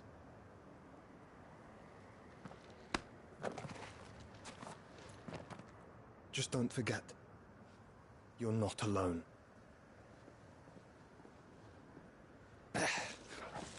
Think I found us a trail. Did I miss something?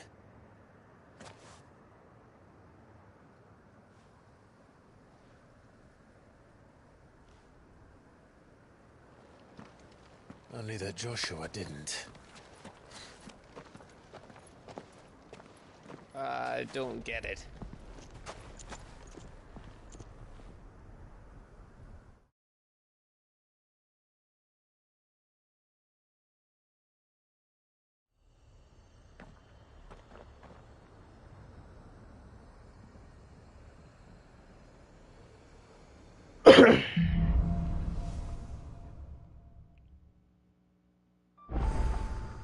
Always wanted to visit Ash.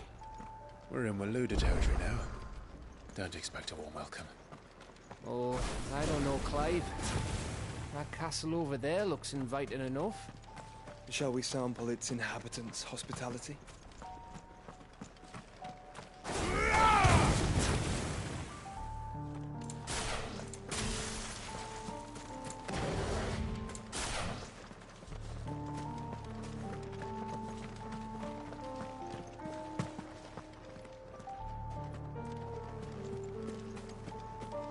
Alright, let's take this raid. Remember what I said about warm welcomes, Gav?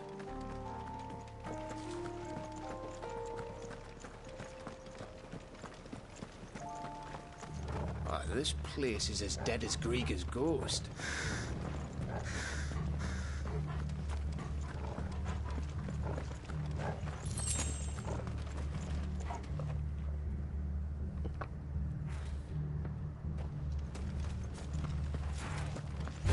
I knew I smelled something. That's the only orcs and Kashik here. Let's hope the villagers made it out in time.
can win!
It's Camber all over again.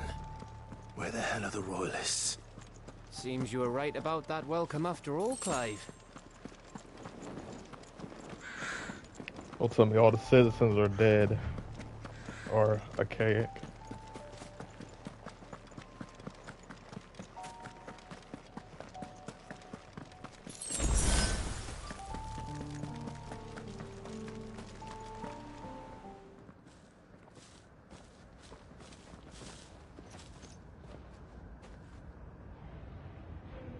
Aye, aye. Oh, damn.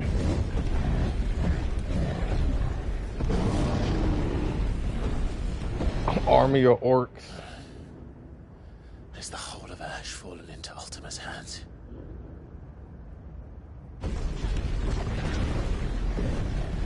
That's no peace delegation. We should send a warning to the others. No. My uncle will have an eye on the coast. I trust he'll find a way to entertain any uninvited guests.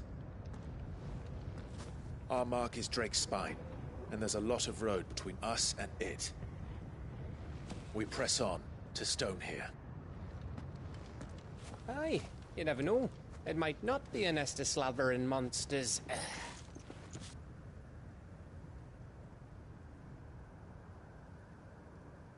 Clive, you must go on ahead without me.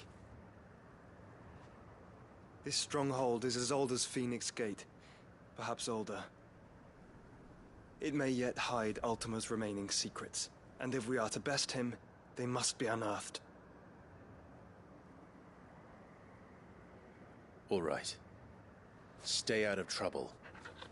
I always do. Mostly.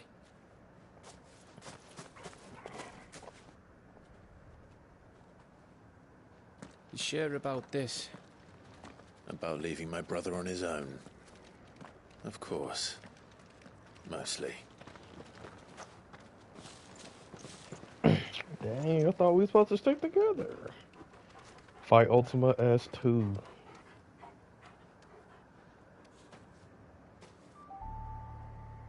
Lady Vivian's map is so old, it's hard to tell which way is up. But if I'm right, we're not far from a village called Aistla. Then we make our way there, resupply, and wait for Joshua.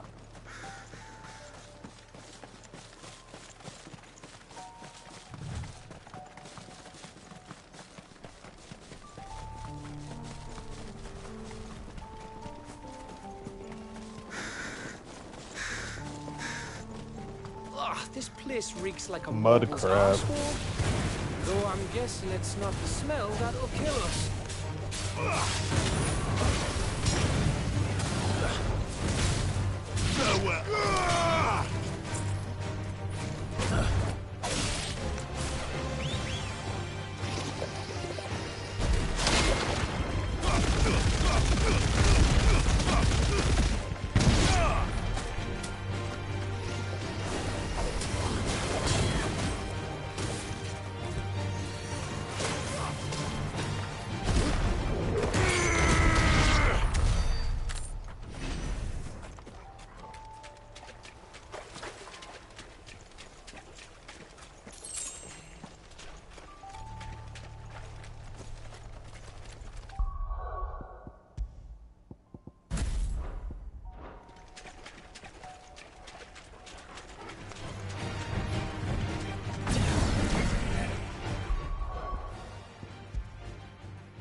Wolf coming in handy finally. Or I'm getting used to it.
Divine Hand.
Bahamut's breath.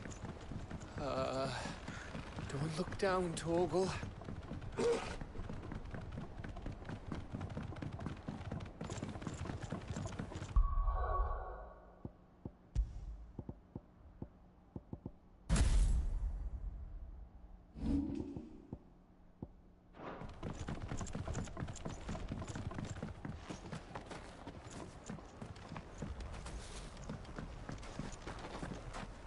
That must be Aistla.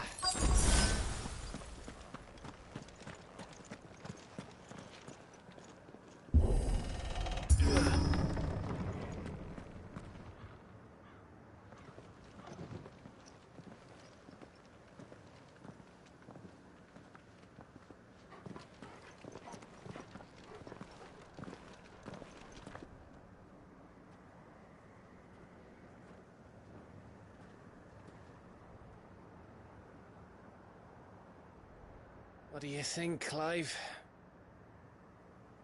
Then we're too late.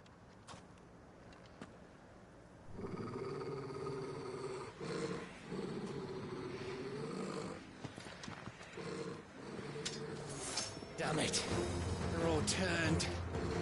There's nothing we can do. I wouldn't say nothing. No quarter, Gav! No quarter!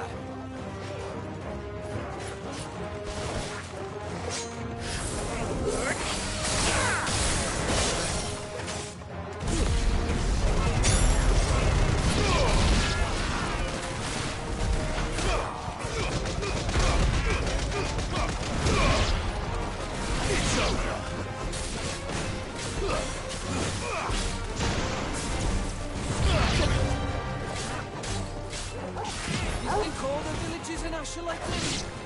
A question for later, Gav. Nice score!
Kill!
Ooh, thick boy. The thick knight. Who is this?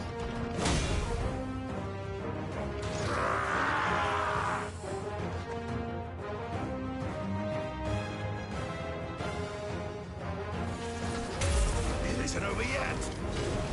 Of course it bloody isn't.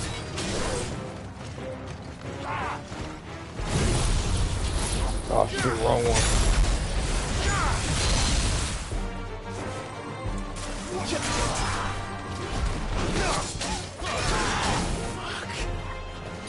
That's better.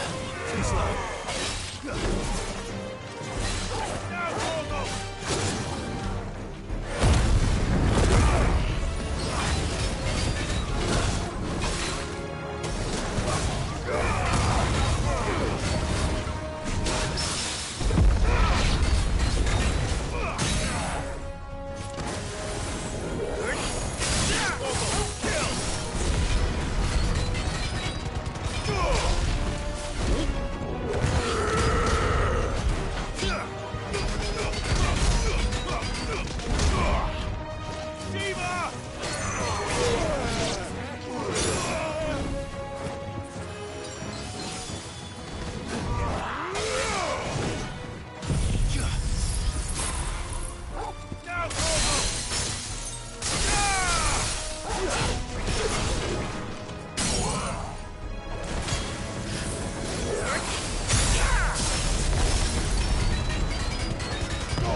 Ooh.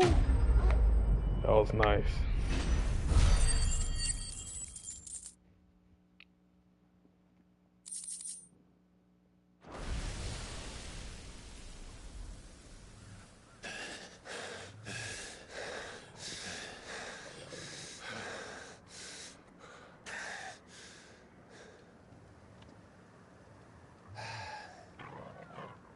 Gav.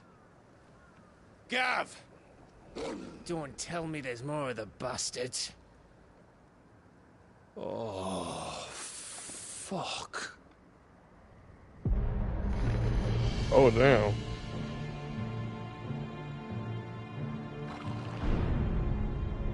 Are we going at it already? Oh, Gav, you might die. I don't know if I can protect him. Bound for Stonehill. Good. My master awaits you in the capital, though I cannot allow you to attend him in your present state.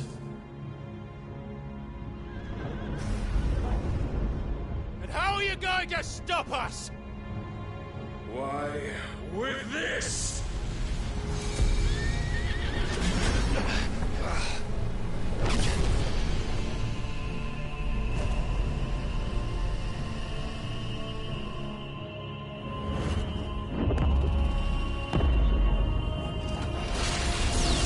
Oh, snap. Ooh.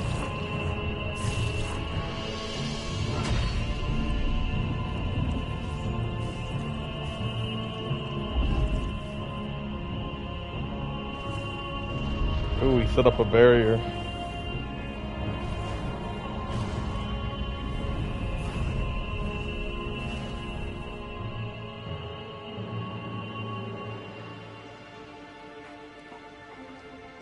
What did you do?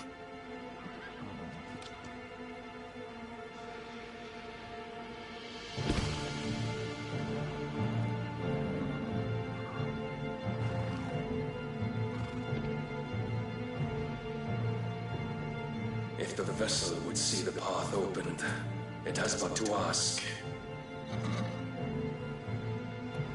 I shall see that my master's prize is made presentable.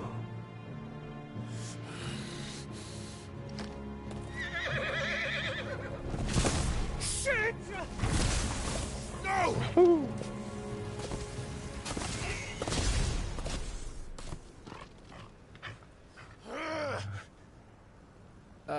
Clive, would you mind telling me what the fuck just happened?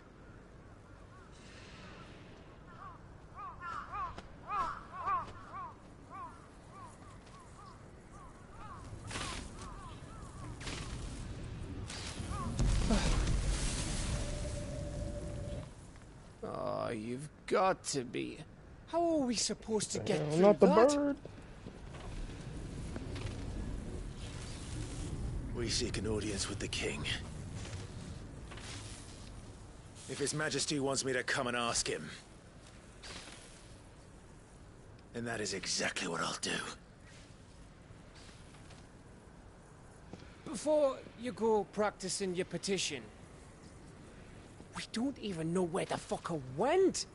How about we cool our heads and think this through, eh?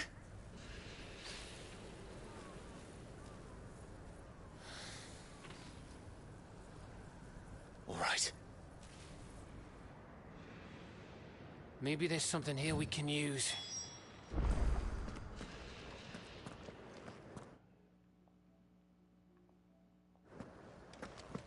Search the abandoned village. I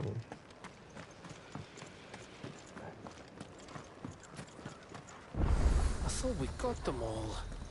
So did I.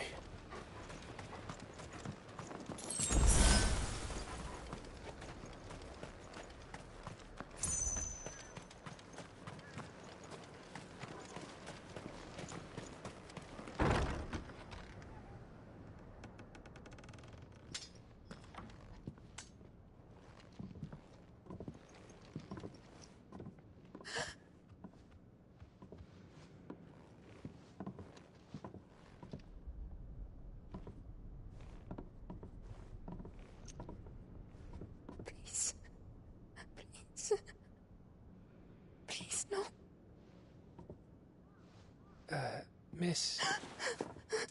Whoa. Easy. Easy. We're not turned, all right?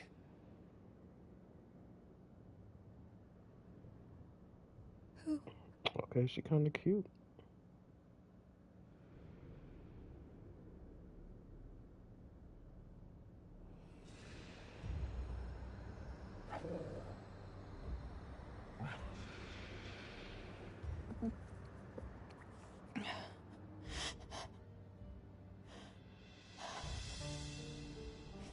My thanks, kind travelers.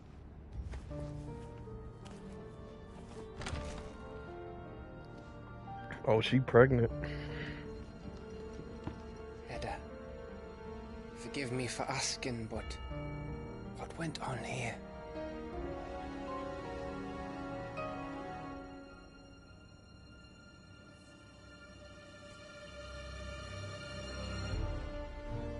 It all started when the skies changed.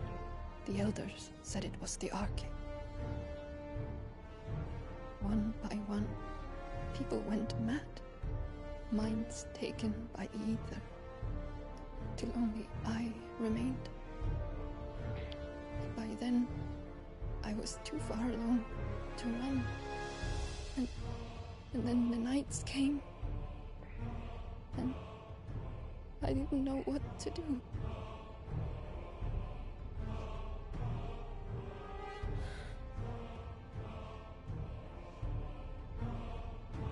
And this, I like this song.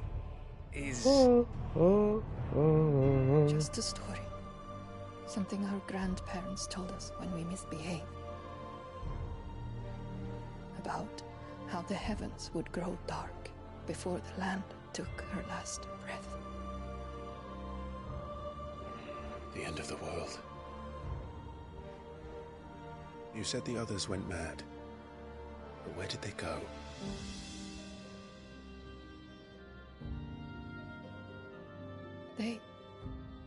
They all left. Drawn east to the tower. To Reverie. The elders. The healer. The blacksmith. My husband.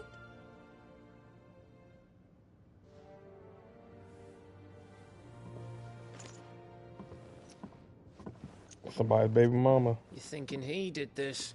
Of course. Who else could it be? You were in Canva. You saw what he did to the people. But then what about her? How come her nut hasn't cracked? The baby, perhaps? Could be protecting her from the ether. I can't think of any other explanation. You mean... it's a bearer? It won't matter what it is once Ultima's magic takes hold. Time's running out.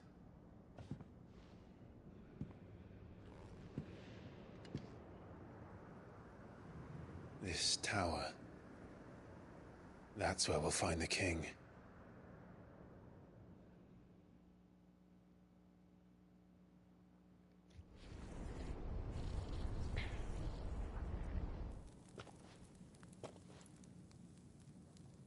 I knew it. It's the same as Phoenix Gate.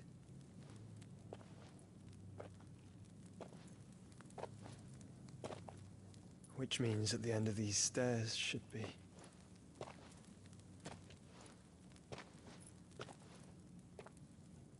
We're gonna play as Joshua. That'd be cool. We got a little bit of action when he was young.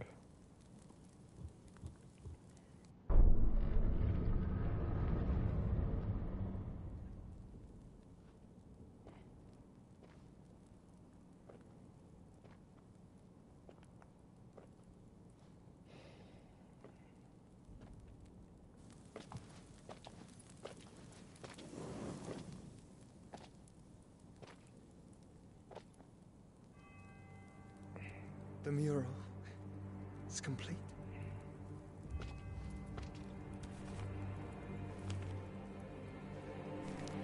Ultima and his vessel, Ifrit. A Garuda, Ramu, Shiva, Titan, Bahamut, Odin. Even Leviathan the Lost is here. But where is the Phoenix?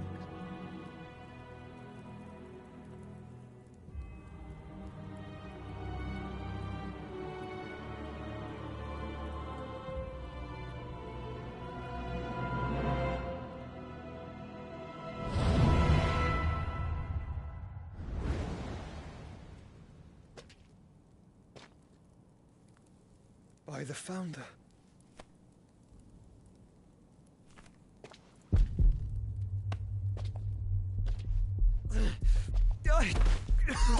Uh-oh.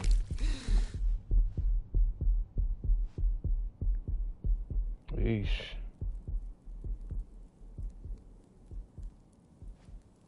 So that's what you want, isn't it, Ultima?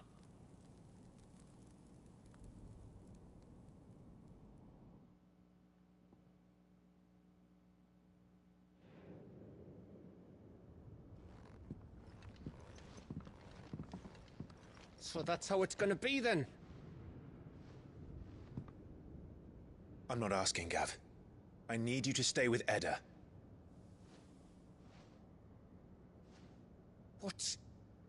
I must do this alone. If I don't return, you're to find Joshua and make for the Enterprise. Understood? Aye.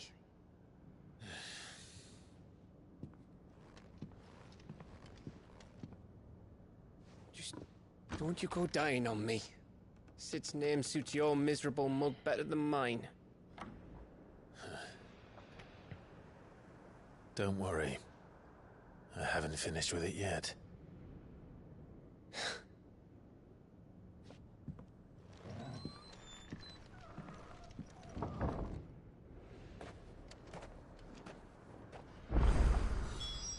Then there were two.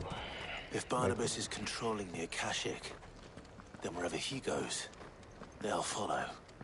And so will I.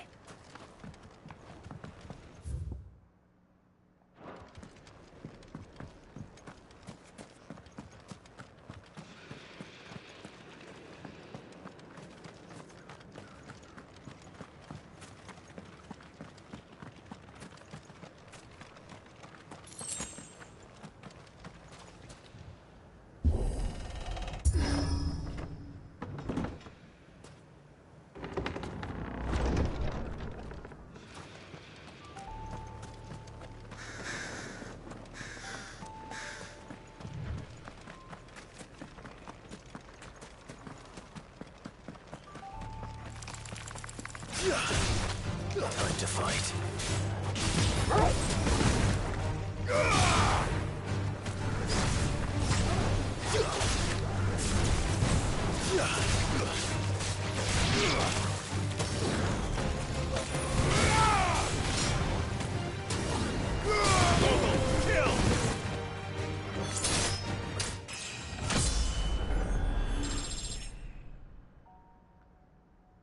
Level up.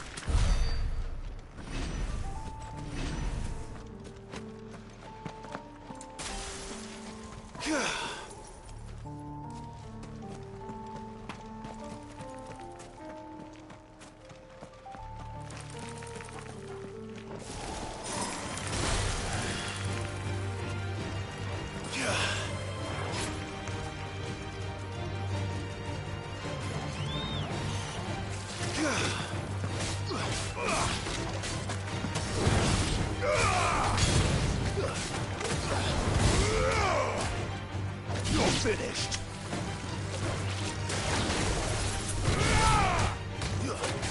It's over.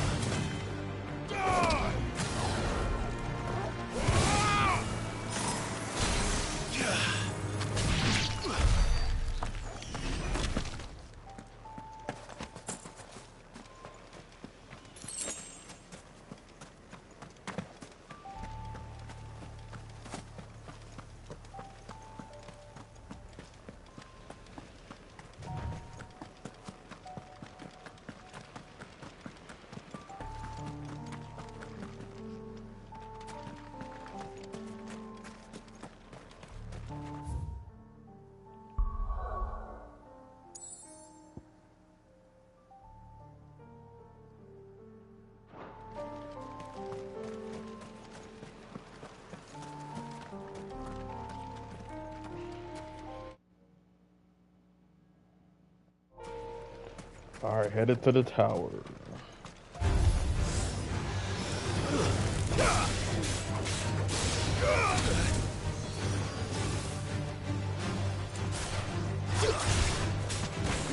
Now, Morgul! Morgul, kill!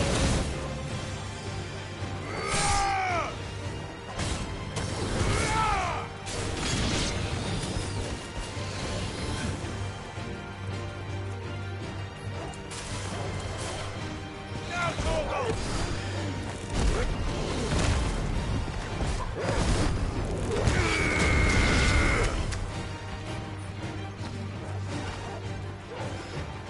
Well done, Torgal. Torgal, kill!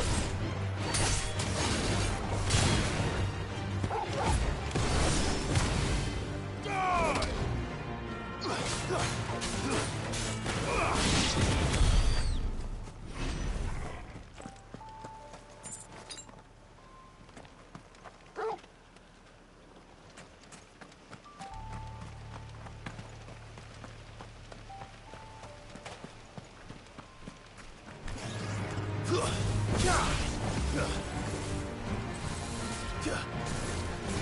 Too slow.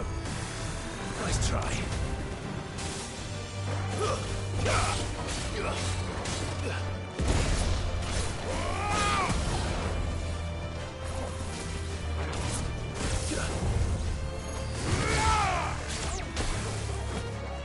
Now, Torgal!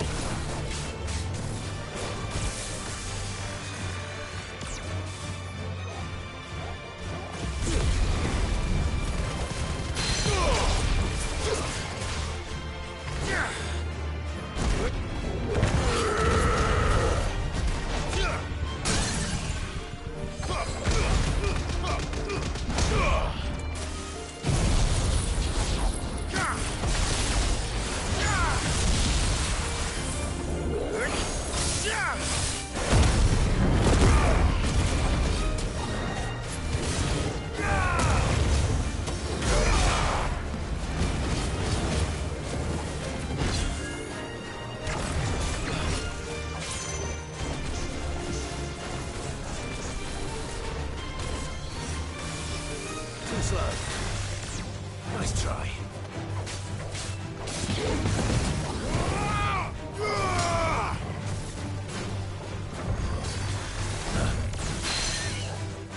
Wake up! Get out, Torgal!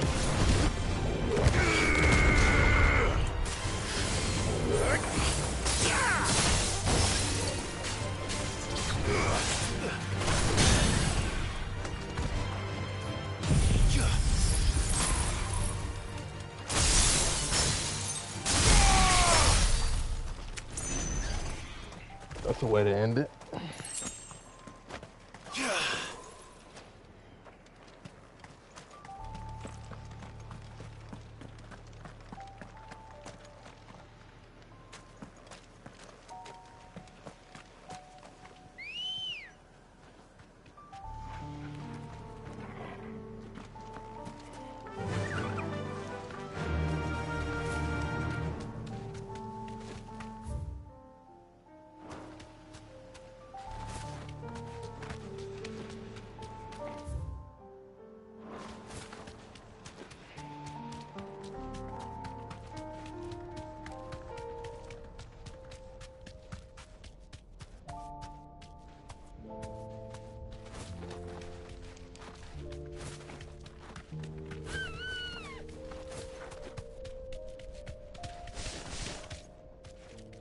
Thanks, Cal.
This is it, boy.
I've come for you, Barnabas.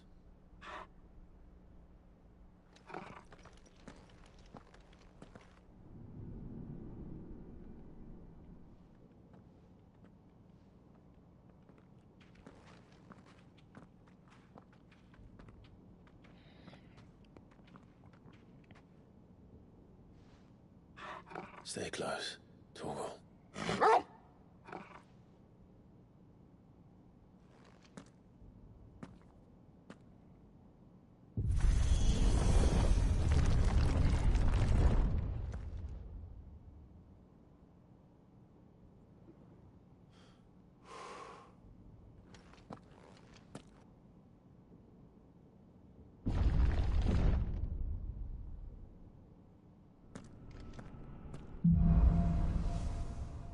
The Last King.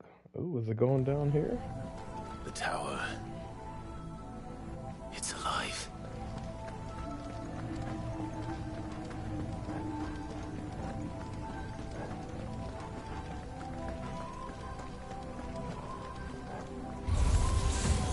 More echoes of the fallen. They seem to feed on ether. There shouldn't be any here.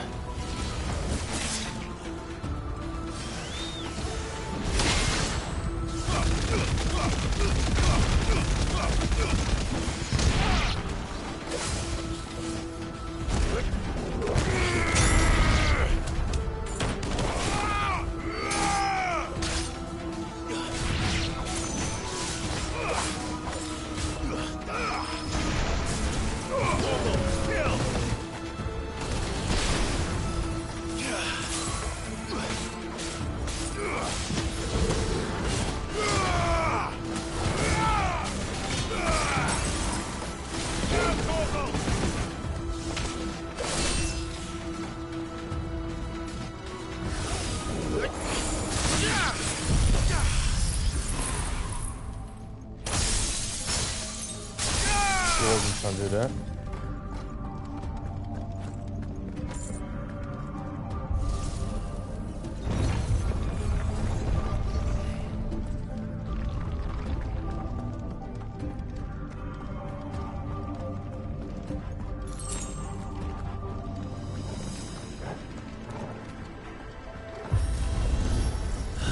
Bloody fallen.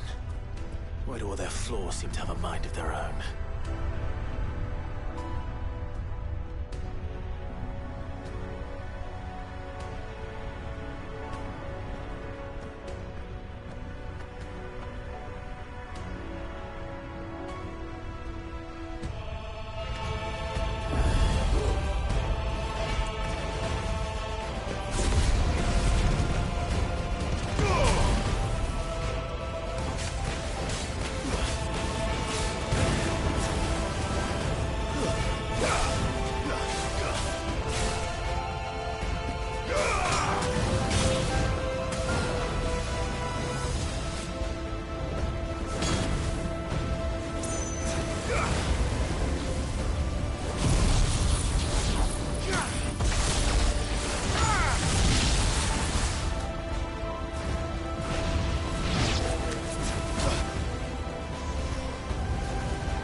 Dang purple bombs. Purple fire though, that's dope.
Oh wow, block the projectile.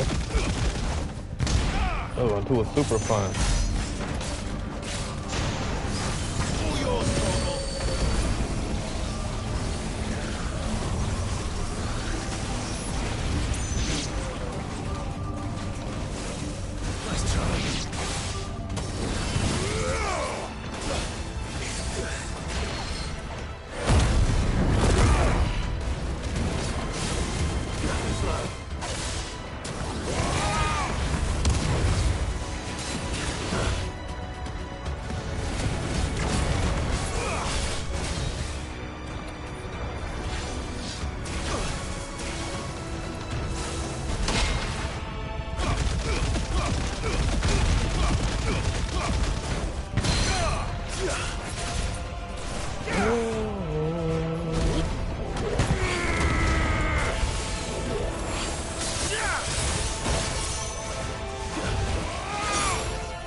Going up again.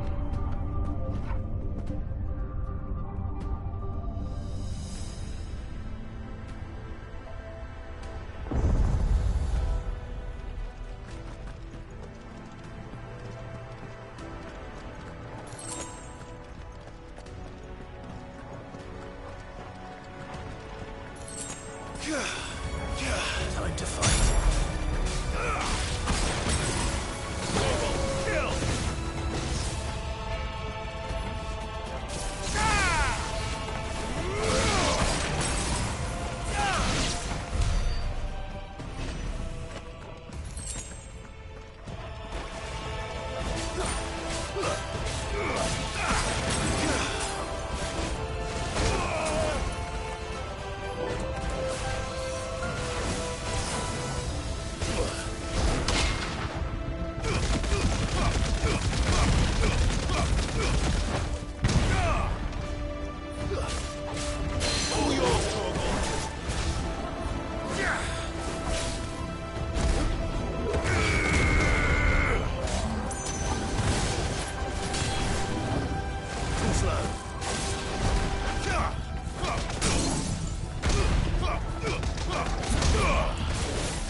high potion.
If I were Barnabas, where would I be?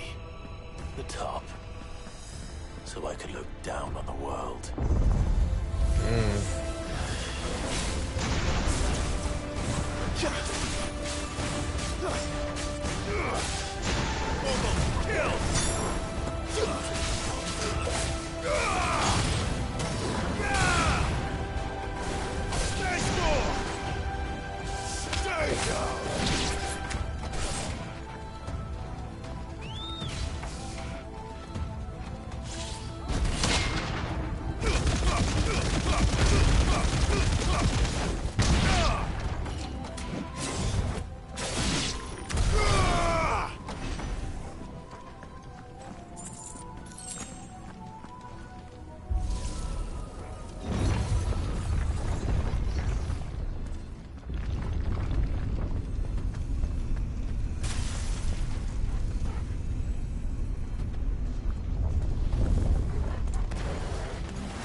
Going down.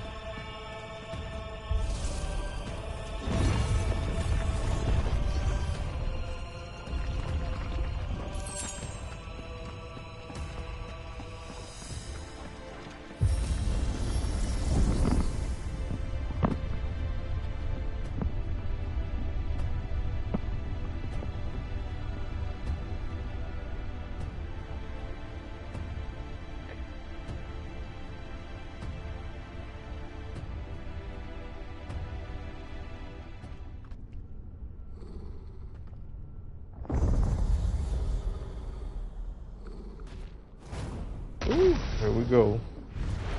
A garden.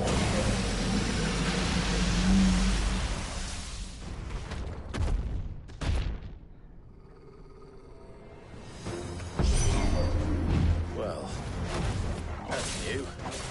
Though I expected a full like the rest.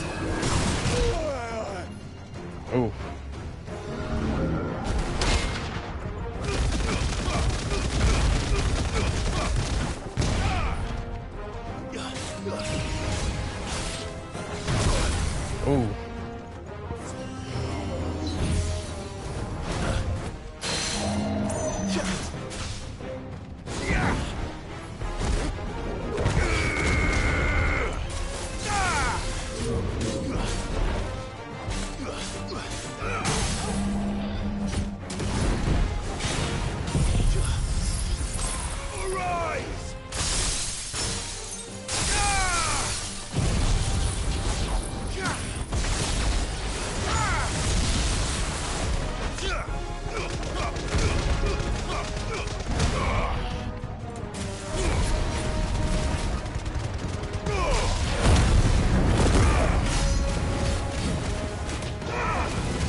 It's over.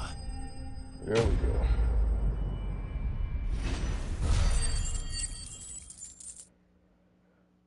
Slayed the night. What was that thing? Hopefully there aren't any more.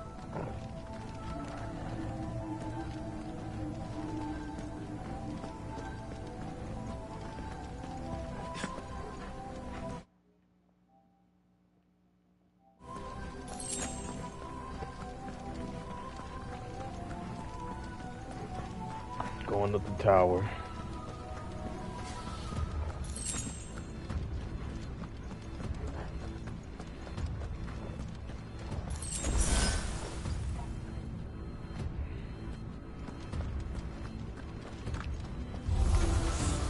You know what to do, boy. This way.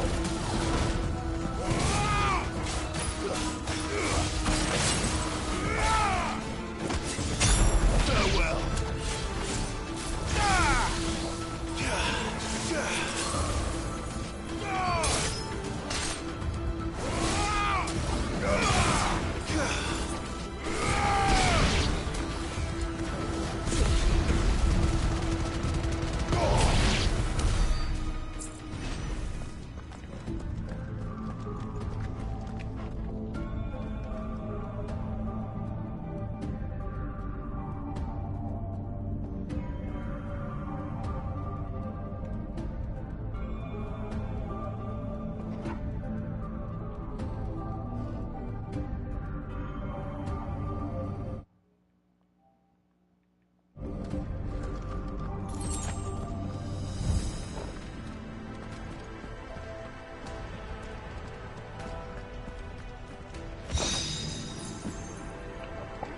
Mesmerizing.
Ooh, who is this? A new boss?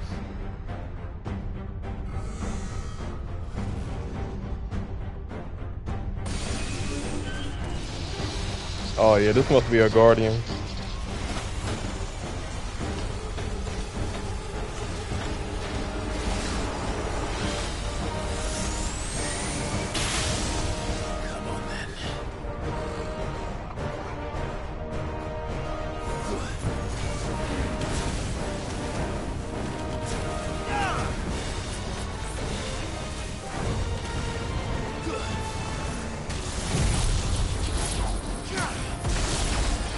Controlling those. Nice try. Hey.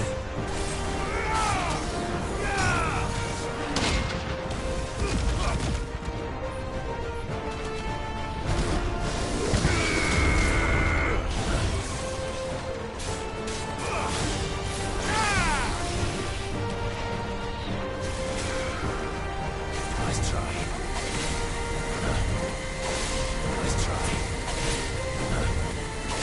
Nice try.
Oh, another one? Oh my, it don't stop. Ooh, they are after me. They are after my ass. The block is hot. Another Iron Giant with a shield. Oh my.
There we go.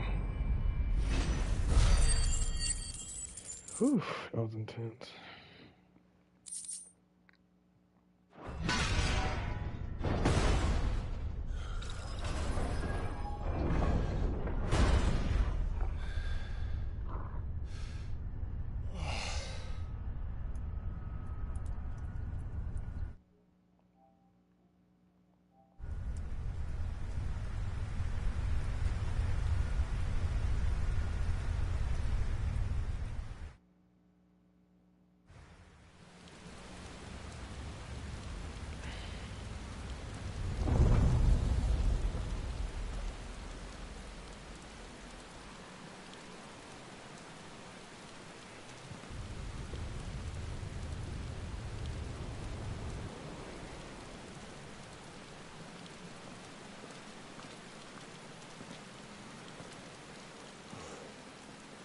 Almost there.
He's here.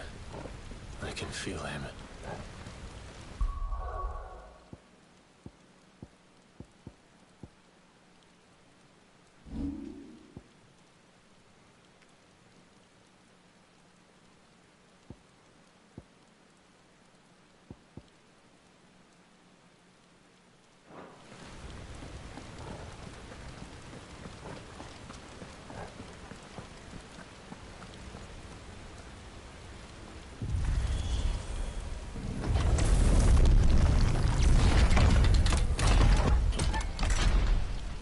Ooh, boss fight. Is it going to be an icon battle? This is going to be interesting.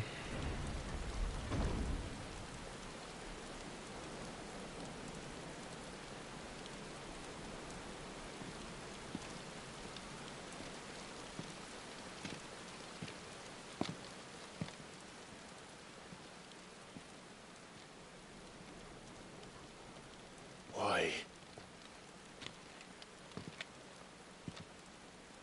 The blade must ever feed if her edge is to remain keen. Butcher. What care you for these worthless creatures? They are nothing. Weak from the moment of their conception, ever longing for power not theirs to command, they turn unfailingly upon themselves. Like sheep, they roam in filthy flocks, eager to trample those few gifted a fleece of gold. Or that they might feel contentment with their pitiful existence. Prejudice and persecution, severance and strife, every earthly wrong springs from the malice in men's hearts. Malice born of the pain and suffering that is free will. Its corruption is gnawed at your being from the very moment of your birth.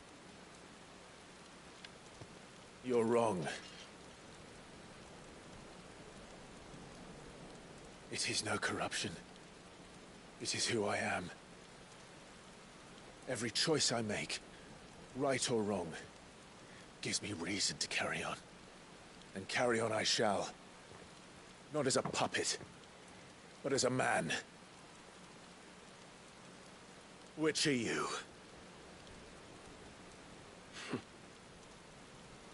There was a time I too thought those the only choices. What? Long ago, God granted man the gift of magic. And with that gift did he build great civilizations. Yet over time, man lost sight of the gift's true meaning, stepping from the path of shared prosperity to one of avarice. He abandoned his creator for sword and flame, and through his folly, beckoned the blight. Yet, there were those few who refused to turn their eyes from the heavens, and they prayed to God that he might lead them back to righteousness. And the Lord, he did answer. Before the worthy shall the gates of paradise open. And so did I spread my arms to the ether, and cast my soul upon its gentle waters. I gave myself unto him.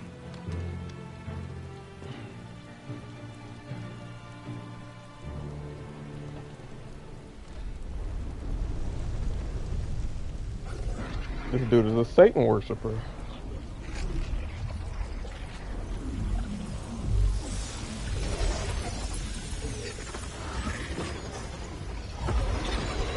Oh, what? What madness is this? My worth proven, the Lord charged me thus. If your kind are to find salvation, they must be made to serve. You see, paradise lies but a single step away. Could we only take it? Could we only leave our transgressions behind? For none save the pure of heart and mind may set foot in the new world. I will save us. But it all begins and ends with you. You are the key, Mythos. And with this humble offering, shall I prove my faith once more. So you forsook your kingdom. You forsook yourself to serve.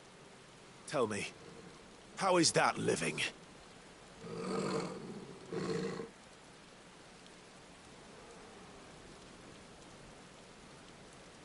What you seek to provide is not salvation. It's anything but. Life is about always having a choice. Take that away, and we might as well be dead.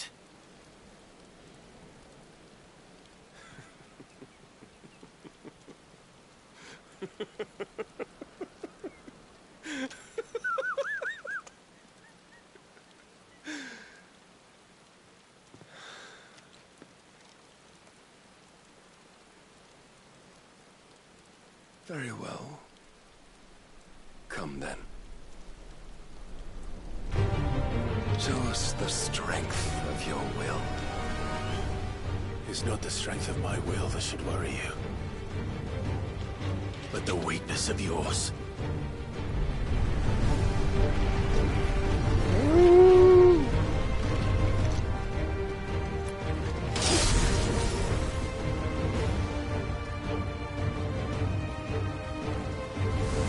If you think your will the stronger, prove it. By this day's end, you shall know the truth. Show me more.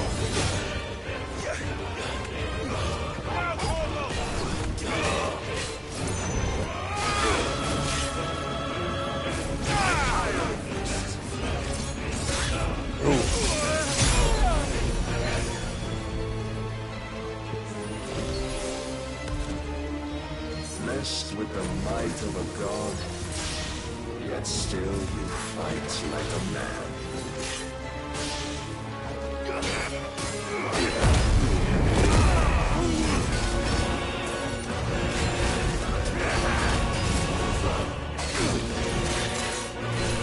Must I show you?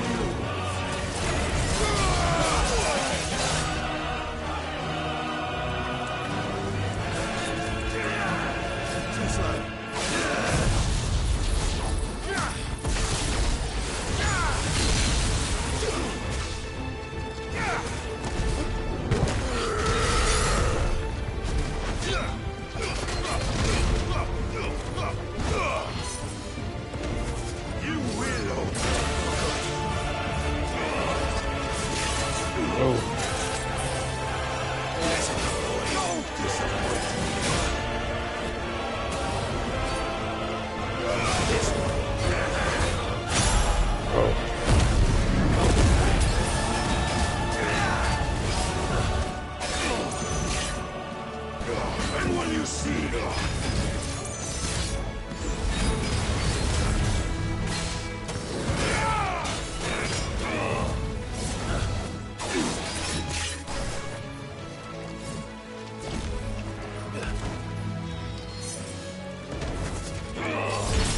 oh shit. Let's try. Too slow.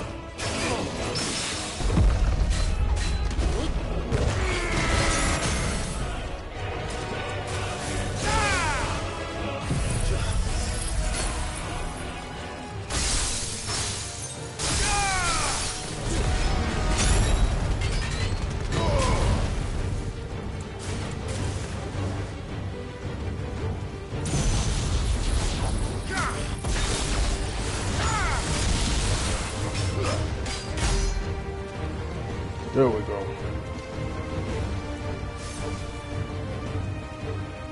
God chose you to serve as his vessel, and you cling to this foolish notion of hope when there is none.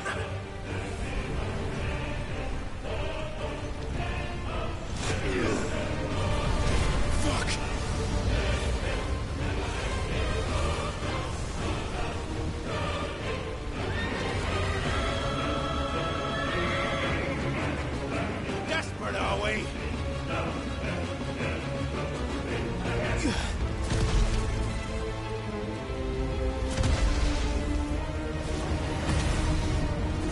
Ooh, there we go. Get off him. Get off him. Let's go.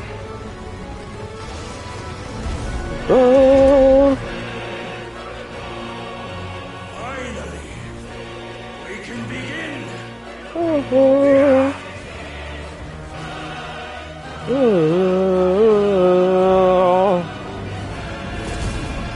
Game time, baby.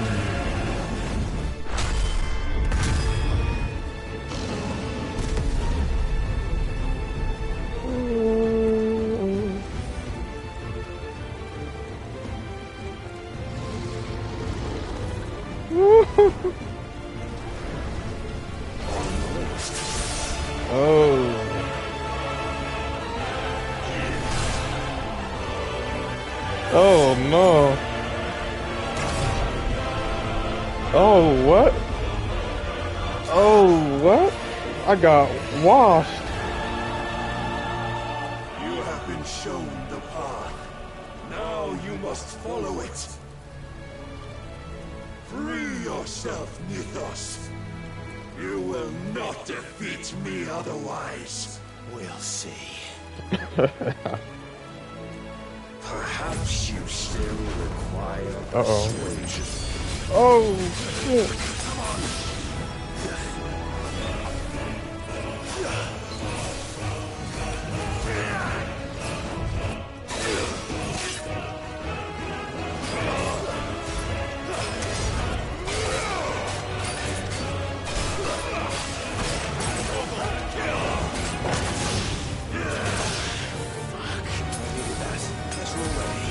Enough, Mythos!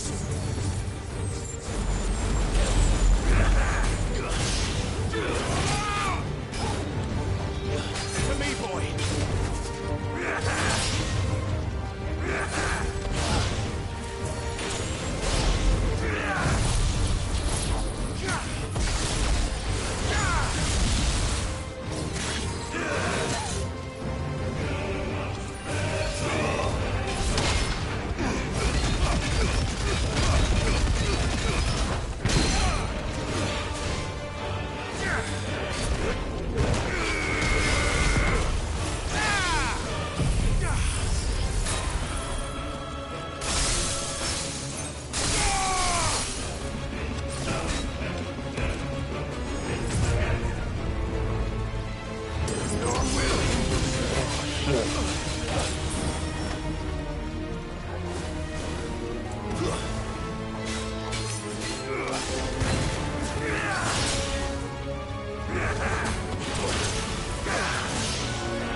Defeated.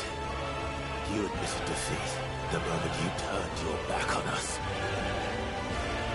When you turned your back on the truth, Barnabas. We are not as weak as your God believes. Ooh.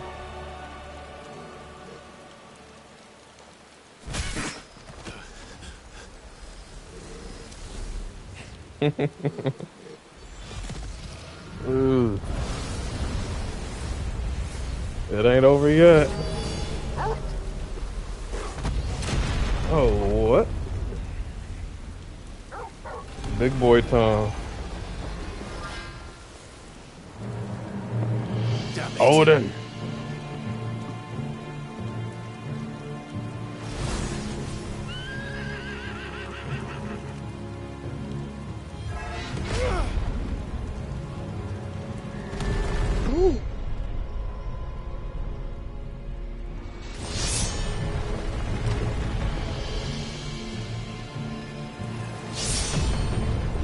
Damn.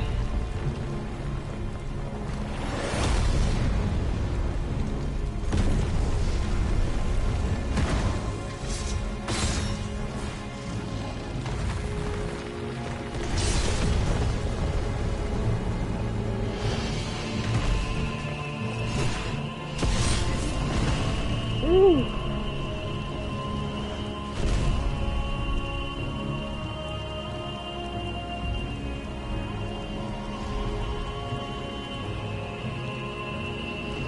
What are you waiting for?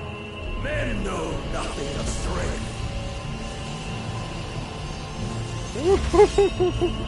That's a big blade. Oh my goodness.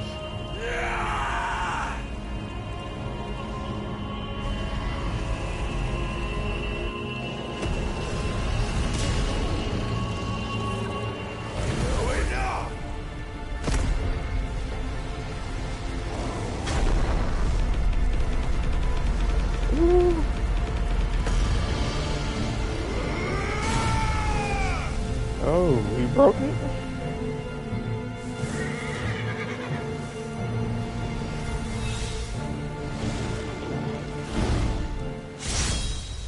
You dare!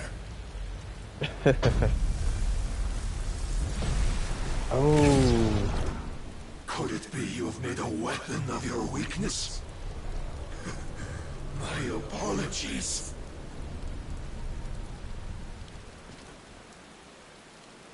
He's like my horse.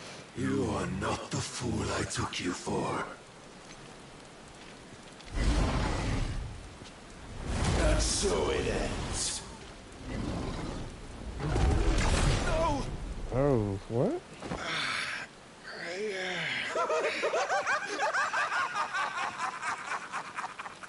Don't tell me you are tired, Mythos! Your stubborn defiance has stirred my long-becalmed heart, filling it with a joy that I have not known for generations! I had thought the tantalizing kiss of self-indulgence a dream forever out of reach. And now that its sweet ruin courses through my veins, I shall not be quick to relinquish it. Show me your work, Mythos, that I might revel in it! Ooh.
Salvation is come! Rejoice as our souls are granted peace unending!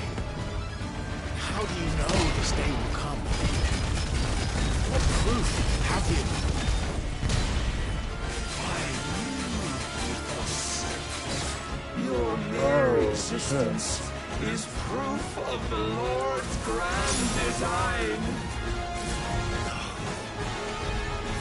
I'll never serve your god!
Alright, let's go, let's go.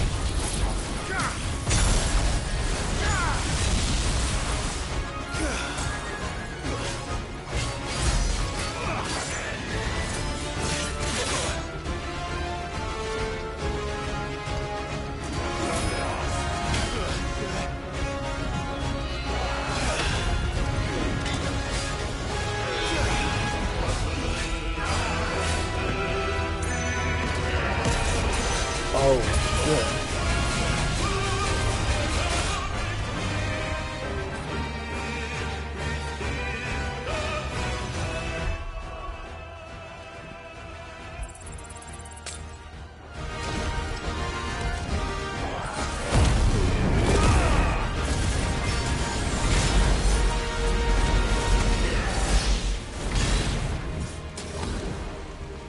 Then you will never know this power.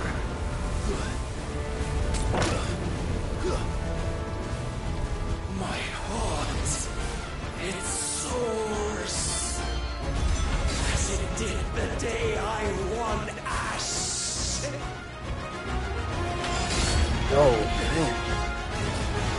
Since then, many have sought my crown, Ethos. But none could wrest it from my head. Let's try. Come! Have you the strength? Have you the will?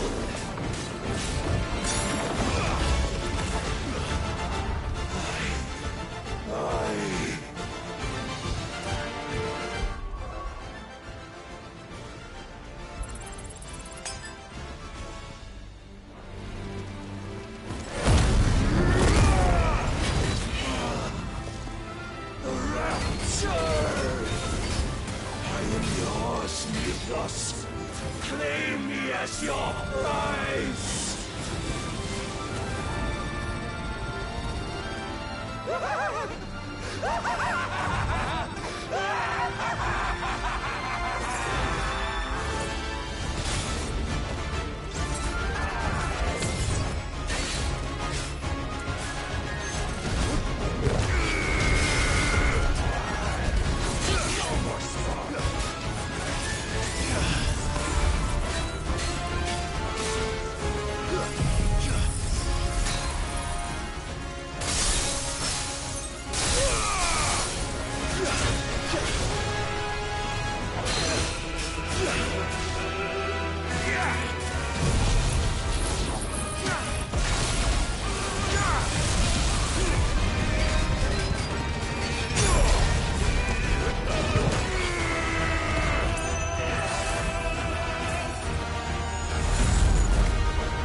Oh my, what? Oh, come on. Oh.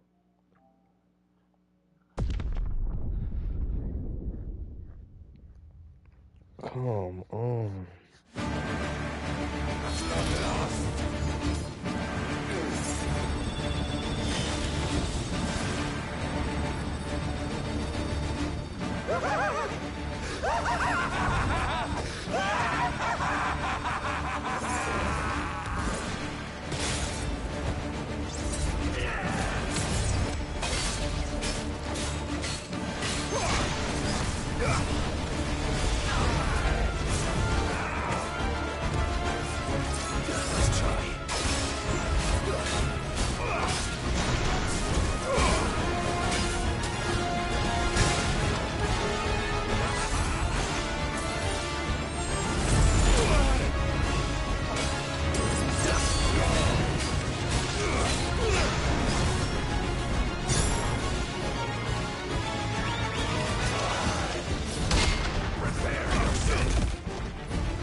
Let's try.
The day is at an end. And we both know the truth. It is I who stand victorious. My will that prevailed. Hell no. I'll just beat your ass. What you talking about? No. It was his. Clive Rossfield.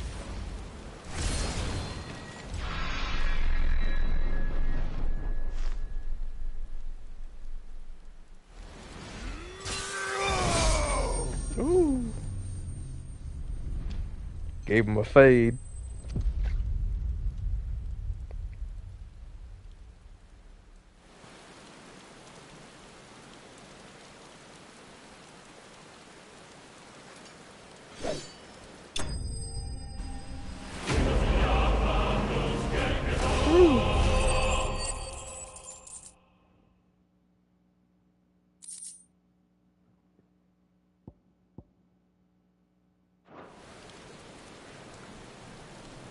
That was intense.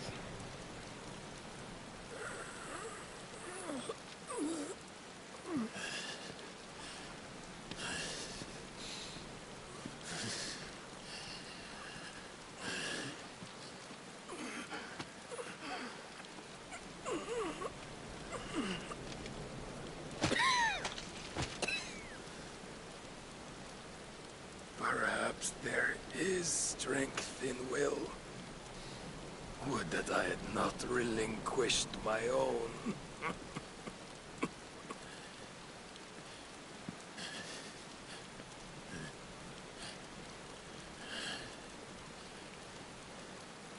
You relinquished nothing. What was it, if not will, that made you strive for a new world? Strive to win your master's approval.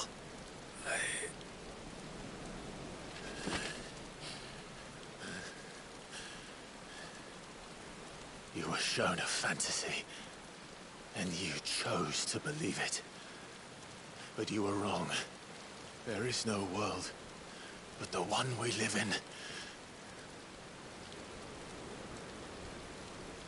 And that world is worth saving, even if it means killing a god.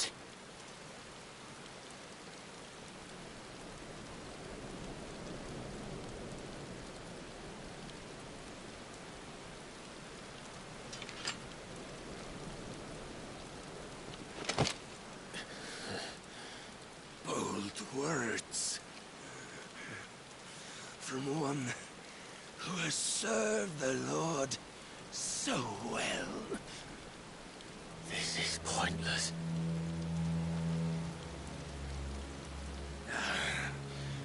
But I almost forgot. I promised that I would make you presentable. Did I not?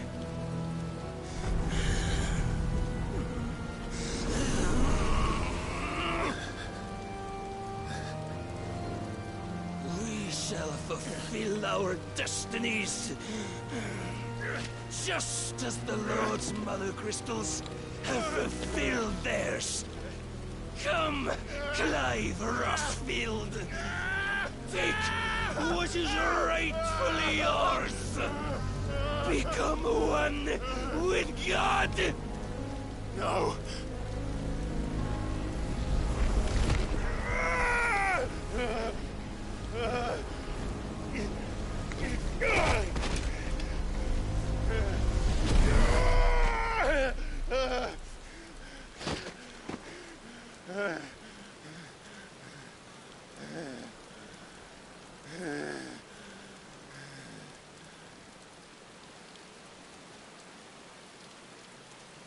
At long last, salvation.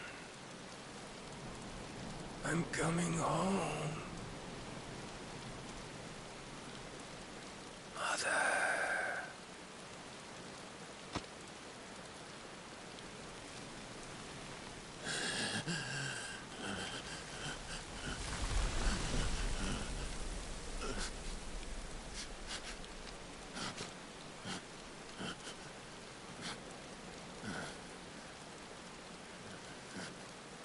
Tell me, how does it feel?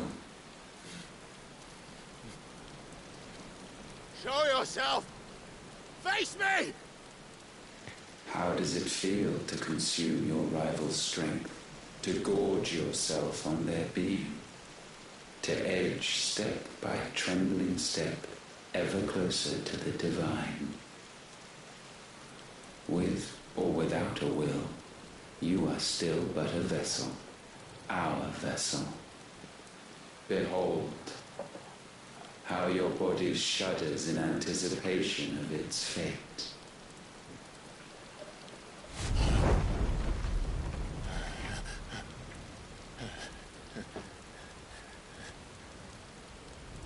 Oh, it's not yours yet.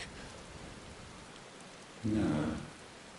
Come then, O wayward child. We shall await you upon the back of the first worm. There, all shall end and begin again.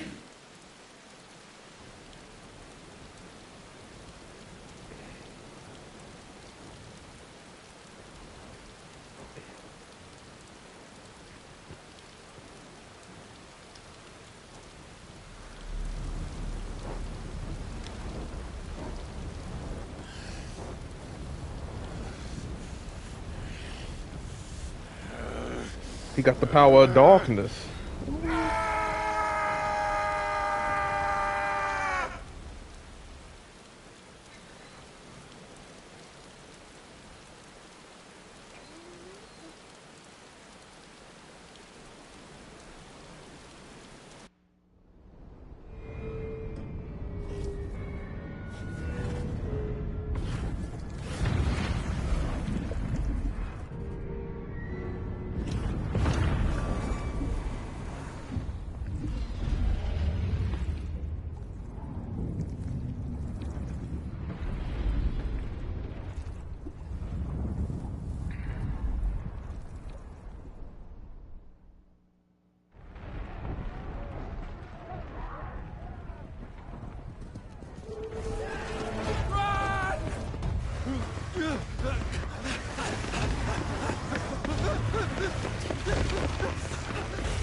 Ooh, them boys running.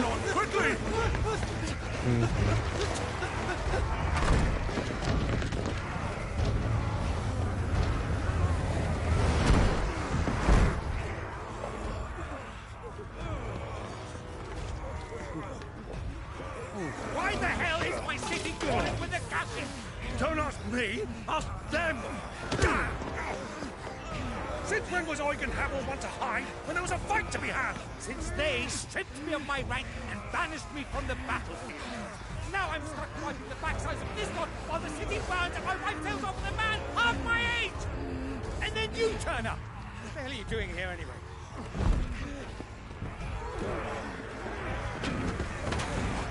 What indeed? The enemy numbers 200,000 or more, counting yours. There are simply not enough soldiers garrisoned in the capital to repel an army of that size. Then what of the central keep? Held by a contingent of soldiers and bearers from the surrounding boroughs. They are the sole reason it still stands. And all it took was an army on their doorstep to bring them together. The prospect of death does put things into perspective. Perspective. Perhaps it's what we've lacked all along.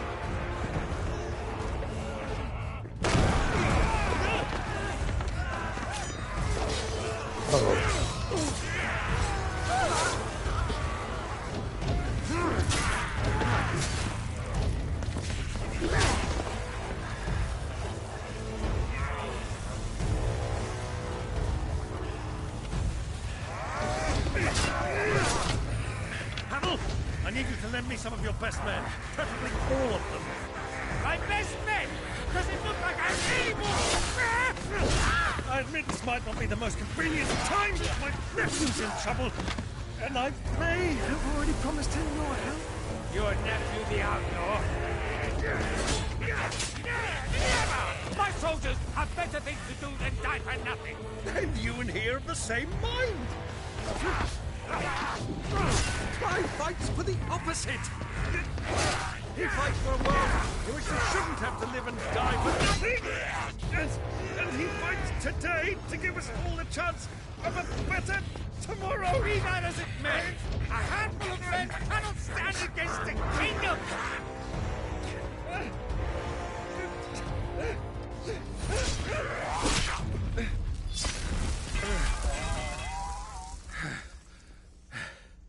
Then mayhap they are the wrong men. Well, I'll be damned. Our numbers are few, but I shall rally as many of my dragoons as I'm able. You, apprise the Lord Strategist of the state of the city's defenses. Yes, Your Radiance.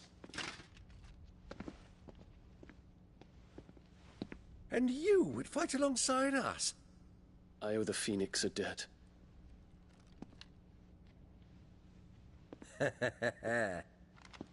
Does this vouch for my nephews? Aye, but I still have my doubts about you. Which we can discuss later. Indeed. You said you had men garrisoned in the keep. Captain, do you know how many yet remain? Allow me to confirm. Commander? Whatever their number, Randalar will be needing Gather the them bodies all. and build a pyre in the courtyard. Quickly. Terence. My lord.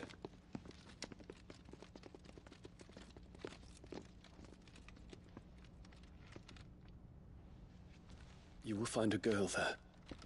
A girl? We are in the middle of a war. I owe her my life, and I always pay my debts. You are to see that she is provided for. Dion, I cannot leave. But you shall. If I'm ever to be worthy of the forgiveness of our people, then I must earn it. And I must earn it by my hand, and my hand alone. Know that I do not ask this lightly. And know that I will do it.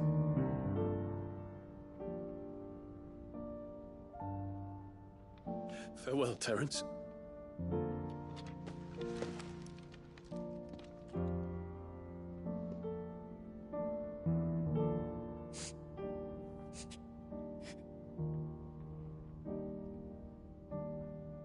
Farewell, my prince.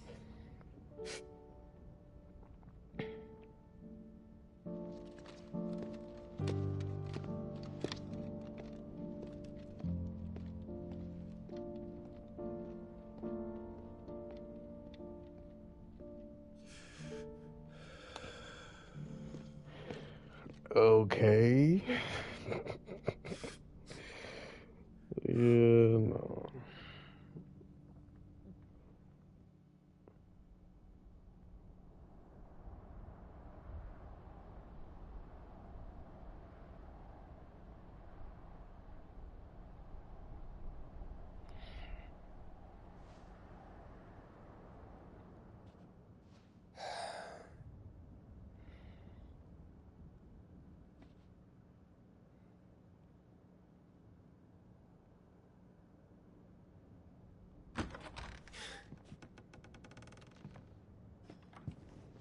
Clive! Thank fuck.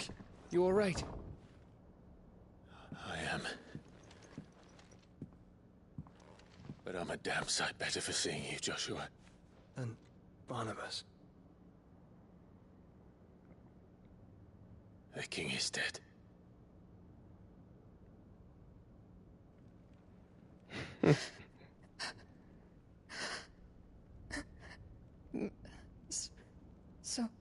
So they're all...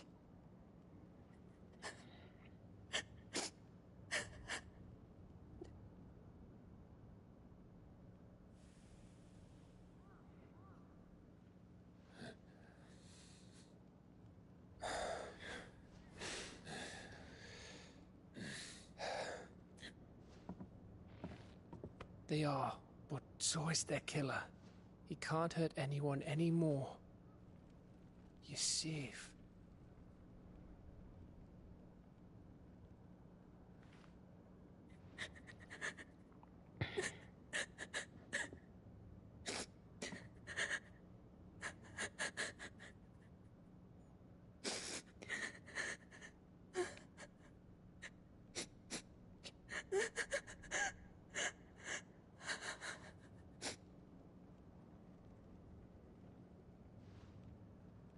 Gav, we need to talk.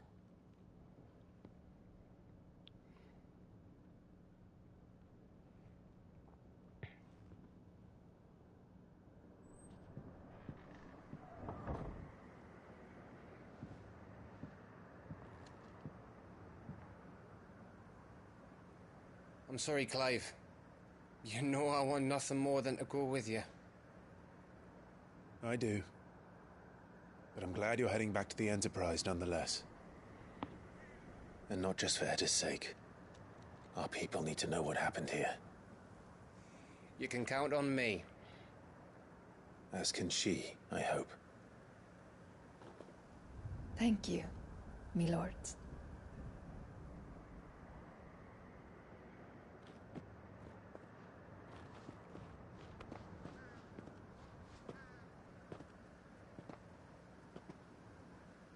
Do you think that was wise? Wiser than leaving a woman with child alone in the Deadlands. They'll be safer at the hideaway. For now, at least.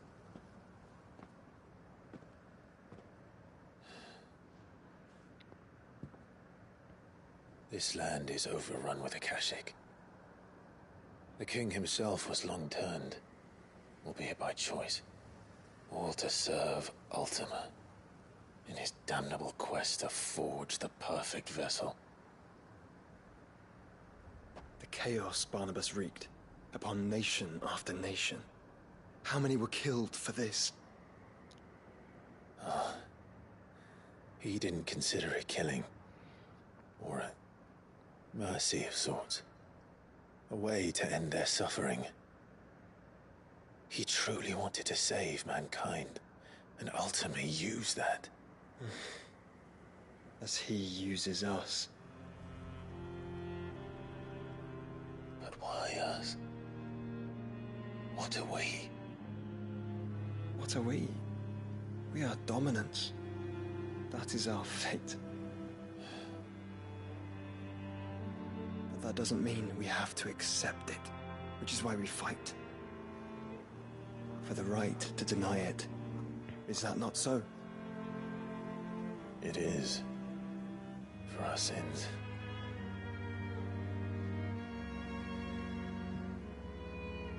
Barnabas said something else. That the Mother Crystals were Ultimas. Ultimus? Are you certain? We know that the Mother Crystals have been leading the land of Ether. And we also know that it's this which hastens the spread of the Blight. But what I cannot fathom is what Ultima stands to gain from that. What did you find at the Stronghold? The truth about Ultima's prize. For so long, I believed it to be you, and you alone. Yet, it is not merely a fruit that he desires, but a Freet and Phoenix both. That which we became in the skies over Twinside. Only when the twin flames are joined shall his vessel be complete. Quite why he needs a vessel is another question. Unless there is something he cannot achieve without one. Something his immaterial form precludes. Something requiring an unthinkable amount of ether and a body resilient enough to channel it. If I did not know better, brother, I would think that he meant to cast a spell. A spell 1,000 years in the making. A spell to end all spells. And he cannot do it without us. Nor without the Mother Crystals. But if we destroy them all, we will stop not only the Blight, but Ultima as well.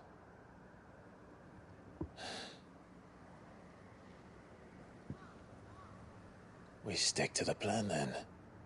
Only this time, we face him together. Well, it's a long walk to Stone here. Let's not keep Ultima waiting.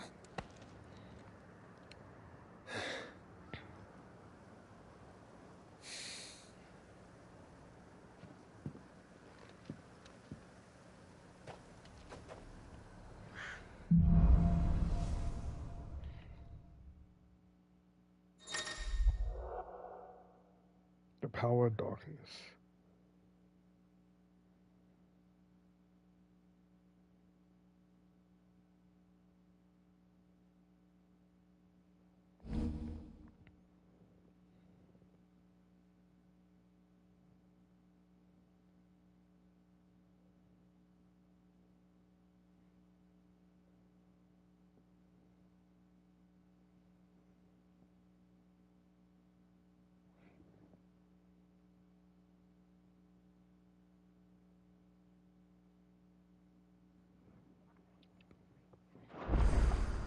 When Barnabas fell, his magic died with him.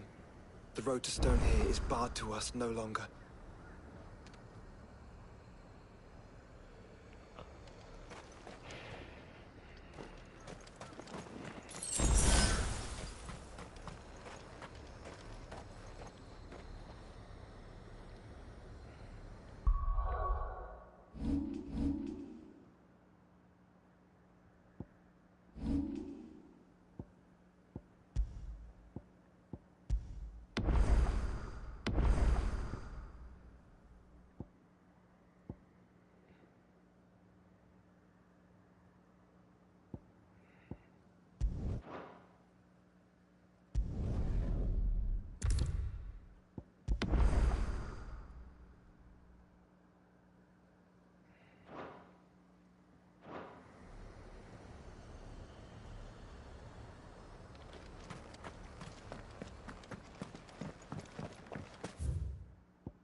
Odin channeled.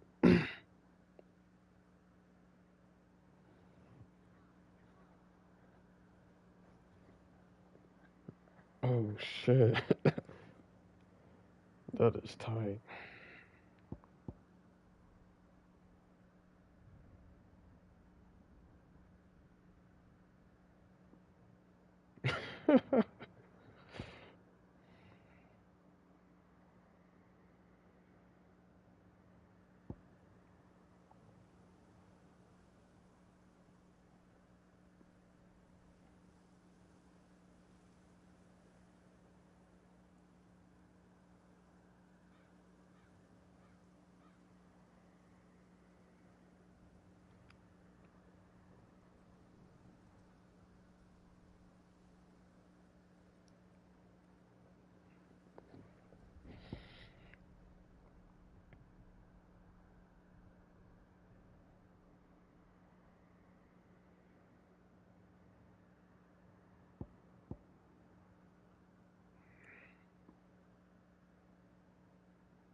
You were right, Joshua.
Bodies up ahead.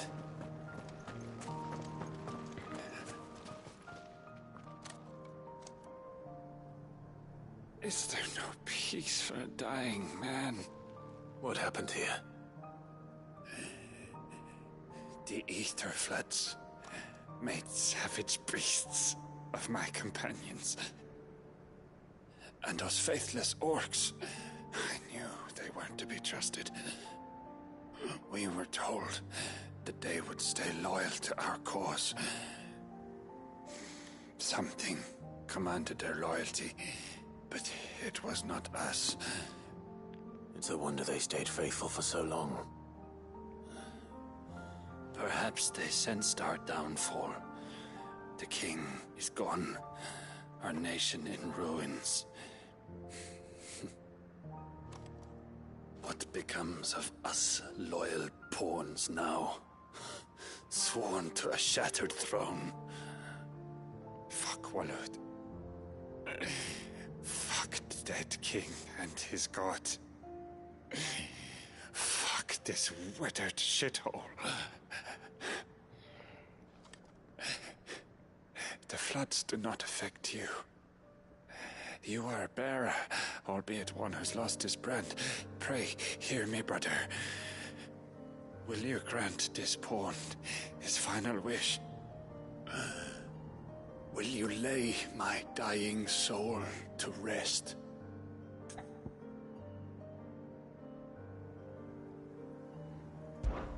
Of course. What do you need? Finally, some luck. Beyond the castle walls, towards Stone here, there is a forest. Never turn. My parents are buried upon a bluff, nestled amongst the trees. Theirs was the only love I ever knew.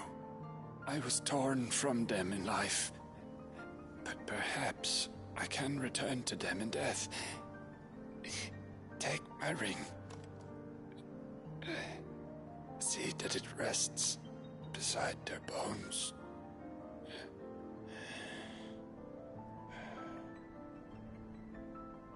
May you find peace at last.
Don't tell me. The only way to the capital is through that gate, just as you surmise. There's an army down there, Joshua. Yes, but I don't see any dominance.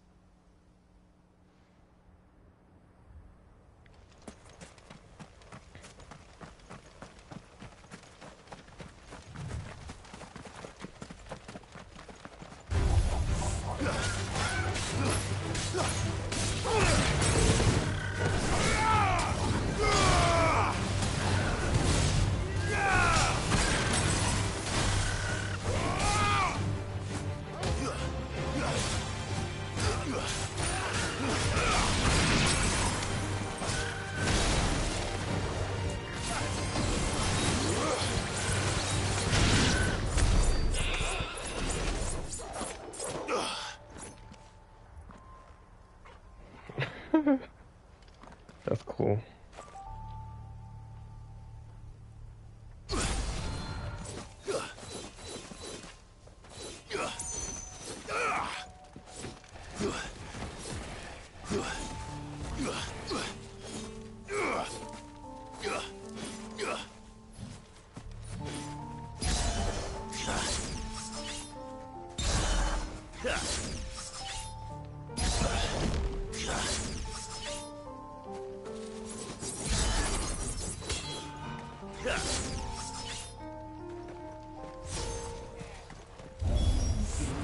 Not an unturned soldier in sight.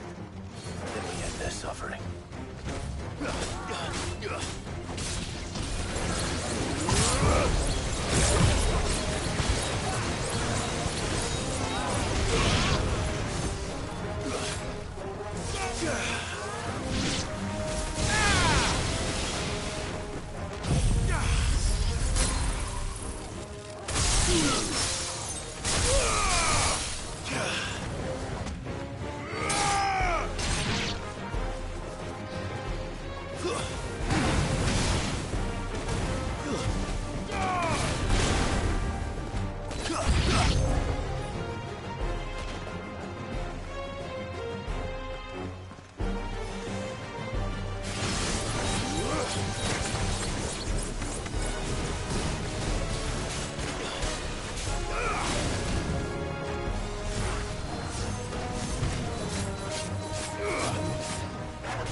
All this is for us.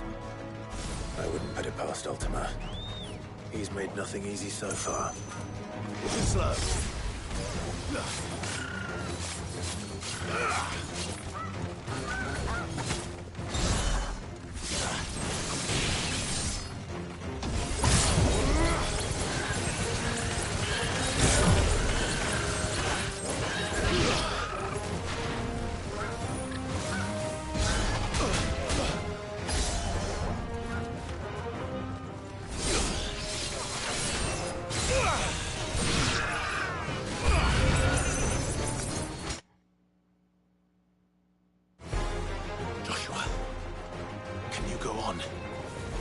Choice.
I needed that.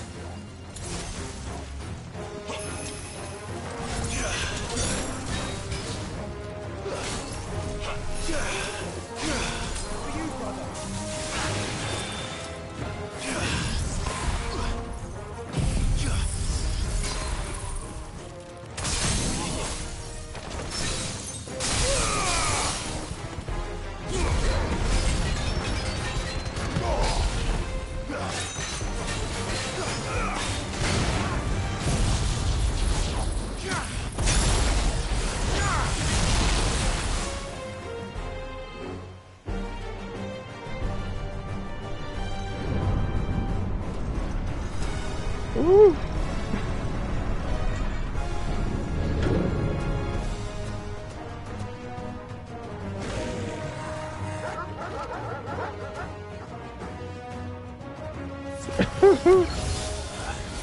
Joshua, this one's bigger than that. And meaner, by the look of it.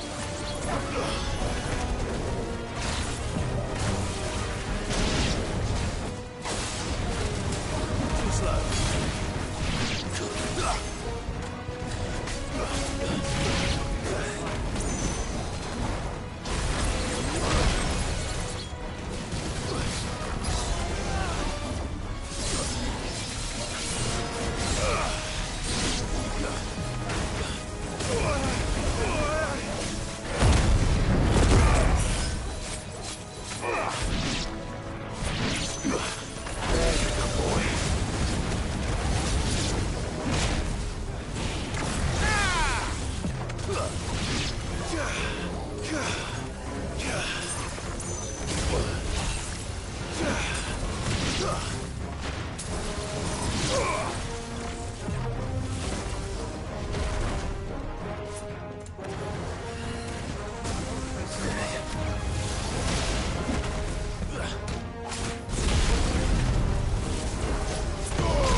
Whew.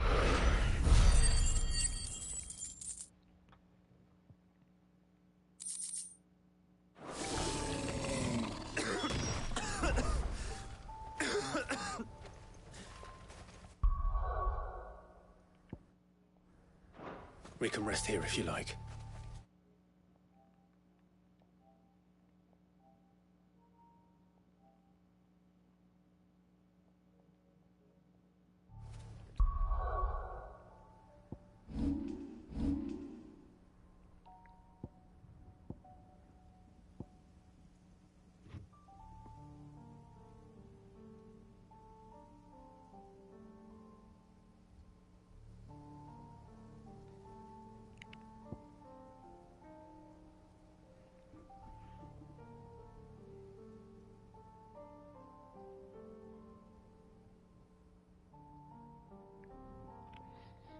Don't worry, I'll be fine.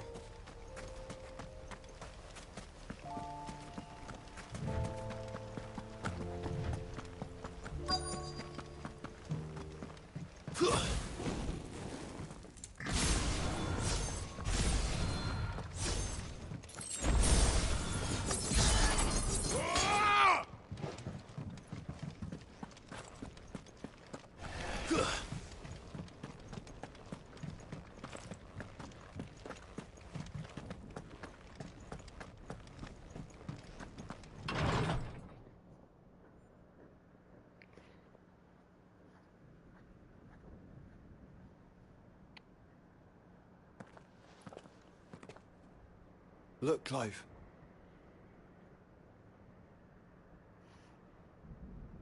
By the Founder. The place is a fortress.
Sheesh. No villagers. No knights. Not even any bodies. One could almost believe the whole kingdom had turned to Kashyyyk.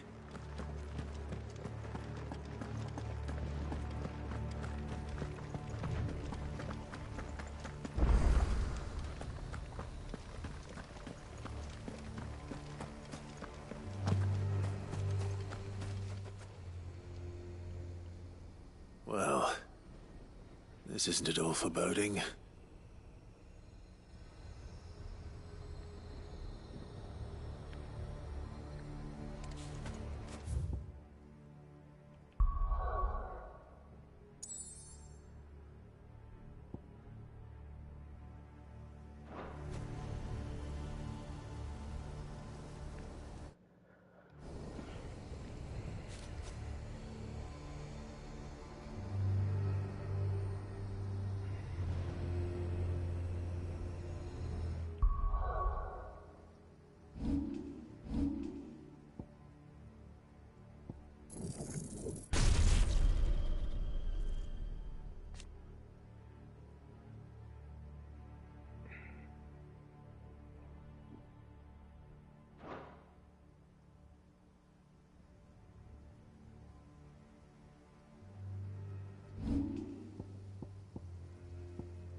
Ooh, Michael.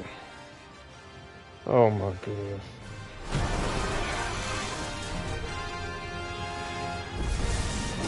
That's no ordinary girl.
Ooh.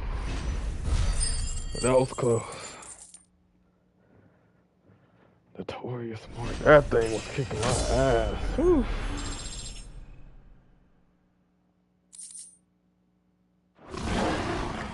Let's hope it was the last of its kind.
Let's go.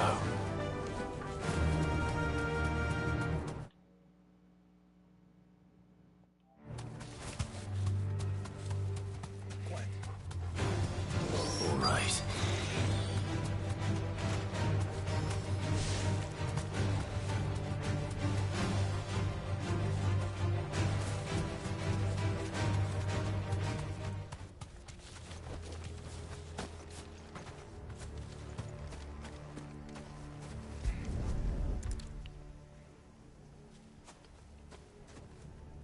He'll be able to see all the way to Stone here.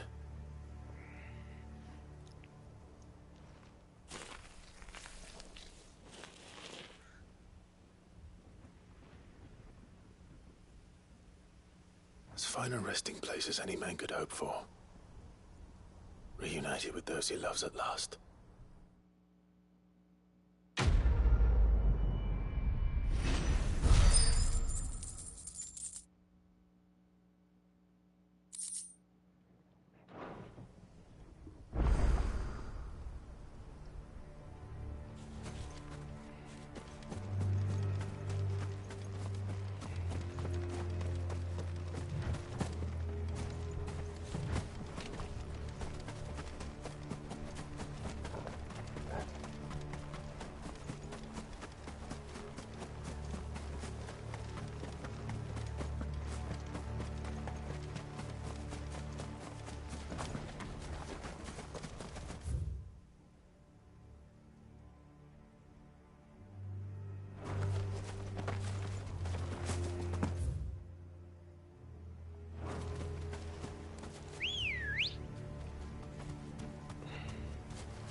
Time to fight.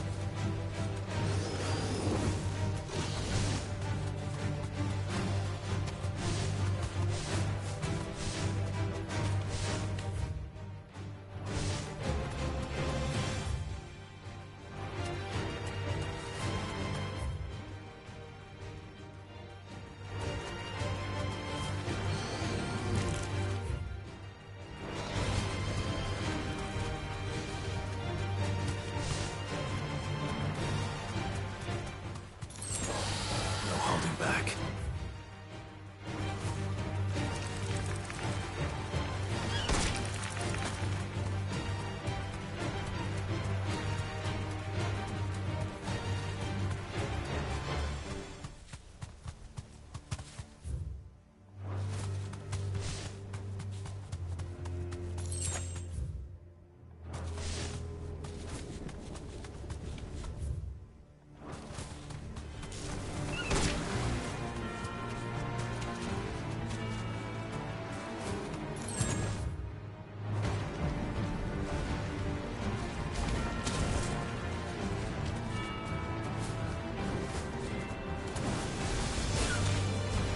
Safe.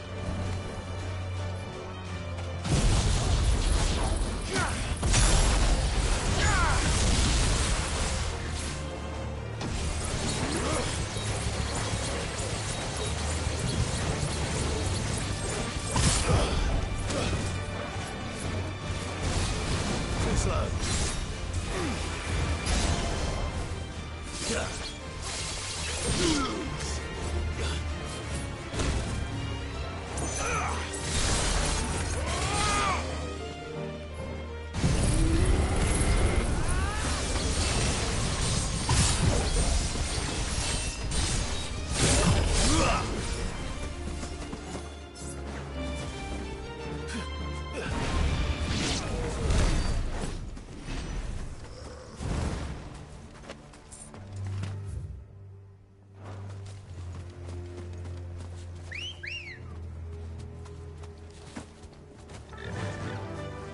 Fly, Ambrosia.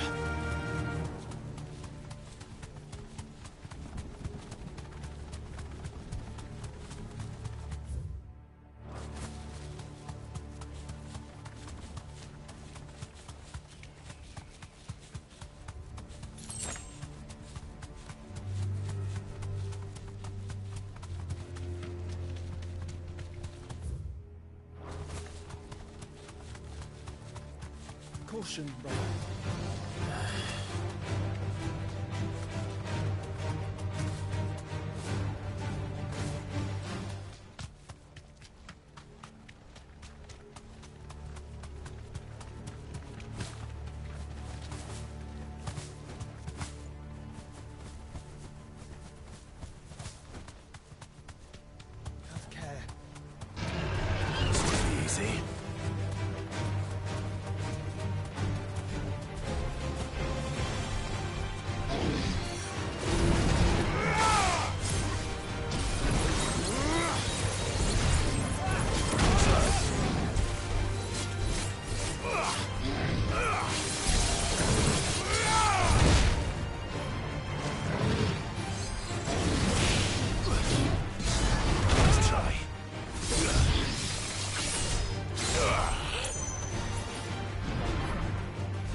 Does it bother you that we haven't heard a single human sound? Everything about this place bothers me. Quiet.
Have care.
calm before the storm.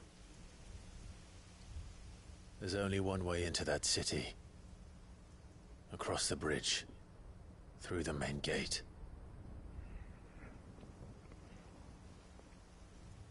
Right into the midst of whatever is left of the late King's army. Are you ready for this?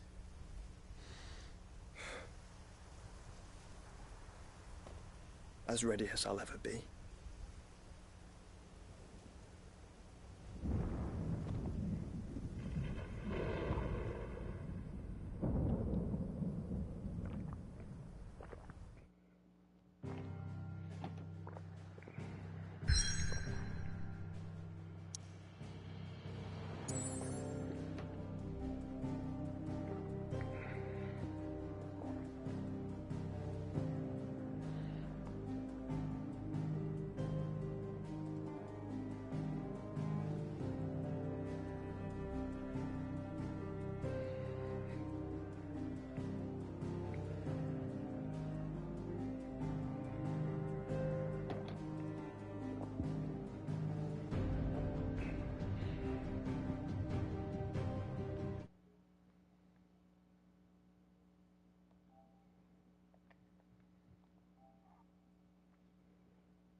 hell happened here? I dare not think. A stroke of good fortune, perhaps?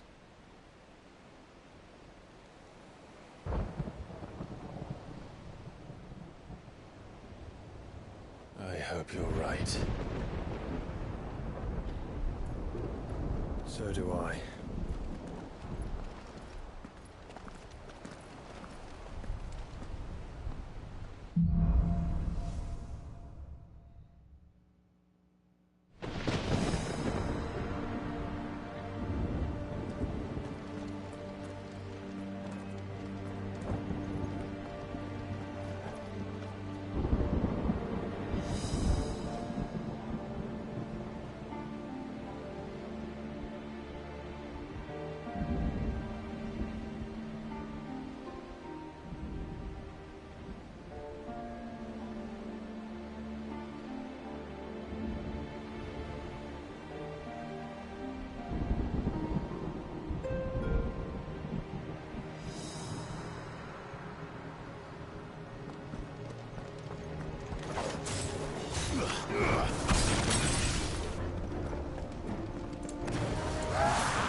Ooh. A Minotaur. That's a behemoth. Who'd be mad enough to tame such a beast? I guess us.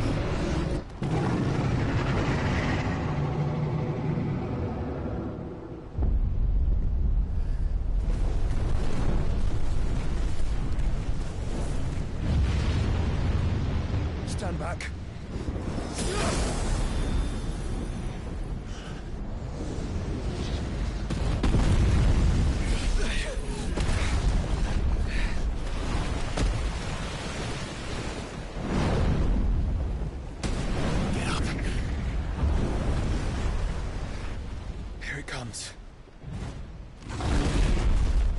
Oh my goodness. This thing is huge. Well, what are we waiting for?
Stand back!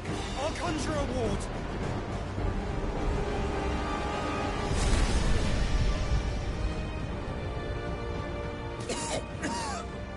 Ooh. Joshua!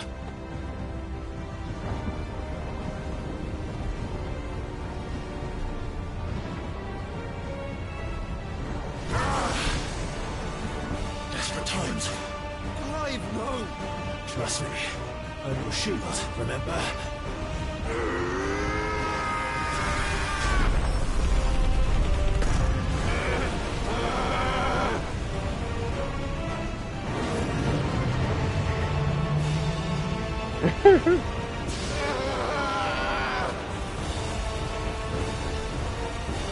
I think this might be a job for every... Why would you turn to him, brother?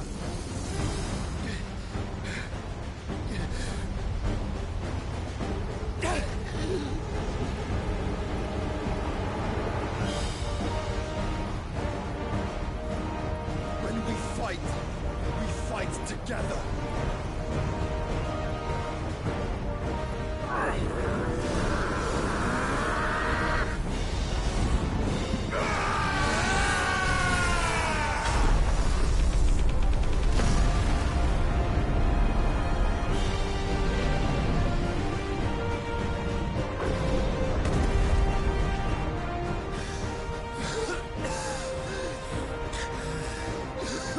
That wasn't too bad.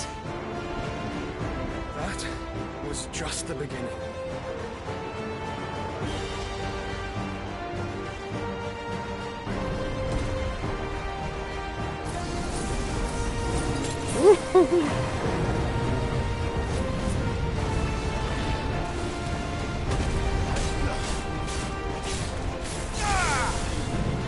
Slow.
Ooh.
Dang. Barely got out of that. Oh, I barely got out of that. That was wild.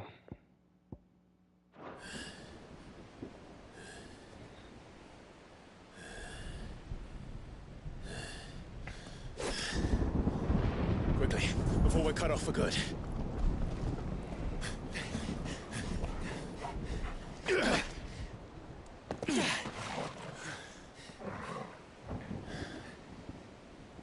If it is like the others, the entrance to the inner sanctum will be at the foot of the crystal. We're almost there.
This might take a while.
Bye-bye.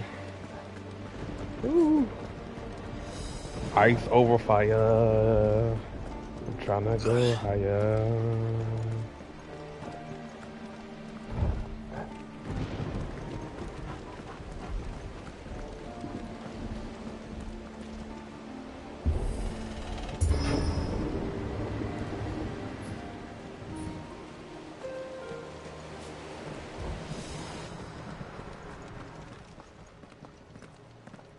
Once we step onto that bridge, we'll be easy targets. Then we better move quickly.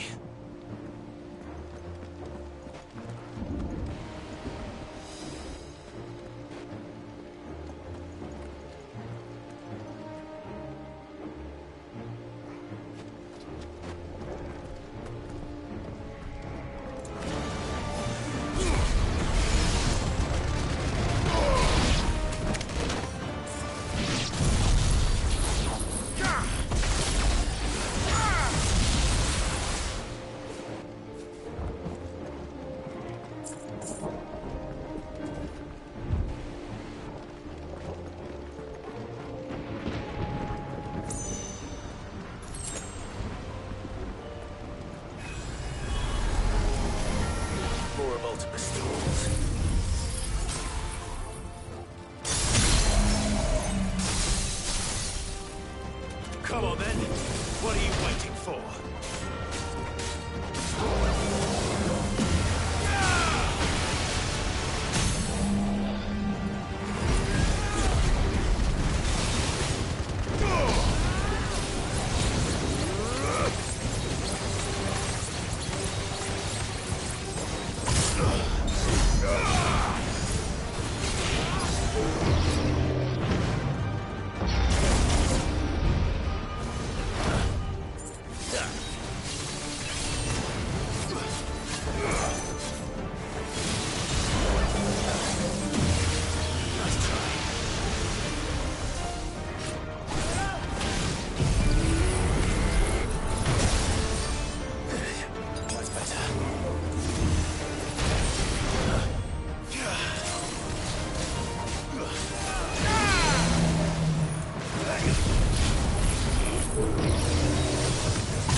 Castle, then. I don't see any other way.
bounds.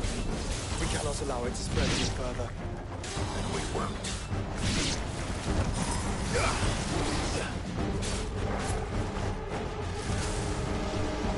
Let's try.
Enough of you, are there?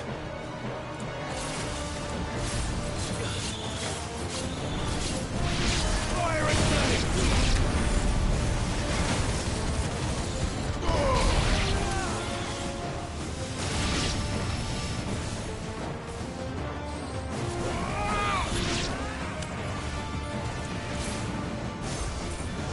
Nice try.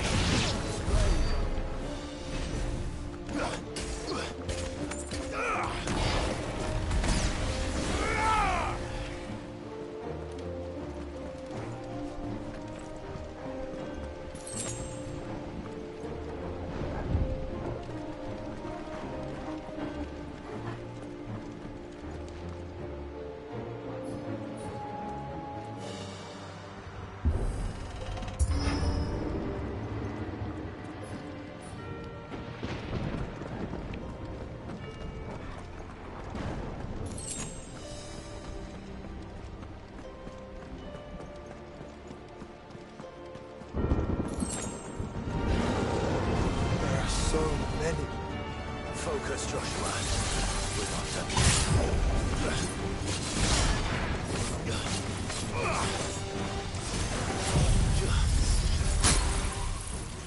It's over.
Clive? Of course there's more. There's always fucking more.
should let the burden fall to you?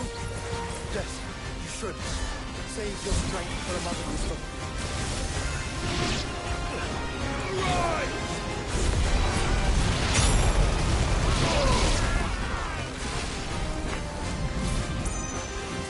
Blizzard! Your master's elite grows like a big.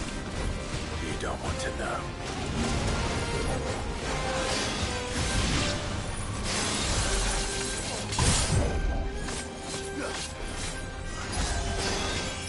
Yeah.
blow.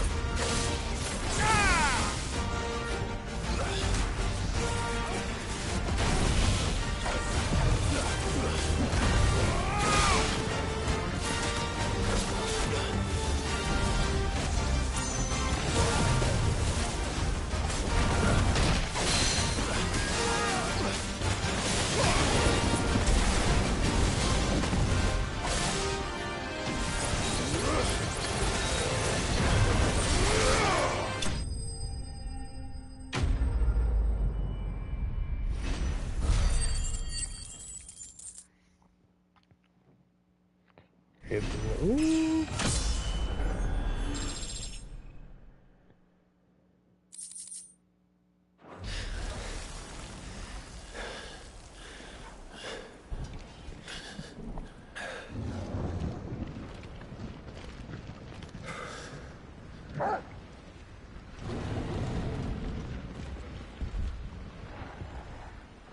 There's no end to them.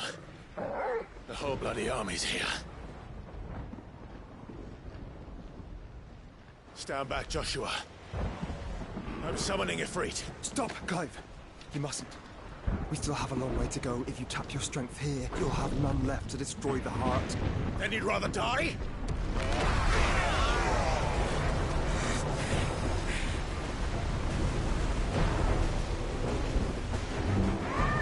Ooh, One Piece. The One Piece is real.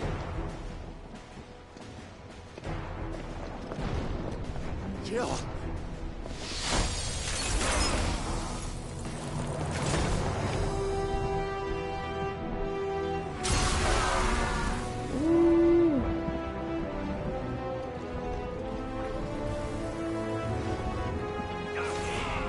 She's not alone.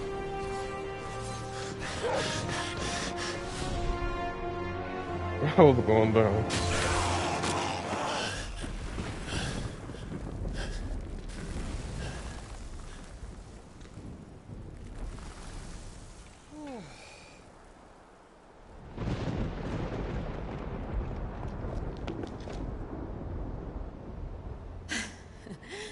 Surprised to see us.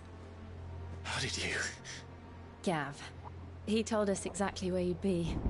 Even sniffed out a crack in the castle wall. And when we saw the heavens come crashing down, we had no choice but to believe him. It's been quite a day. To what do we owe this honor? A debt I would see repaid.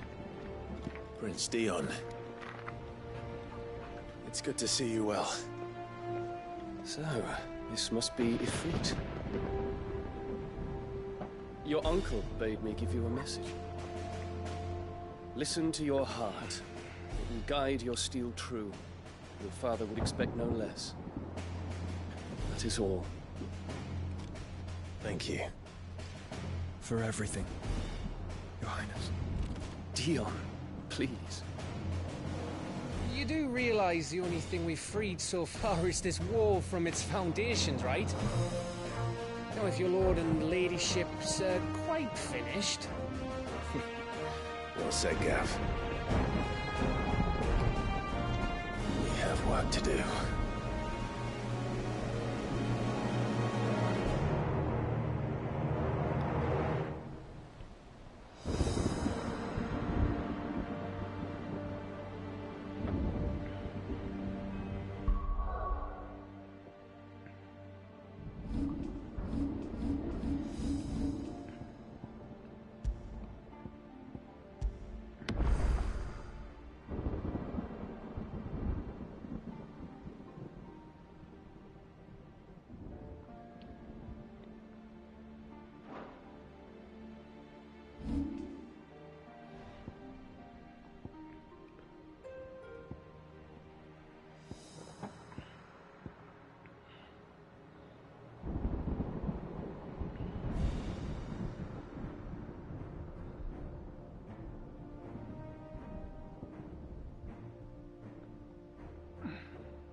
But don't suppose there's out weapons here to make you change your mind.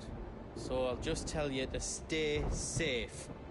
Nan won't take kindly to losing her best customer, especially after letting us carry all this stuff all the way to Ash. And we wouldn't want to anger old Nan. You mean you'll buy some off us? I've got some good stuff for yous.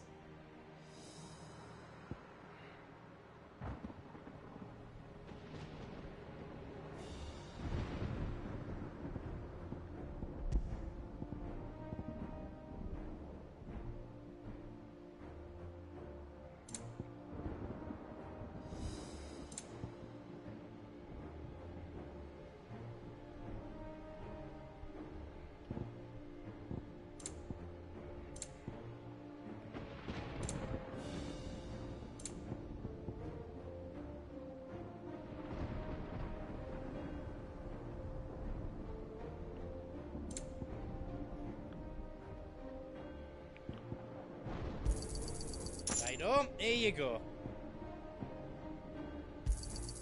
Is there else you need? Righto, here you go. Is there else you need?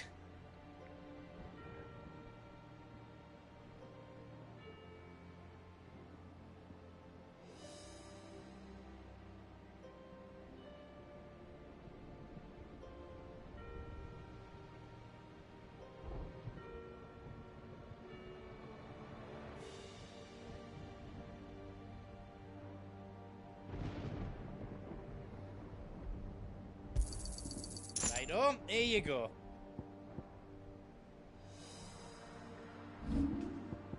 All done then? You want us to make you something?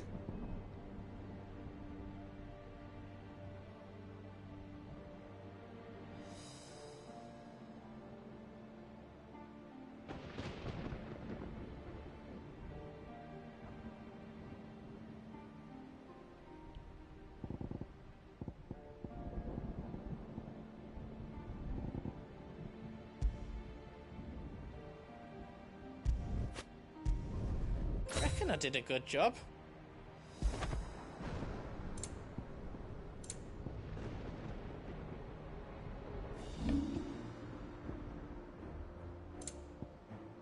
Anything else I can make for you?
You see, Clive, we're not alone. If we are to win the day, we must all play our part. And ours. Ours lies beyond those doors.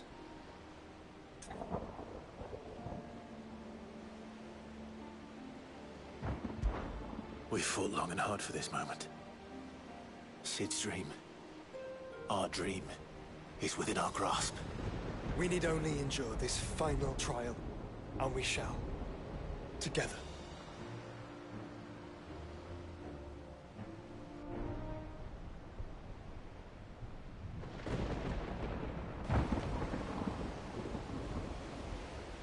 You all know what it is that awaits us beyond this gate. And we shall face it together. Aye.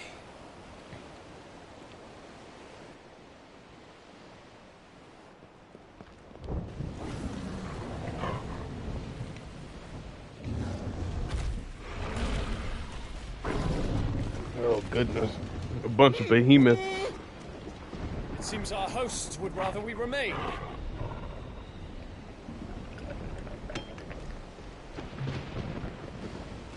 I will stay them. We will stay them. Go! Just don't keep us waiting. Thank you.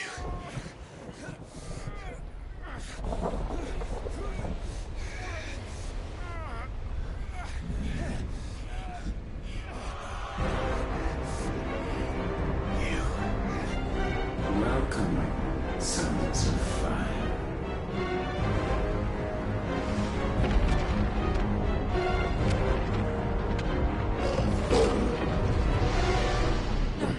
No!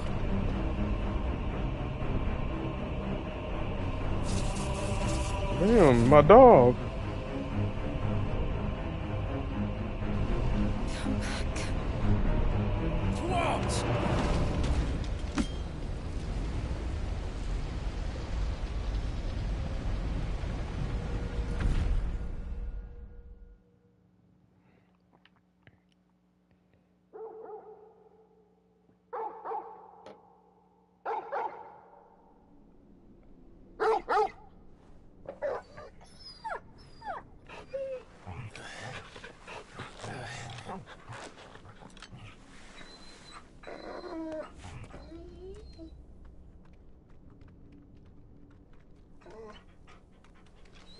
Joshua!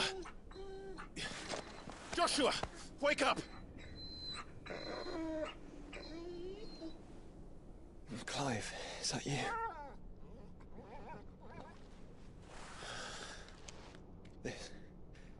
This isn't stone here.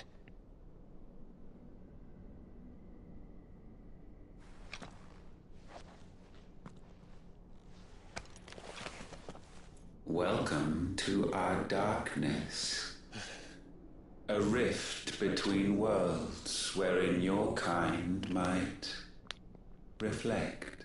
Show yourself! Grave and many are the sins of man. And we would have you know them. All of them. As fate has seen fit to deliver you home, consider this our welcoming gift.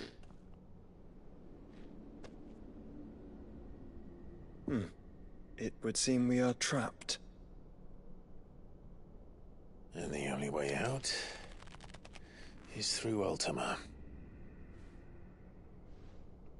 We find him, and we leave.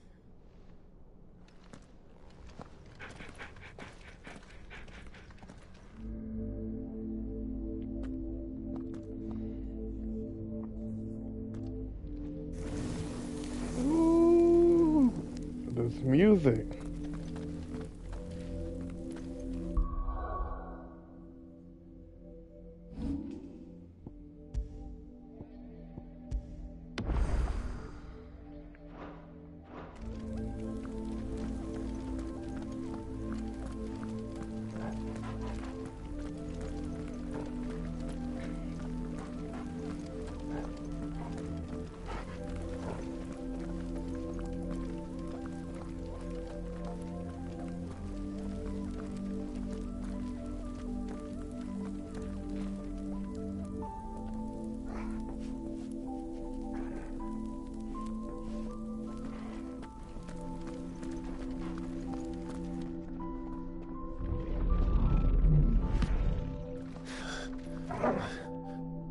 If you are to comprehend the full extent of your transgressions, we must go back to the beginning. When the world was still young, we visited upon it a miracle, magic, and in its light did all life flourish.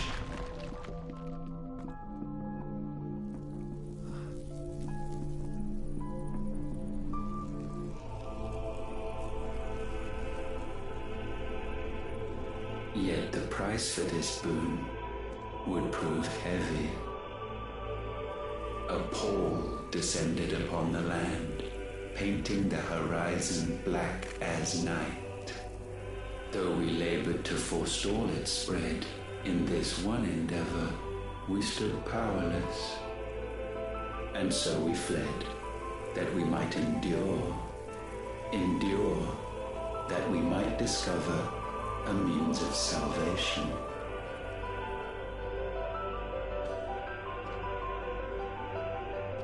What if it was magic that caused the blight? What of the mother crystals?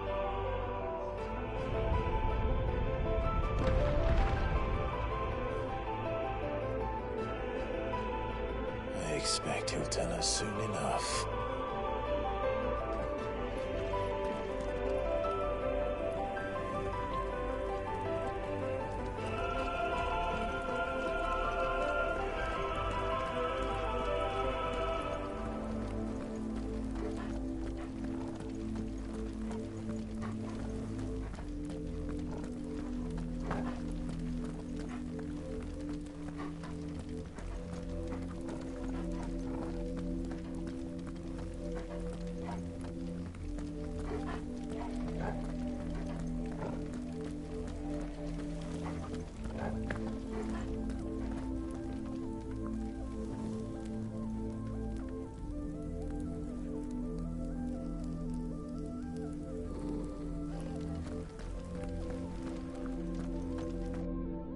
Salvation, alas, was not readily to be had. First, we would require a land unvisited by the stain of corruption. An unprecedented journey lay before us, one beyond the limits of our fleshly bodies. And so we cast them off. Thus, stripped to our very spirit, did we find our new paradise. A land as pure as driven snow, Valisthea. There would the true work begin, for the black crept yet behind us. And soon did we arrive at a solution, the illness having spread to every organ. There was but one escape from this fate, to start afresh. With a new world. The one for which Barnabas labored. A paradise free from the blight where his God awaits. And where, if we only forfeit our wills and abandon everything we hold dear, humanity can join him. So, Ultima would have us follow in the footsteps of the king. And follow we shall. For now.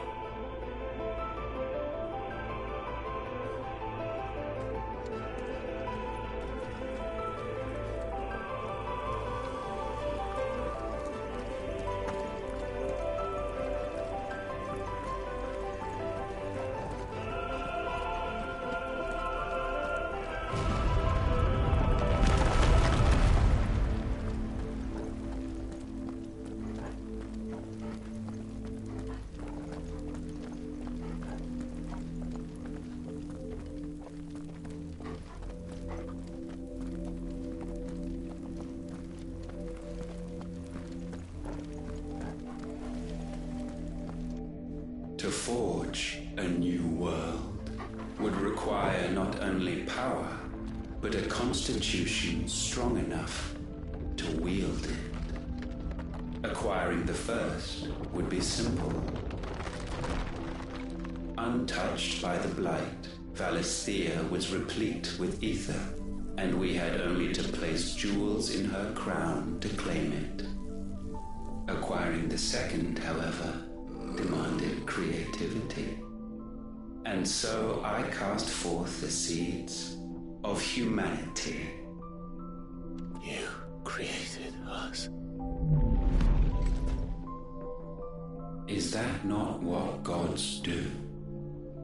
We sowed the seeds for you, Muthos, all that you might one day blossom. And our future thus secured, we thought to slumber, though that would prove a grave mistake. For it was as we slept that man committed his greatest sin. He awoke. Alone in a world bereft of his god's radiance, he stumbled blindly, desperate for guidance. Finding no light, he sought to kindle his own.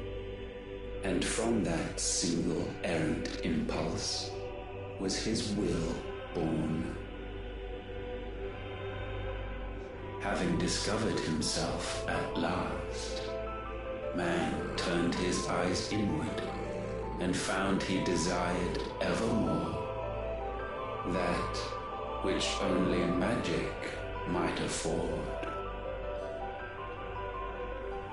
So wars were waged and brothers slain for custody over that dwindling resource, and the land, she wept tears of black.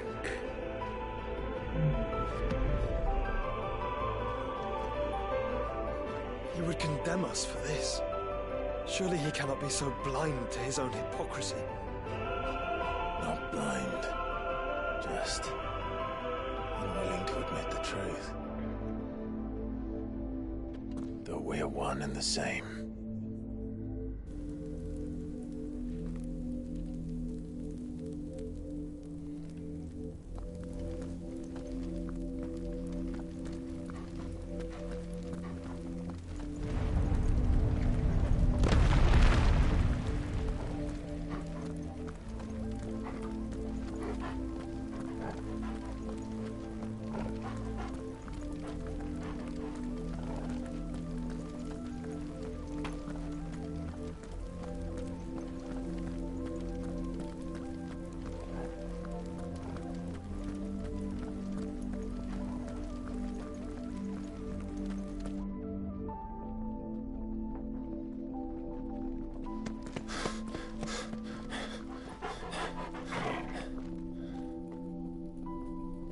Is that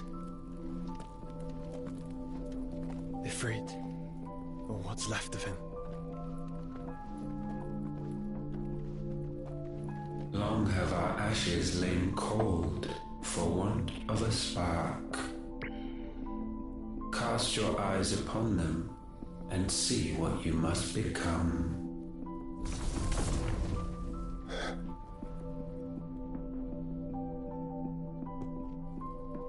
Valisthea cannot endure a second claim upon her being. The avarice of man drives her ever closer to destruction. But she may yet be saved by you. It is what you were born to do, why we nursed you and fed you, as your own mother should have. And now that you are fully grown, our Muthos, it is time at last for you to serve your purpose. To right your wrongs. If our sin is wanting to survive, then you are as marked by it as we are. The fault is yours. Our wills were born because you abandoned us. And now, you would have us forfeit them. all for a place in your new paradise. Do you imagine yourselves worthy of one? Mankind has no place in our world. Is this truly so difficult to comprehend? We only ever require you, Muthos, when the time comes to bid this wretched realm farewell. None shall follow, none shall remain. What do you mean, none? This is our world. Once the land's rebirth is complete, humanity will have served its purpose. Why would we continue to suffer that which has caused us so much vexation? Because the land doesn't belong to you. It belongs to us all!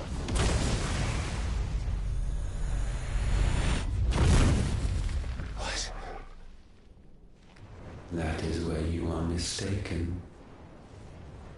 You own nothing but your precious will.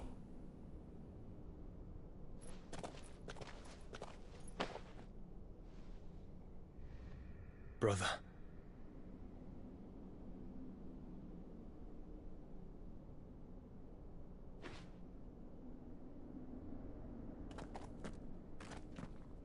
I can't do this alone. And you don't have to. I grow weary of your dissent. Now you must learn that this master will not tolerate disobedience.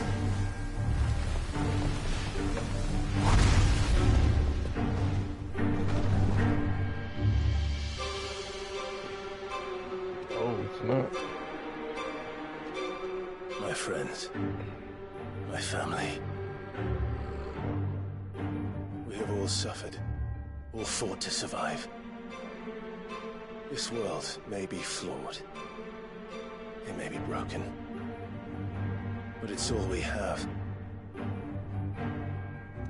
And if we can't share it, I see only one other choice. You have to go. You may have created us, Ultima. But it's time we lived on our own terms. This isn't your world anymore.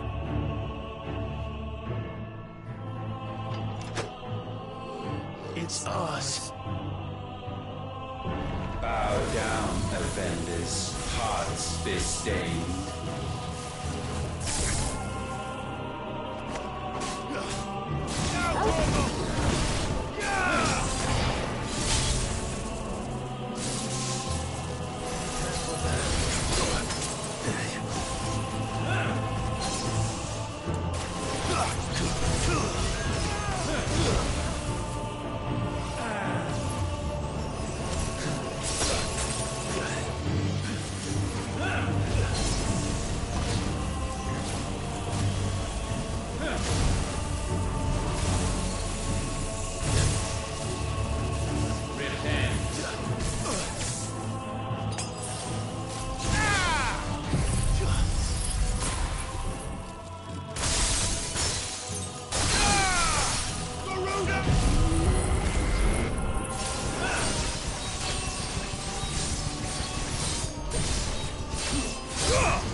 That's a powerful attack.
Let's try.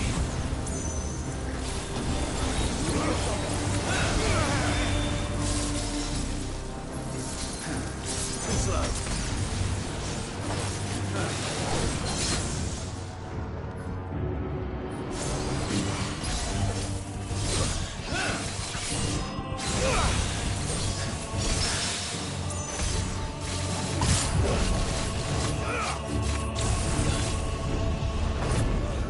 Such foul attaint may not be sublimed through game standing.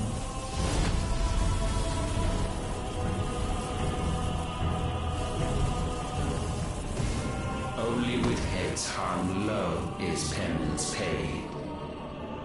O wretched mortals incapable even of contrition, in fitting season shall we reap our harvest. As we're all ready.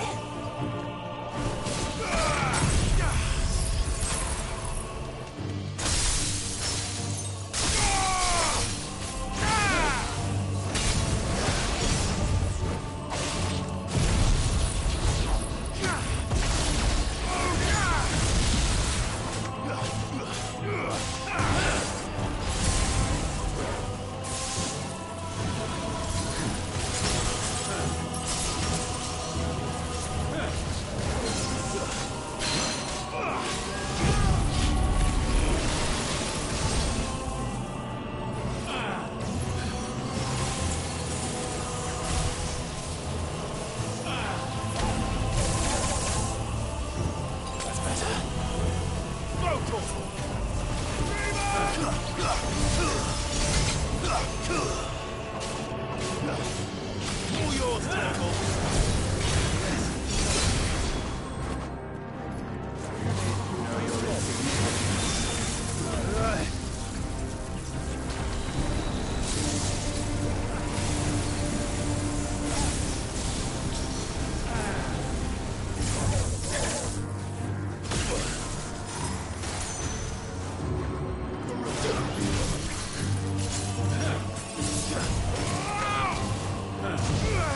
We will unmake.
Gifted this chance, and still you would raise your hand against the Lord.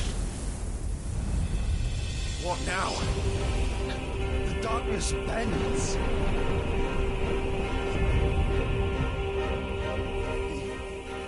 He means to end us. It wouldn't be the first time. But let's make it his last. Your fate is inexorable. Surrender the vessel unto the darkness. Surrender it unto us. Oh my god, this is crazy. Ah! I don't know where I'm at.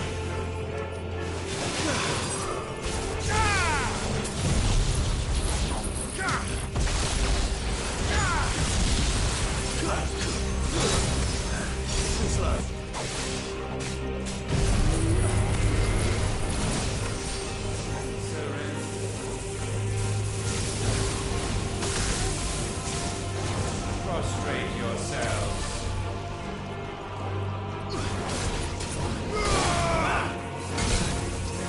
No. Oh my gosh.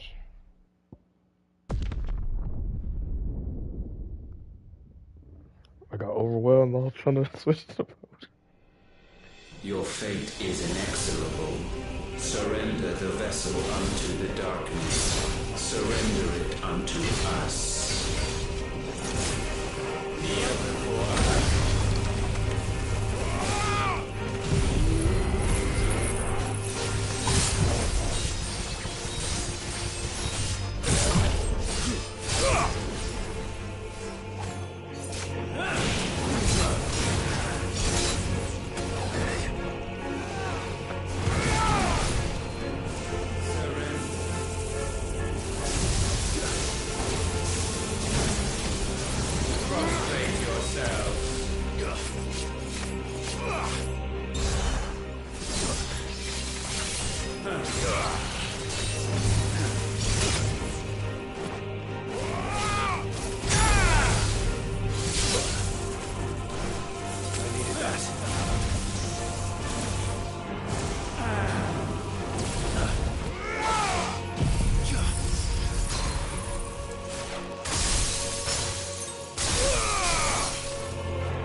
That's crazy.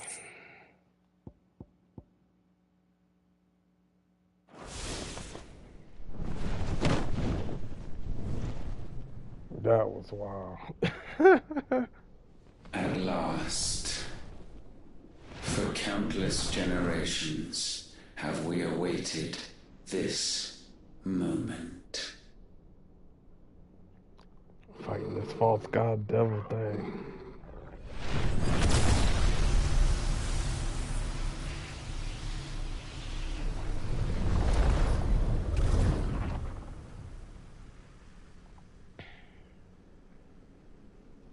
Whew, this is a movie.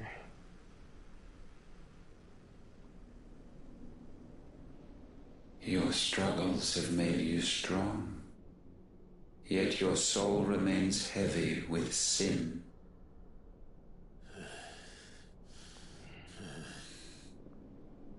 Absolution is nigh.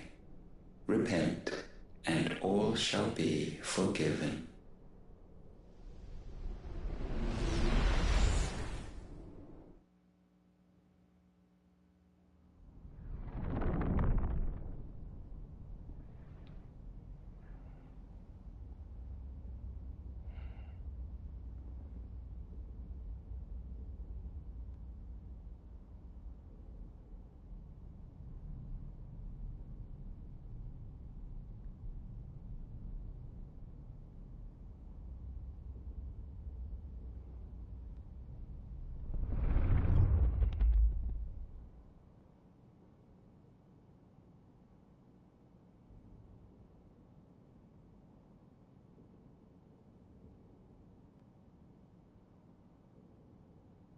Tell me, Clive, how many lives have you saved since taking my name?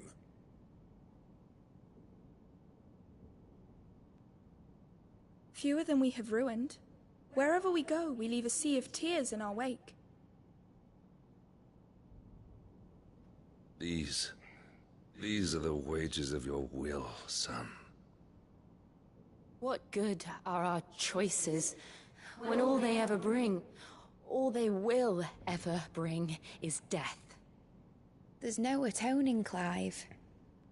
No matter how hard you try. So why not leave it all behind? Leave it all behind.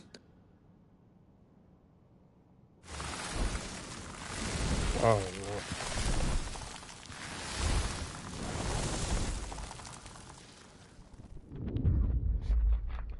Clive!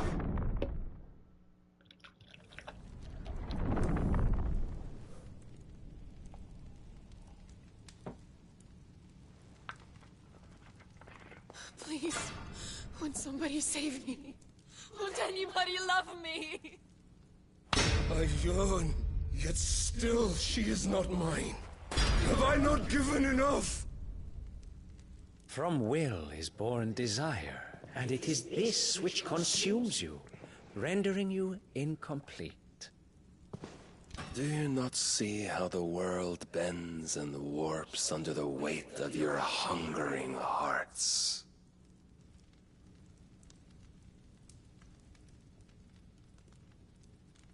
What if it could all just go away?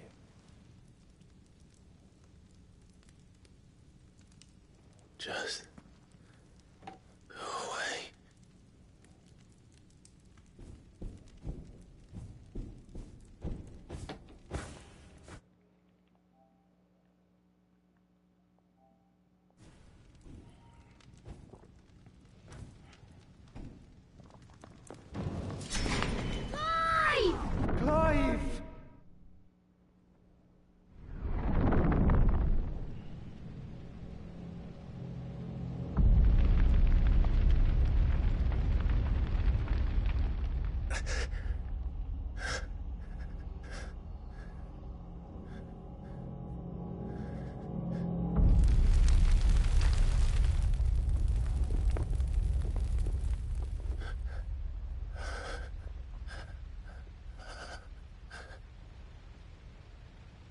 None of this is real.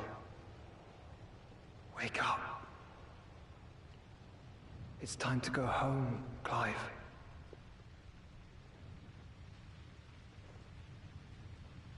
Clive.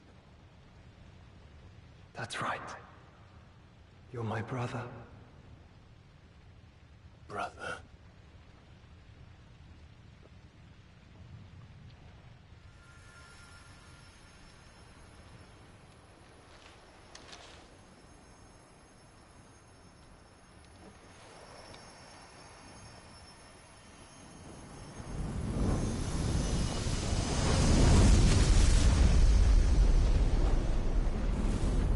Come.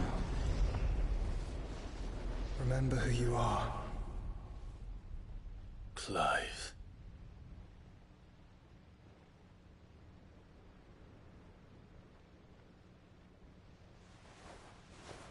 Once more, lest you forget.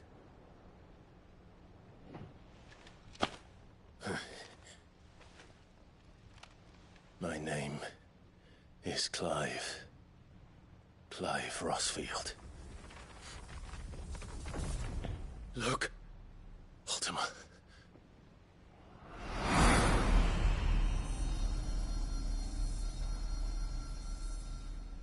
Even here, the light of the vessel's will cannot be quenched. And the Phoenix, his trespass should not have been possible. Not possible unless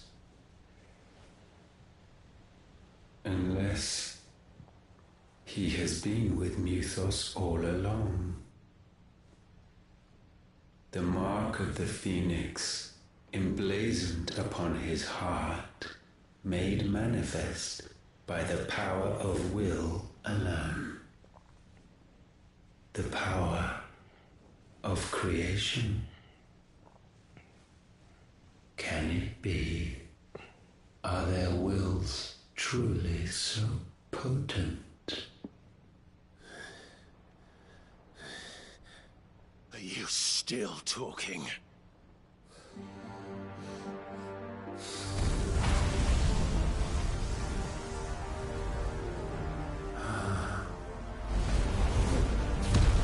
Ooh, what a game.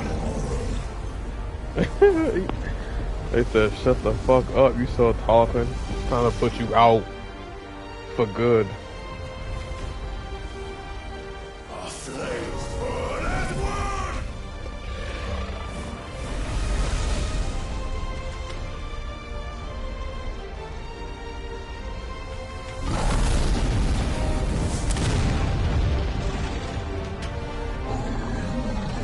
This is no mere evolution, it is deviation. And herefrom does Logos rise.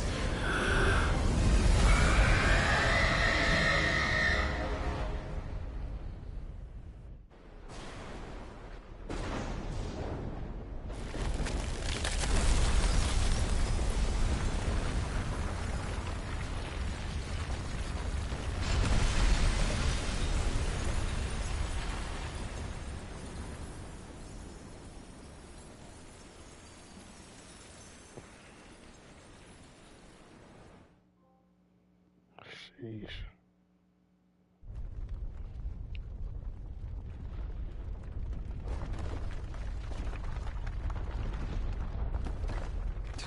Damn it, Clive. Wake up.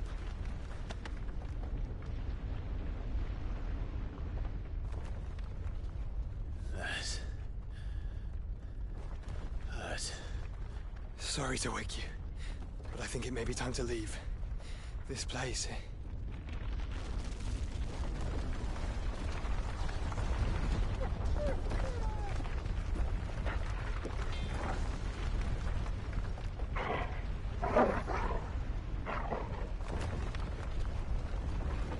And once again, does my creation stray from the path laid before it? Steeped in conceit, you fancy yourself a god. You embrace Logos.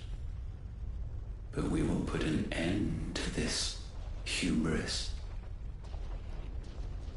What are you talking about? In the halls of origin, does our true power quicken? And there shall you be made complete.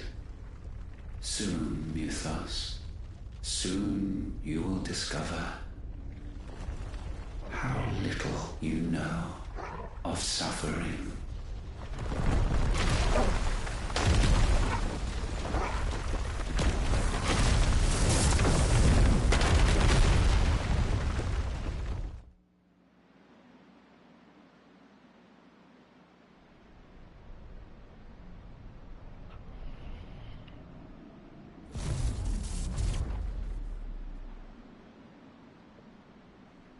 And so the crystals are no more.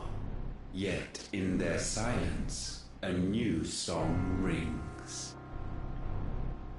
Its chorus building, a crescendo as it enters its final movement, stirring those long aslumber to waking. And back to their origin.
Bloody crystal's cracked. So where the hell are they?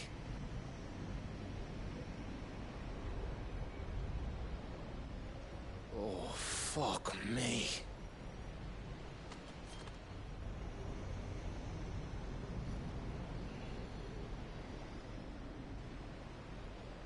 Is that ether?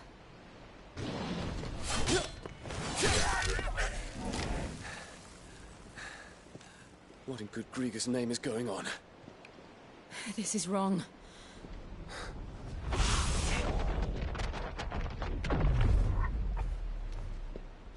Are we back? Clive! Joshua! Jill!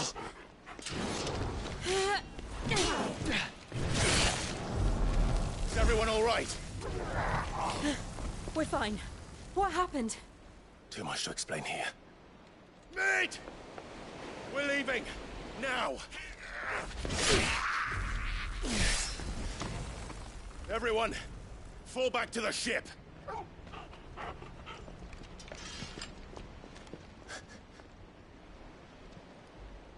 I will be with you anon. Thank you.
that was crazy.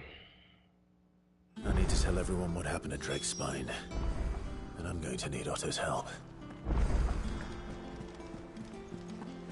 There's something about it. I feel like it's...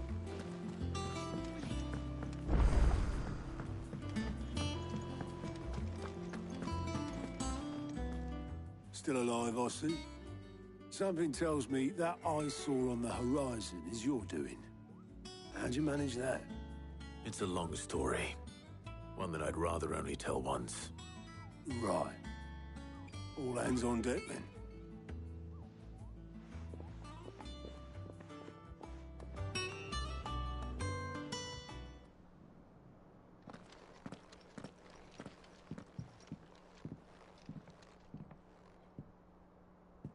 Is this everyone?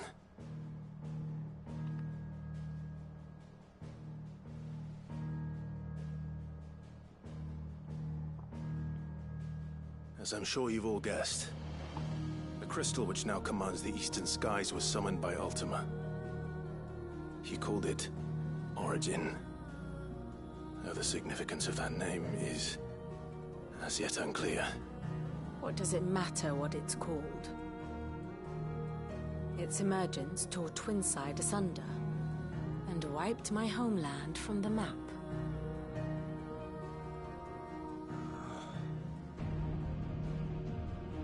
Mention of the Dominion spires can be found in the oldest of Valisthian records. But to the best of my knowledge, none provide any hint as to their true nature. That they would prove the horns of some slumbering demon. Well... The Dominion's demise was at least quick. Elsewhere, the Republican army cannot hope to contain the chaos engulfing Randalar. Canberra is in flames, and the Empire... Our allies are crying out for answers. I've sent the Cursebreakers to give them what assurances we can, but right now that amounts to fuck all. They wouldn't be able to stop what the skies have started in any case. People here and across the realm grow sicker with every passing day.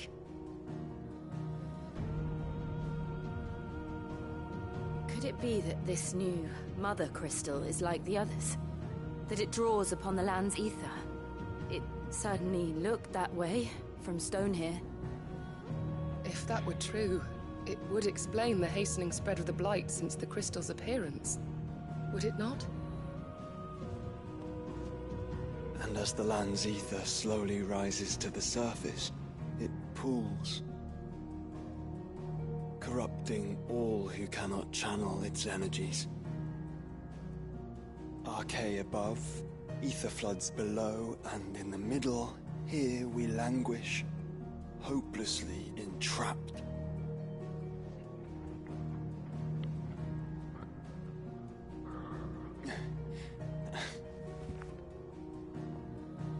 It's all right.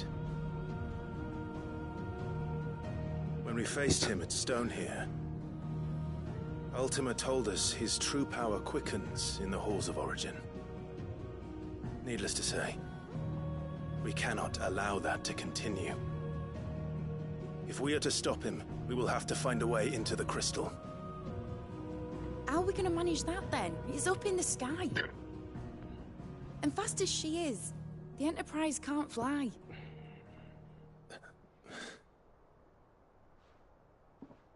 It's a lot to take in, and I reckon we'd all benefit from some time to clear our heads.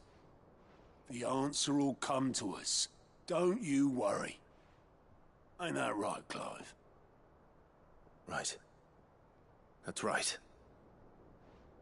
Well, go on then. Bugger off.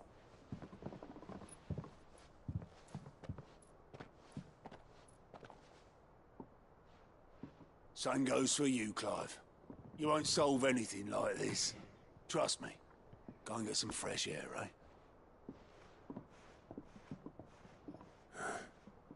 Thank you.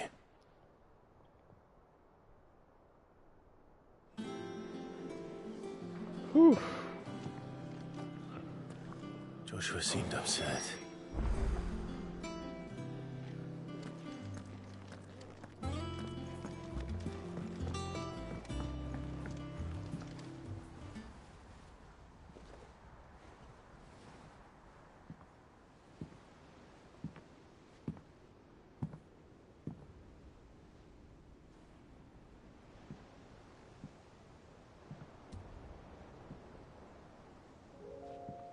Ultima may have created us, but he doesn't make us who we are. Only we can do that. And if he would have us fight for our survival, so be it. It's what we've been doing all along. Much like Ultima himself, it would seem. His new world being naught but a means to survive. And so, we must contend to decide which of us shall inherit the land. Should Ultima prevail, it will mean death for us all. Of that, we can be certain. But even should he fail, what world awaits us? A withered, godless place, where our newfound freedom will most like prove a chain in itself. Well, that may be. But a chain can always be broken. As long as one has the will to break it. It won't be easy. It may take generations. Centuries of suffering. And that is, if everyone plays their part. But it will happen. And when it does, it will be on our terms. That is the world that awaits us. Indeed. And what better world could one wish for?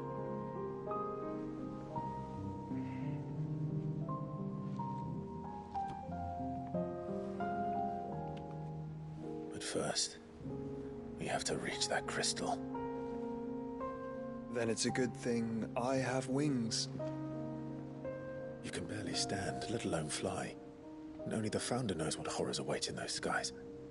You certain about this? Am I certain? I am the Phoenix.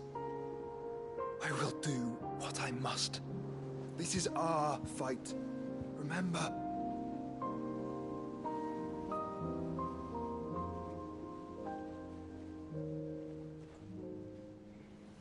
All right. I yield. But only what you must, yes?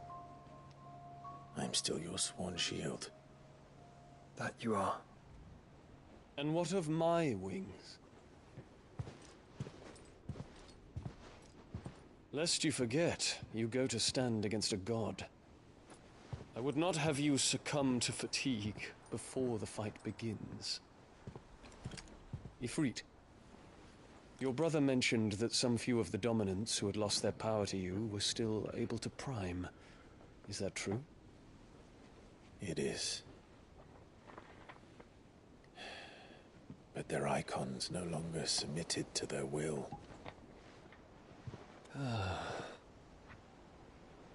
Then mine will have to be stronger. That you both might save your strength for the battle to come. You don't have to do this. If you do, there's a chance you might lose all you have left. And what have I but regret? My life ended in the Dominion. I fear death no more. Besides, I would have words with Ultima. He has much to answer for.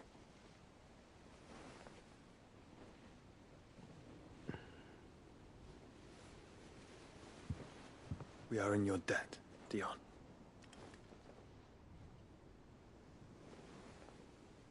We can speak of debts when this is over.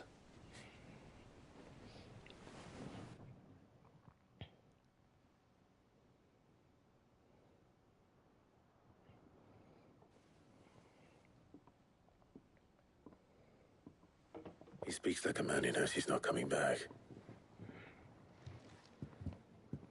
And has come to terms with that. That doesn't mean that we have to, does it, Clive? Time to talk to Jill. I only hope she understands.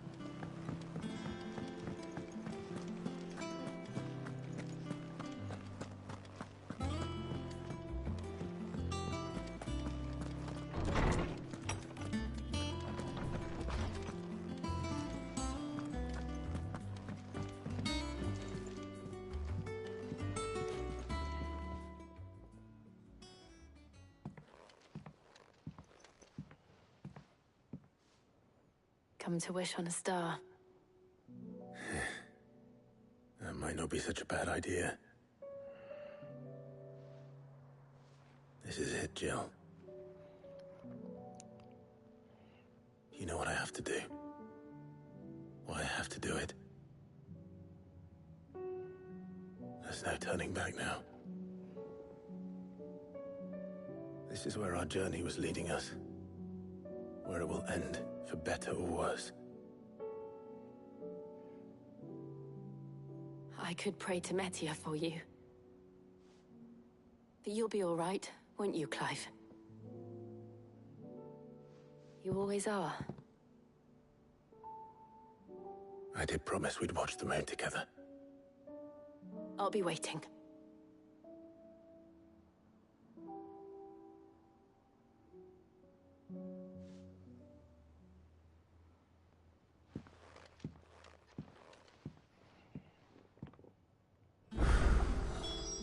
It's almost time. Better make sure I haven't forgotten anything.